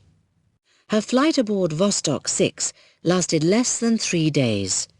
Once in orbit, she tested her spacecraft's control systems and took photographs of the Earth, the Moon and stars.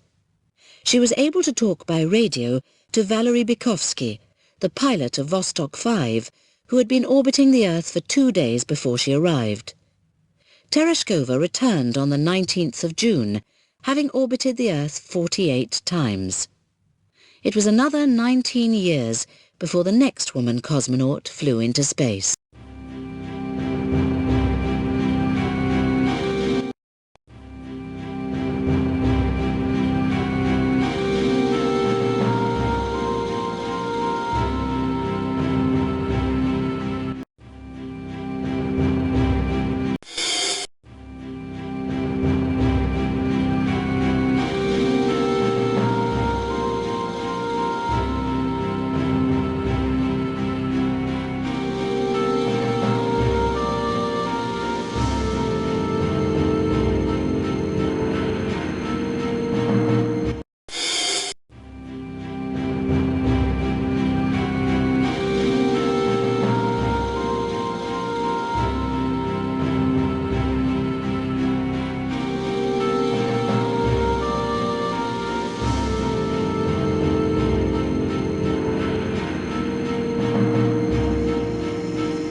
Werner Magnus Maximilian von Braun was a German-born engineer responsible for the development of the liquid fuel rocket in Germany and America. In Germany during World War II, he led the development and production of rockets for the army, in particular the V-2 rocket, a weapon of mass destruction. At the end of the war, von Braun and his team surrendered to the American Army. The team eventually joined NASA and was responsible for the launch of the first US satellite and for the Saturn V rocket, which was used to launch the Apollo missions to the Moon.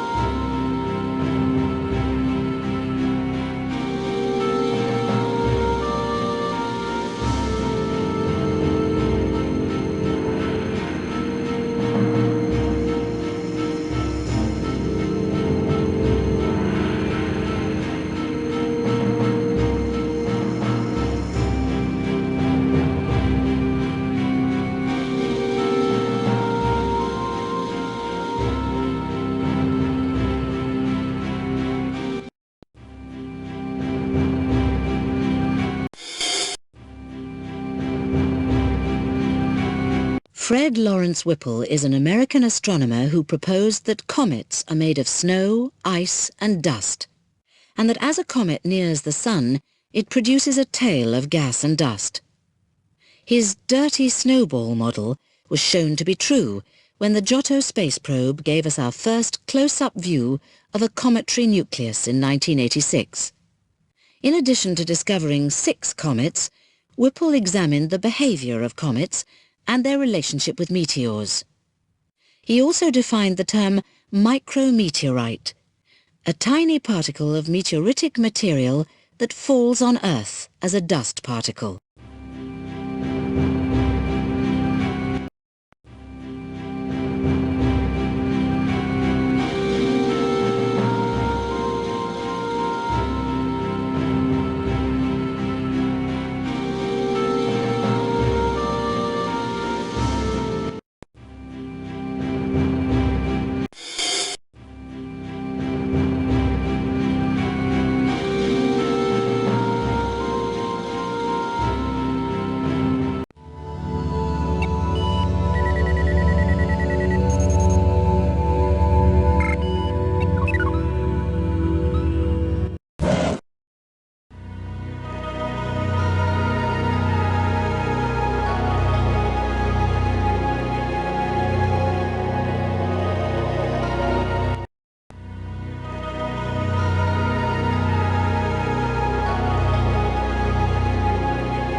Cosmology is the branch of astronomy that deals with the origin, large-scale structure, and evolution of the universe. Astronomers construct imaginary model universes using mathematics and compare the properties of these models with those of the known universe. 2 well-known models are the steady-state universe, in which new matter is continuously created in order to maintain a constant density, and the Big Bang model, in which the universe is expanding from a single explosion.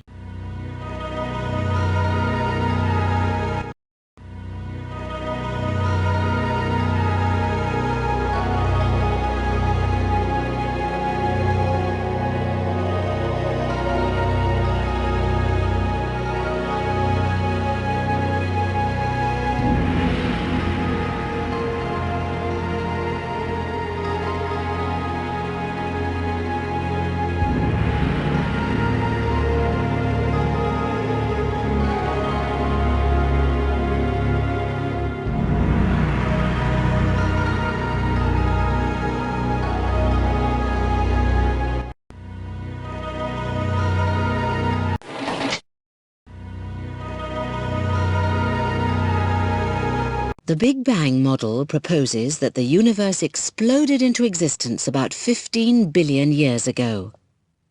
It started out unimaginably small, bright, hot and dense, but has been expanding ever since. It now has a radius of about 15 billion light-years. During the course of this expansion, some of the mass of the universe has condensed to form countless billions of stars. These stars are concentrated in galaxies, of which there are about 10 billion in the known universe. These galaxies are grouped into clusters, which are themselves grouped into superclusters, separated by vast distances in empty space. The Big Bang occurred around 15 billion years ago. The first hydrogen and helium atoms formed within minutes of the explosion. These eventually turned into clouds of gas, which around 14 billion years ago began to condense due to the effects of their own gravity. Over the next 2 billion years, the first galaxies began to form from these clouds of gas. Our galaxy, the Milky Way galaxy, began to come together around 10 billion years ago. Within this galaxy, our own sun was born around 5 billion years ago, with the planets, including Earth, forming from the surrounding disk of spinning gas and dust.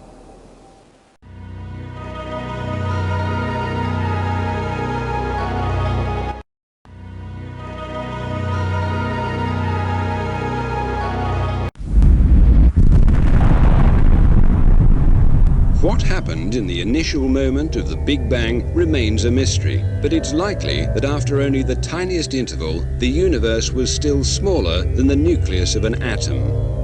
Almost immediately, the strong nuclear force and the electromagnetic force separated, providing the energy needed for the universe to start inflating. Before even a millisecond had passed, the universe had grown to about 3 times the size of the Sun. Continued inflation caused the universe to double in size every fraction of a second.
According to the steady-state theory, the universe looks the same from any viewpoint and at any moment in time.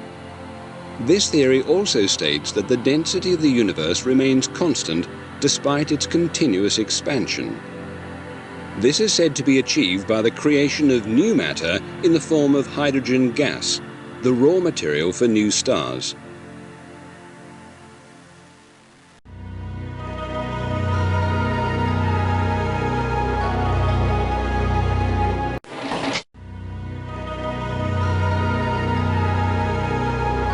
After the Big Bang, the material from which galaxies later formed was sent rushing off in all directions. These same galaxies are still rushing away from each other.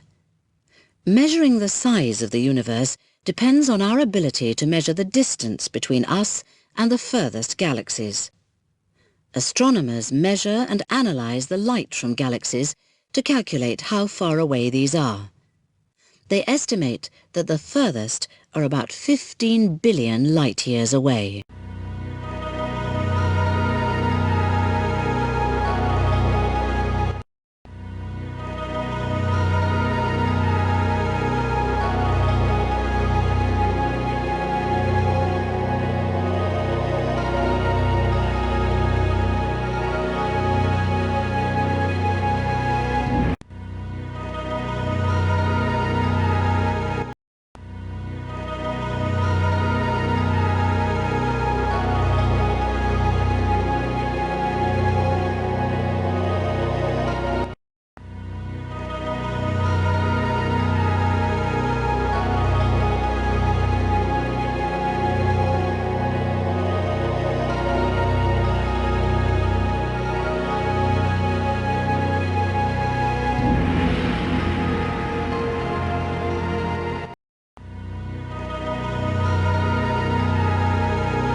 The universe consists of huge superclusters of galaxies surrounded by unimaginably large volumes of empty space. Each galaxy consists of billions of stars. These stars are made of matter, which is composed of particles that are far too small to be visible. Protons, neutrons and electrons are the most common particles, and these are usually grouped together as atoms. Protons and neutrons are made up of even smaller particles, called quarks.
Our universe is governed by 4 forces or interactions: gravity, the electromagnetic force, the strong nuclear force, and the weak interaction. These interactions are brought about by a group of particles called gauge bosons, which are exchanged between the particles that make up matter. Physicists are attempting to show how the 4 forces may, in fact, be derived from a single fundamental force.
In 1905, German-born American physicist Albert Einstein published the special theory of relativity. The theory states that the only constant in the universe is the speed of light in a vacuum, and that everything else, speed, length, mass, and the passage of time, varies according to the observer's frame of reference, particular view. The theory solved a number of problems that had troubled physicists for some time. A famous equation that emerged from the theory was E equals mc squared, where energy, E, equals mass, m, multiplied by the square of the speed of light, c.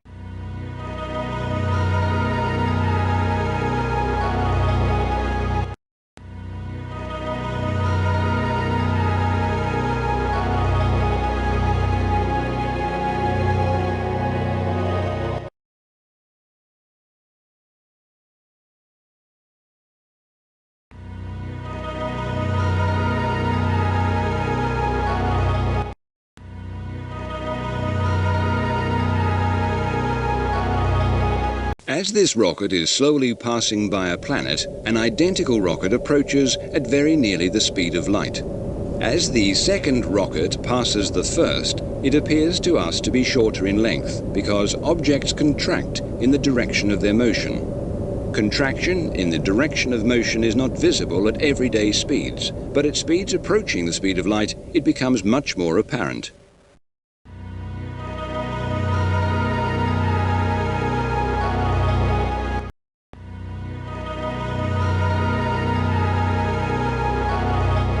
Time may be thought of as a line running vertically up a page.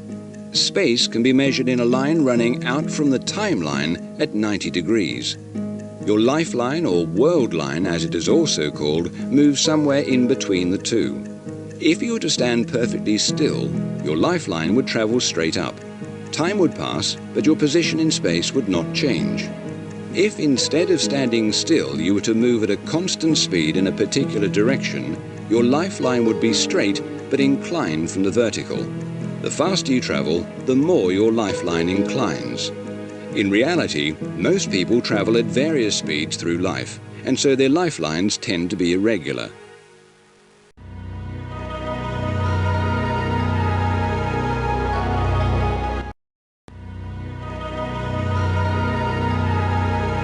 This set of scales is balancing two packages of matter that are of equal mass. The matter on the right is radioactive and therefore unstable. It is undergoing a gradual conversion into pure energy gamma radiation. As this energy radiates away, the package loses mass. This causes the scales to become unbalanced, and so they rise on the right-hand side.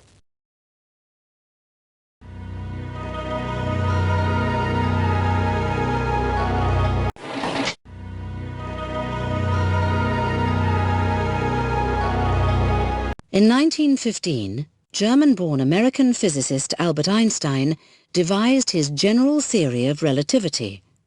He explained that the effects of gravity and acceleration are indistinguishable and therefore equivalent. He also explained how gravitational forces are linked to the bending of space-time. Using mathematics, Einstein showed how any object bends the space-time that surrounds it. In the case of an object with relatively large mass, such as a star, this bending can cause a change in the path of anything else passing near to it, even light. A beam of light travelling across a stationary lift will do so in a straight line. If a force is applied to the lift so that it accelerates upwards, the path of the light beam relative to the person in the lift will be affected. There is no noticeable effect at low accelerations, but in a lift subjected to an enormous acceleration, the beam will appear to curve downwards. According to Einstein, the effects of gravity and acceleration are indistinguishable. An enormous gravitational force will have the same effect on a light beam as an enormous acceleration force.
1, ignition, liftoff.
Three, two, one, ignition, liftoff.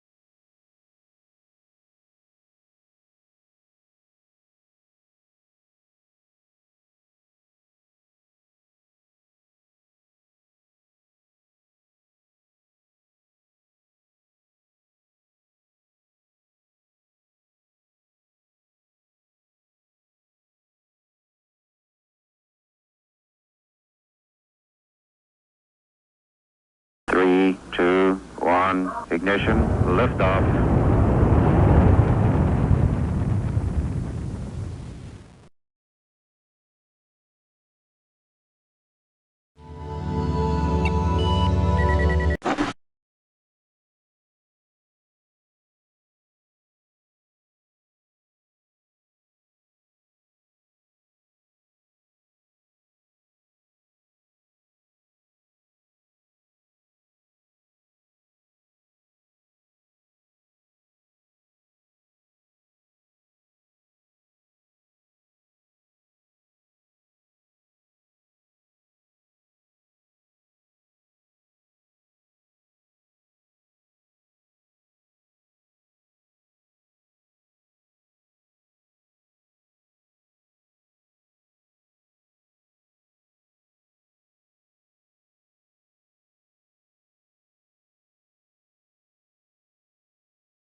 Hey, Houston, we've had a problem here.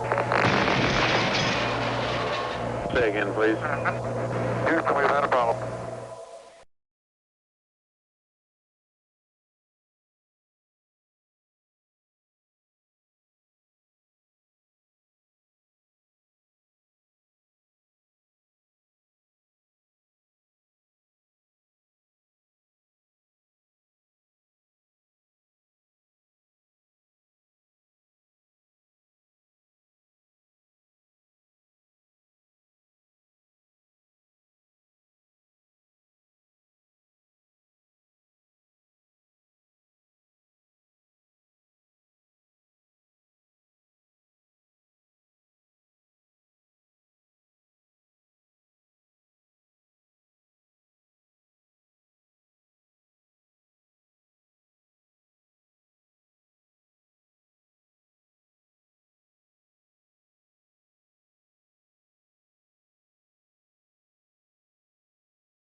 down nicely, 200 feet.